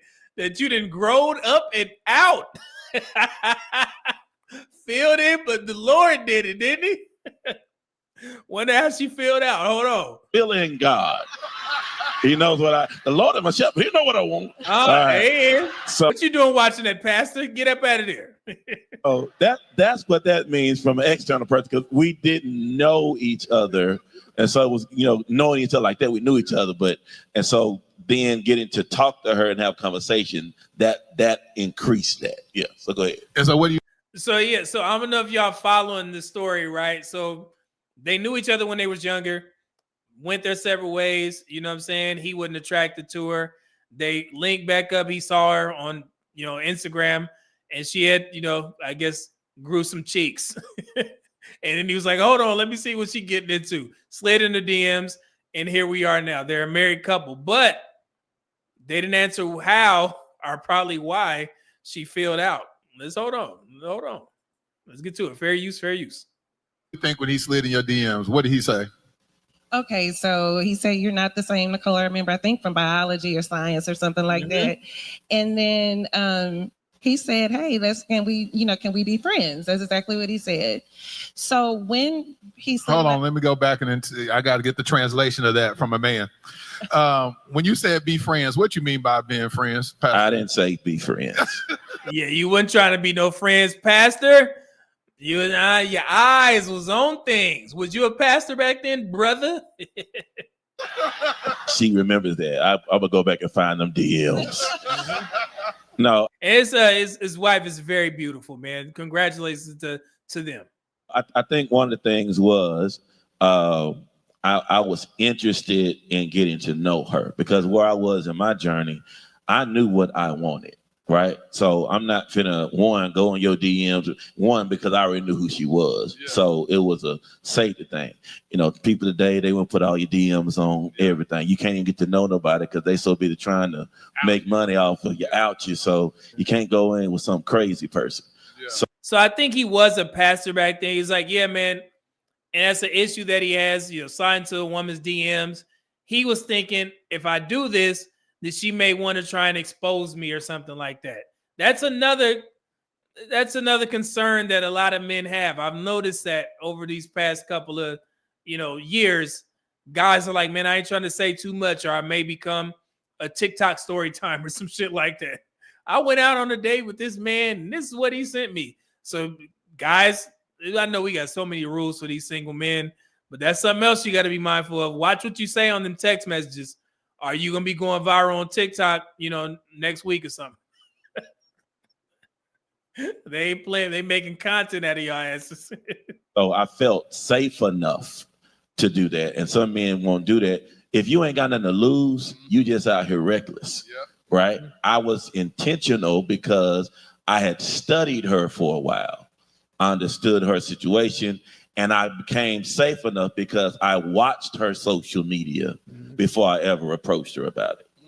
And that told me some things about her, that she's a safe enough person for me to approach. But remember, I told you guys that women put so much on their Instagram. You can be whatever man that you want, that you want to be, if you're trying to get that particular woman. So that's what he's saying. I had to comb through her social media to see what type of woman she was. And then once I figured out that she was safe enough to where I could sneak into them DMs, then I did so, because she probably put some fillers out there like, hey man, slide into my DMs, or I'm open to talking, who knows? But men, you can kind of feel what type of woman this is based off of her social media footprint. And that's how you guys, I remember we used to watch the Pop the Balloon shows, and I used to say something about a girl like, oh man, she's dressed nice or whatever. And then it'd be a bunch of dudes in the chat. Nah, media man, you got to check her Instagram. I would never bring it up on camera, but some of the women, I would look, I'd be, oh yeah, everything out. So forget what I said. So I don't know if y'all remember them live streams. Y'all should be like, nah, media man, she acting like that. But her Instagram is way different. She everything out. So here we go. Fair use. That's good. That's good. And so that led me to, all right, let me get a deeper look into who she is. I'm excited about what she looks like, but I was 41, 42. I'd seen fine. I'd been with fine all my life. I ain't choose no Snaggletooths and Booger Wolves. All right. So I can go back in my history. I have no issues with that. So that was kind of wild. I hope he ain't trying to say I done had fine and now I found my wife. Hey, brother, don't disrespect this woman like that. I don't think he meant it like that, but yeah, I don't know. The dudes on Dear Future Wifey do have a habit of doing that. And I think that's why it was a period in time where black women was cooking Lateris, because he had couples on there where the man was like, my wife irons my wife used to iron my clothes so I can go out and cheat. I don't know if y'all seen that clip where he's like, yeah, man, when I was young, my wife, or my now wife, stuck beside me and she would iron my clothes just so I can go out on a date and go cheat. And then there was another man on there saying I wasn't attracted to my wife initially. I was attracted to the light-skinned women, and now I got my wife. And black women took offense to that, and rightfully so. Absolutely. That was kind of wild. But all right. Surface is fine. I was at a point in my life, I need somebody to walk with, right? So I didn't need a project. Okay. I need a partner. Yeah. And so when I studied her, it gave me the reason to go ahead. And so I just wanted to get to know her, have dialogue with her, and talk with her a while before we even saw each other in person. So that's what we discussed. So that's kind of what that meant, is, hey, let's get to know each other. And so what did you think in that moment? So clearly you were open to it, right? Or were you not open to it? Where were you at in your mind, Nicole? I was very nervous because, this is Pastor King, but I knew him as Marcus King. Mm-hmm. And okay, so at the time he was a pastor, and that pastor was looking at things that had grown up and out. We all get weak. It's okay.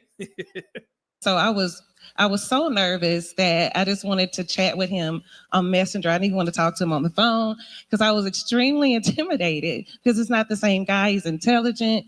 Not that I'm not You saying intelligent. I was dumb back No, then? I'm not saying you It were wasn't the dumb. same guy No. back then. And he's a pastor, right? He's a pastor. Yeah. So I was highly intimidated, and I didn't want to talk to him on the phone. I was scared. So he said, "This is not the way I want to communicate with you. This is through Messenger. But if this is what I can get, you know, okay, let's just go with it." And so I think he sent me his number. I didn't call, and I sent him my number, and he called. Right. And so we chatted for a few days, and within a week, because we knew each other, because I felt safe, he came to pick me up, and we went out on a date. Okay, so that was kind of easy since you have that backstory. You know, they knew each other in high school, sort of, you know, a little bit, and they were able to progress the relationship a little bit faster. These days, it take a while for what y'all tell me. It take a while to go on the first date. Let's see here. Pretty Boy 79 said, gifted 5 Media Man memberships. Oh, man, brother. Thank you for that, man. Good to see you here. Cold suit. I said that before, man. If you were so lucky to grab one of those 5 memberships from Pretty Boy 79, please make sure you give him a thank you, and also make sure you maintain it as well if you can. Thank you. Thank you, Pretty Boy, man. Y'all know the game. I greatly appreciate it, brother. Thank you.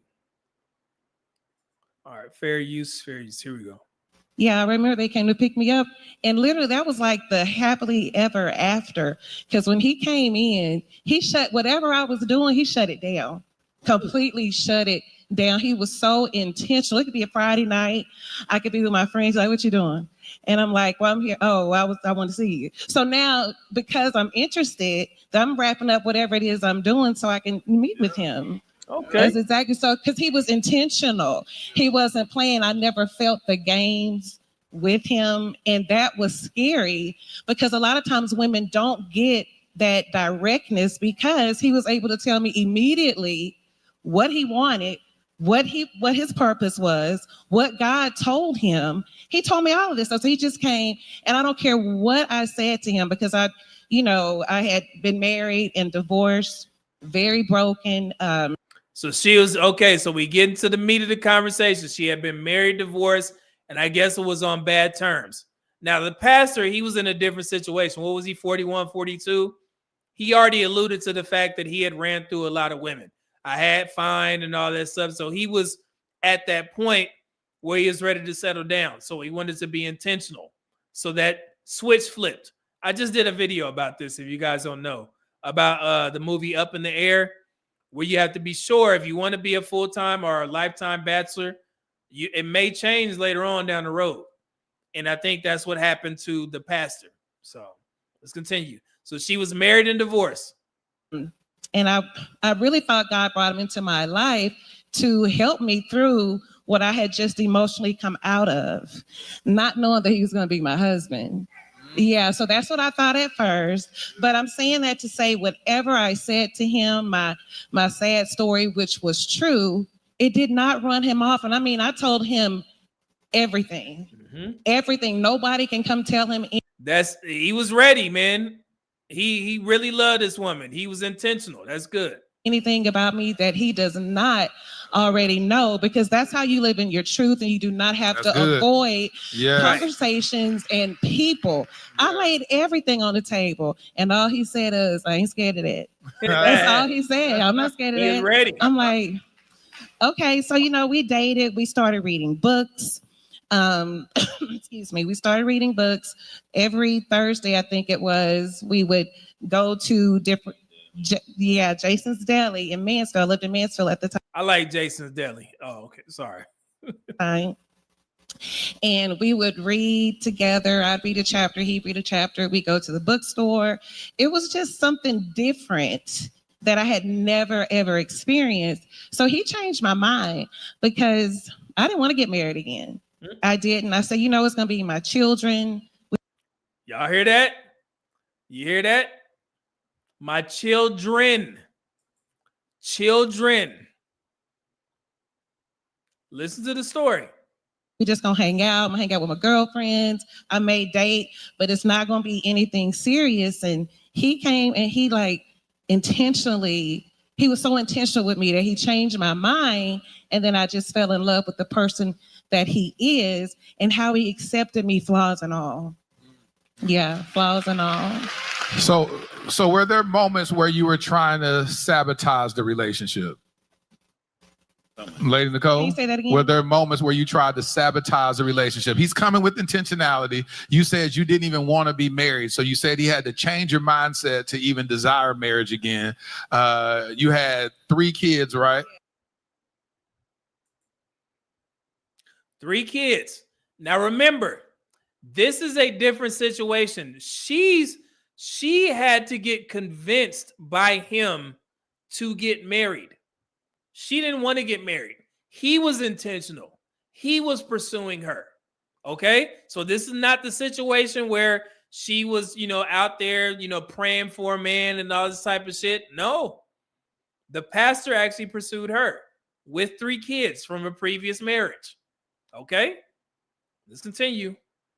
You had 3 kids at the time. So now you got to transition. If you take on this intentionality he's giving you, wow, okay, now this is going to, I have to introduce my kids to this man, and he's a pastor. It's a whole lot of transition that your mind has to go through, puts you in the position of being a first lady. So how did you reconcile that? Were you trying to sabotage the relationship before it got there, and what did that look like?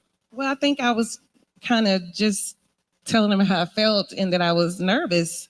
I was more afraid than anything than sabotaging the situation. I was just afraid.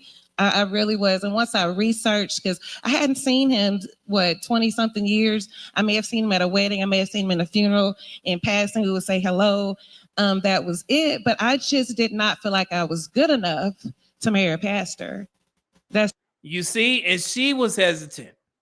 This is good, but she is very transparent. You rarely get to hear women speak like this on these shows. Very transparent. It's just what it was. And I even told him that. I'm like, listen, I've been married, have 3 kids. I don't know. That's it. I'm scared. And he just talked me through it. He just was really good with talking and listening. And he made me comfortable. And he just reminded me of who I am. That you can't even see that what God has put in you is what he said to me. You can't even see that. And I couldn't see it. So he just was really good through a really, really dark time for me. And I appreciate it so much. Yeah, she's a sweet woman, man. Very sweet woman. And you could tell that she had been through some stuff, but that dude, or let me not say dude, let me give him the respect that he deserves as a pastor.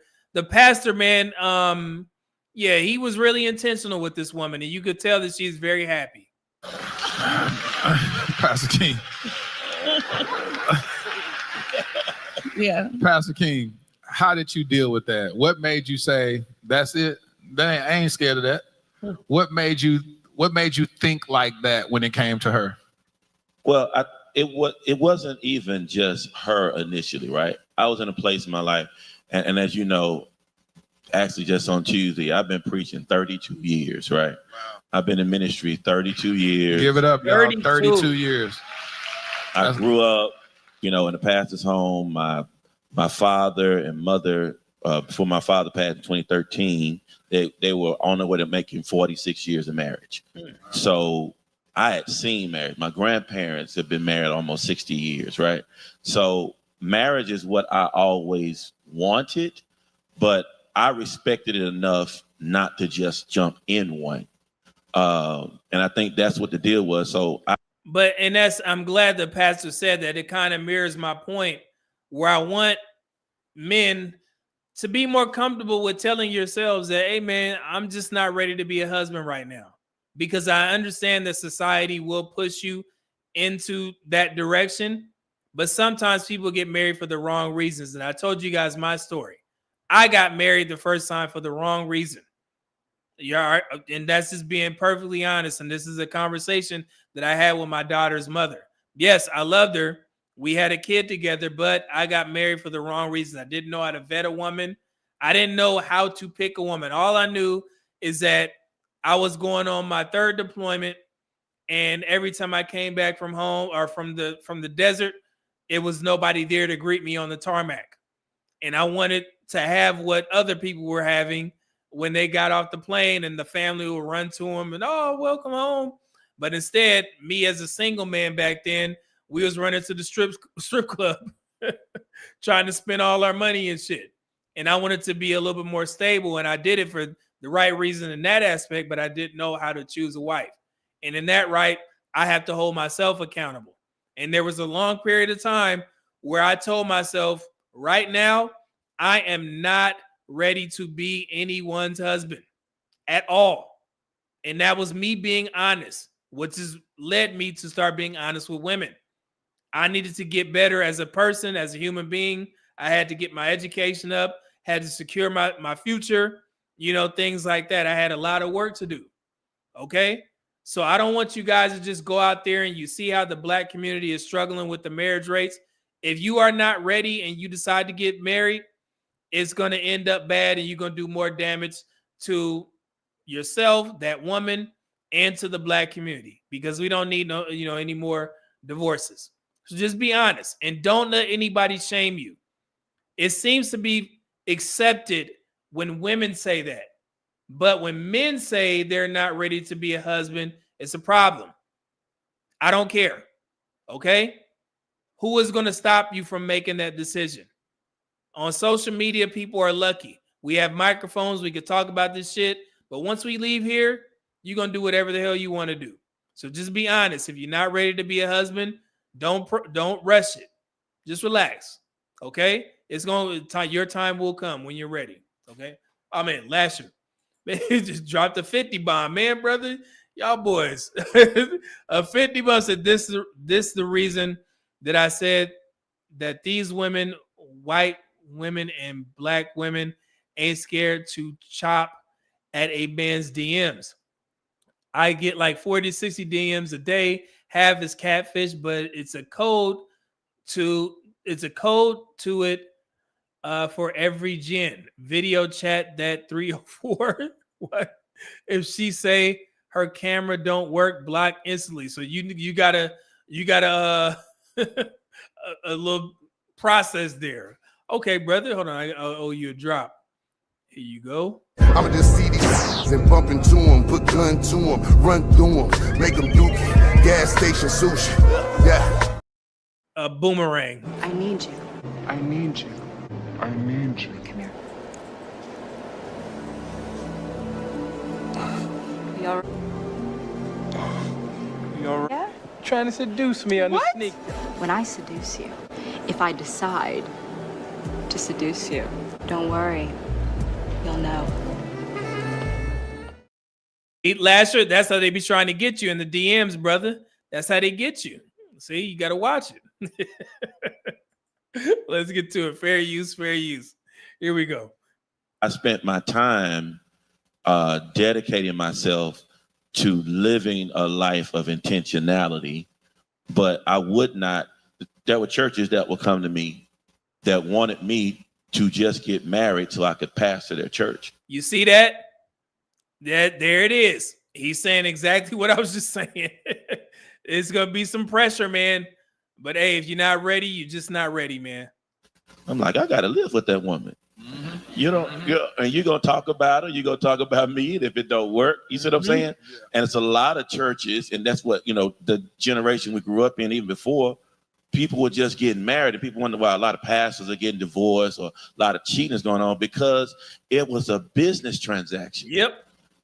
I grew up and I saw real love. I saw real relationship. So, and I have to stop it right there, and it's actually good for the stream. But the business transaction, y'all have heard this narrative in these spaces before, right? Marriage is a business transaction. But I promise you, there has to be more than just business when you get married to a woman, because that shit will not work if that's just your main reasoning to get married. Marriage is like a business. I can understand that, but there has to be more to that. You actually have to like that woman. Love, when you love a woman, that's somewhat easy. You see something different in her, and you in a position where you are ready to receive love, and you like, okay, cool, I love this woman. But also, you got to like that woman. And I'm going to keep repeating myself so y'all can understand what I'm saying. You have to live with that woman for the rest of your life. If you just simply attracted to some booty and you get into this marriage, that shit is gonna fade quick if you don't like that woman, because you're gonna be walking around clearing her throat, doing them snorts and shit. You be like, wait, what the hell are you doing that for? And that's gonna piss you off. And then one day you're gonna open up the bathroom and she didn't blew it up. I didn't know what you doing. It's a lot of shit that you got to deal with. So you got to make sure that you like this woman. Same thing goes for the women. And I probably need this message more to the women than anything, because this message of just marrying a guy because he got money, that shit ain't gonna work. It ain't gonna work. You and dudes with money are smartening up now. They getting prenups. So if you marrying a dude for his money and you don't like that man, it's gonna be all bad for you. Okay? So yeah, so y'all need to, it's a difference between loving somebody and liking somebody. Liking is what's gonna save the relationship. I promise you. Okay? Just trying to tell y'all, I'm gonna keep repeating myself. Here we go. Fair use. I wasn't interested in a business transaction, and I wasn't going to do that. So I took the time and waited on God, and I dated some wonderful people, went through different things. And all I would say is, at that point in my life, I was Lasher, what you talking about, man? Nah, I don't know what you alluding to, brother. What you mean? clear for a while on what I wanted, but I still had to wait on God to give the clearance. That part. Because just because you say you're ready doesn't mean God says it's time. Yeah. And I want his time, his will, his way. So when, I was a single man, and it's like the whole opposite of what everybody tried to say, whatever. I was a single man. I had my own house, had my own car, everything in my name. I had degrees. I written books. Lasher, what you talking about, man? Put what out there? What you do? We know each other, brother. What you talking about? You email me. You know what I'm alluding to? No, I don't, man. Not at all. So, yeah. All right, man. Let's continue. I was pastoring at the time. I was traveling around the world. I would travel to places by myself. I had a lot going on just as a single man, no kids. And so to be in that space, I could make whatever decision I wanted to make. I wasn't dating out of desperation. I was dating because I knew, God, this is where I want to be. And I did not just date everybody. Now, of course, because I was single that long, I was engaged to people I never met. I'm still trying to find out some of these making people up lies about I the was past. engaged to. I was dating people I never met. All right. You see how they do, man? So when you're in a position like that, like this pastor, people will start making up stories like you was with this girl, you got this woman pregnant and all this type of stuff. It's crazy. I know a lot of pastors have to go through this. This is wild. It's sad that he got to go through this. He seemed like a stand-up brother. I had children. I had a baby with a woman. This was a conversation going on in a beauty salon. I had a baby. I had a special needs child. I wasn't taking care of my child. See? And the child was in a stroller. Had to move the child around. I have all kinds of weird stuff. I had 7 women that was supposed to be, God told them I'm their spouse, and they all knew each other. And I didn't know how that was going to work out. But I like the concept. Lord, if it's your will. All right, now. We're talking about this old train preacher. This is a preacher runs. All right, here we go. So we just keep it real around here, right? So when you talk about that, man, it's just a lot that goes on. And a lot of people are hearing God, and you ain't hearing none of that they saying. Yeah. So when it came to marriage, Of course, I'm single. I got options. I can do what I want to do. Single woman, build a life together, start with kids, grow a legacy, continue the king name. That's what I desire to have. And I desire to do that younger. But my surrender to what God wanted, I had opportunities to be married. They weren't what God wanted for me. And my picture of what I wanted wasn't what I needed. I needed somebody in my life because I'm a person, I can look back at all of my life and I can see God never puts me in easy situations because I get bored. And so I needed someone who had worked through something, who had gone through some wars, who would be less judgmental of me because the world and the church is already judging me. And they love judging preachers because we up here. It's a whole lot of judgment. I needed somebody who had been through some stuff and understood and had that sensitivity where it was going to be combative. And so single women, no kids, had stuff together, all that was there. Why would I choose somebody with a divorce and 3 children and I'm at the age at that point where if I marry you, it's a risk that you might not be able to have my child. Right. And that was a piece that I had to say, oh. So y'all starting to get the picture, right? So remember, he's at the time of meeting her, what did he say, 41, 42 years old? He doesn't have kids. You see? That's why there's a lot of single mothers, Black women in particular, they hold out hope for that. You know what I'm saying? Because this is a pastor here. And that's why you hear a lot of women say, I want a God-fearing man, right?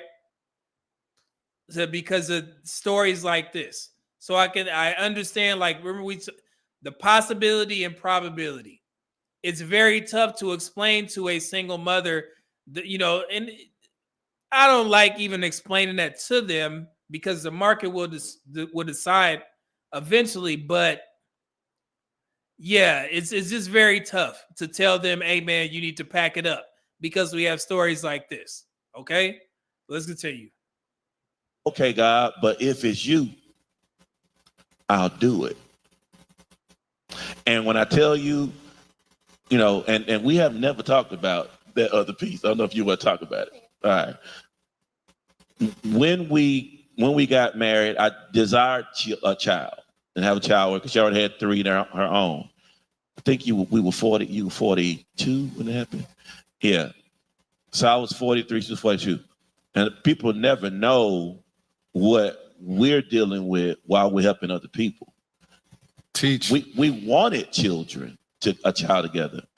She actually got pregnant.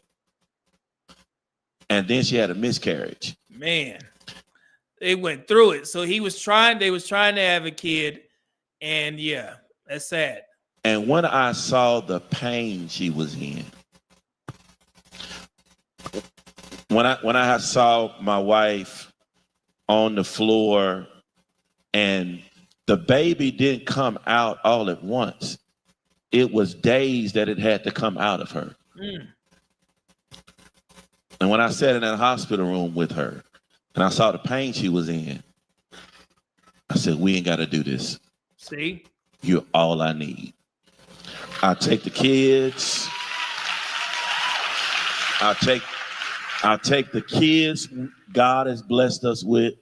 I love them. And I'm just going to trust God for the rest. Because at the end of the day, I just want to be in his will. And that I never wanted to put her in that position. And I know she wanted to give me kids and I wanted kids, but you first. And if I got you, I'm all right.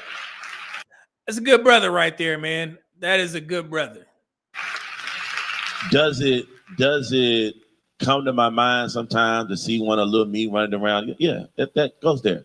But I think there's a point in your life where you have to recognize and realize that sometimes, you know, God would turn on another part in you. And I love those children like they were my own children. Matter of fact, my youngest son, everybody think we had that baby before. Because he was looking just like me. We are pretty much the same. I'm actually an introvert. People don't believe that, but she could tell you. I'm actually an introvert. I can go home. I'll be by myself. People think about I'll be everywhere. When I'm finished with y'all, I've had my Negro quotient for the day. I go home. I'm watching The Chi. I'm watching Papa. Right. What you doing watching The Chi? Pastor, get out of there. Last year, $5 super chat said, dude is denying his own genetic legacy. Was she really in pain, or did she take what? Nah, man, she had a miscarriage, man. It's all good. All right, appreciate it. I'm chilling, right? Because that's what I do. I'm with her. Tonight is date night. Ever since we've been together, it's been 9 years coming up. We have dated every single Friday night. Because before I got married, the marriage fresh. Before I got married, Laterrence, I would pray every Thursday for my wife. There were characteristics I want, and I wanted her to be healthy. I wanted her to be whole. I wanted her to be beautiful externally and internally. I wanted her to be at peace. I wanted her to have her own relationship with God. I wanted her to, and I also prayed, God, give me somebody that I can know how to support her in her journey. When we got married, I kept that date, and I still pray intentionally. I pray for her every day, but I have that day still slated just for her. I love it. Every Friday, it's just for her, and so to do this, so that's kind of the whole journey piece. I mean, because I realized after watching my parents, after working, I've counseled so many people through the years, and I just recognize it's a lot of people that's given the second person what they should have given the first if they'd have slowed down. And I'm like, I'd rather get married. So essentially, kind of on the same page. And like I said, I've just seen this, this video because I'm subscribed to Dear Future Wifey, and they had this. I like doing their reviews on the conferences, but it's pretty much the same thing, man. You just got to take your time, and you just don't want to rush into marriage like that because it's not going. The probability of it going bad, it's high. Okay, if you're not ready. And again, I keep saying society will push men. You're more respected when you get married. Yeah, I get that. When you work, in corporate field, you need to have a wife because you won't be respected and all this type of stuff. But man, if you're not ready to get married, you just can't walk down that aisle with some woman that you don't even know or you don't even like. So take your time, make sure it's the right choice for you, and keep, get married when you're ready. Okay, let's continue. Married later so I can love healthier longer. You better teach. There you go. You better teach. And I want to come back to the people you counsel, but I want to ask Layden. Let me stop it right there. All right, so let's end it right there. You guys can see the full interview on the Dear Future Wifey YouTube channel. It is the last conference that he has posted on there. I think he has a couple more interviews with other people, but yeah, even though, like I said, some things, Laterrence and I don't agree with because I remember some things, but for the most part, yeah, I enjoy his channel. I'm subscribed to it, and we're able to get good messages like that. But yeah, I just played that to show you guys that there's some dudes out there that they meet that right single mother, they will, lock her down, and get married to her. And that's why you see these conversations and you see a lot of black women get pushed back when they say, y'all saying that single mothers don't have a chance, but this is the type of situation that they're kind of praying for. You know what I'm saying? You see the women on the Kendra G show with all these kids. But as you guys can tell, and I've done videos about this, as single mothers, you got to be better than these women that's acting crazy out here, because that's a lot for a man to take on. And this woman right here, She has a very calm demeanor. I think William in the chat said that she seems like she's healed. So he probably saw all of those traits and was like, you know what, man, I guess gotta go ahead and do it. You know what I'm saying? And he was calling those her sons or her kids his kids. So yeah, so it does happen. It does happen. So like I said, I don't like, I take more of the approach of the market will decide and let people figure out where they land. But I'm not gonna cook single mothers just because it seems like it's a popular thing to do. I'm gonna be realistic. I'm gonna be fair, and I'm also gonna show both sides. Just to see how things go. How things shake out. So my motto: Brady Bunch it. But in this case, he didn't have kids. They tried, but unfortunately, she had a miscarriage. So blessings to them. Shout out to dear future wifey for putting this out there. This is a 3 hour and 30-minute conference. This is just one piece. So it's actually a great discussion. If you guys want to go over there and watch, go ahead and subscribe to his channel. I'm pretty sure you will enjoy it. If you want a different perspective from a Christian standpoint, yeah, you listen to this conference, So yeah, I think it'll be good. All right. Man, that was 4 hours and 38 minutes. Yeah, we got to get out of here, man. We got to get man, y'all definitely showed out. And let me not forget Jonathan Jones. I greatly appreciate it. You sent in a PayPal for $5, man. He said donation for creators survive for me. Thank you, brother. Appreciate that. And then we had Olua. Olua just sent in her, was that I don't know what that is. I guess that's a member. But I was going to highlight this Olua because before William just sent that in, we hit we hit 101 super chats, man. Y'all really enjoyed this stream. That's the most super chats that I can remember that I've received on this channel. But this conversation was definitely important. Thank you, Olua. Greatly appreciated. Let me go ahead and give you a drop for being here. Always love when the ladies are here. Look, certified babe. I don't even know if y'all can have this. Baby, I ain't average. Wrap it up and sign me like a package. Piling on a bitch, I am the Mavericks.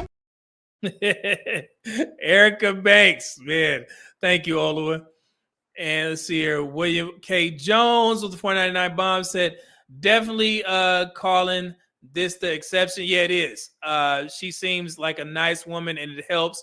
They knew each other. Still don't see it for me. Yeah, absolutely. And this wasn't to change your mind at all. It was just the story. I felt that the story was definitely it was good. I like listening to it and I felt that I could share. But y'all know my thoughts. If you're a single man with no children, I would prefer that you marry a single black woman with no children as well because of that overage. 46% or 54% of black men don't have children, and only 39% of black women don't have children. So if I had it my way, I would want those black men and black women to get married and create their own legacy, have their own children. All right. So yeah, but I definitely appreciate it. Let me see here. This was fun. Goodness gracious. All right, let's get out of here, man. But we will be back tomorrow. I'm asleep. I got to get up early. Got to work. So yeah. But we will definitely be back tomorrow on the Survive For Me channel, so we can do our Pop the Balloon review. But yeah, man, it's gonna be fun. We're gonna build that channel up as well. But thank you guys again. Blessed to everyone that supported the show, all the super chats, all the comments. You guys definitely made it an enjoyable live stream. I had so much fun tonight, man. Thank y'all for allowing me to be myself, bro. I think I watched more comedy than anything, and a lot of stuff is funny to me. So, but yeah, I'm still pissed off that they were mad at Tabitha Brown. That pissed me off. So yeah, so you don't talk mess about Tabitha, man. She don't be messing with nobody. So here we go. Oh, here, hold on. I'm going to drop that link.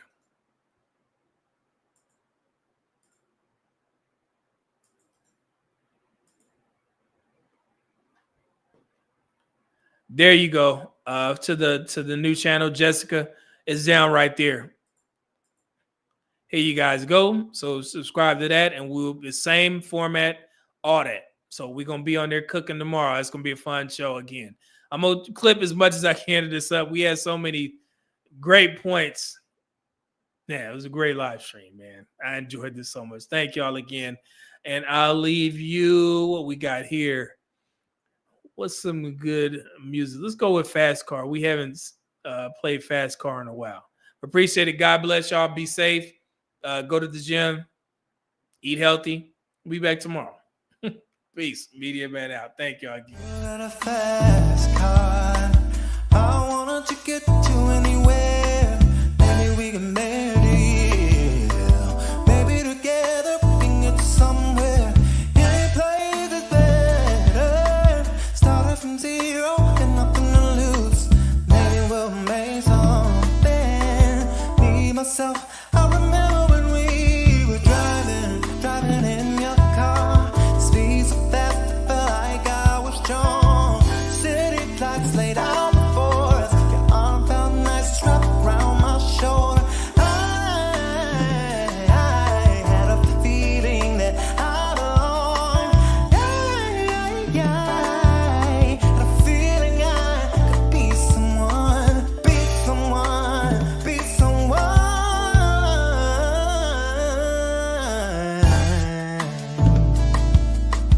Oh, you got a fast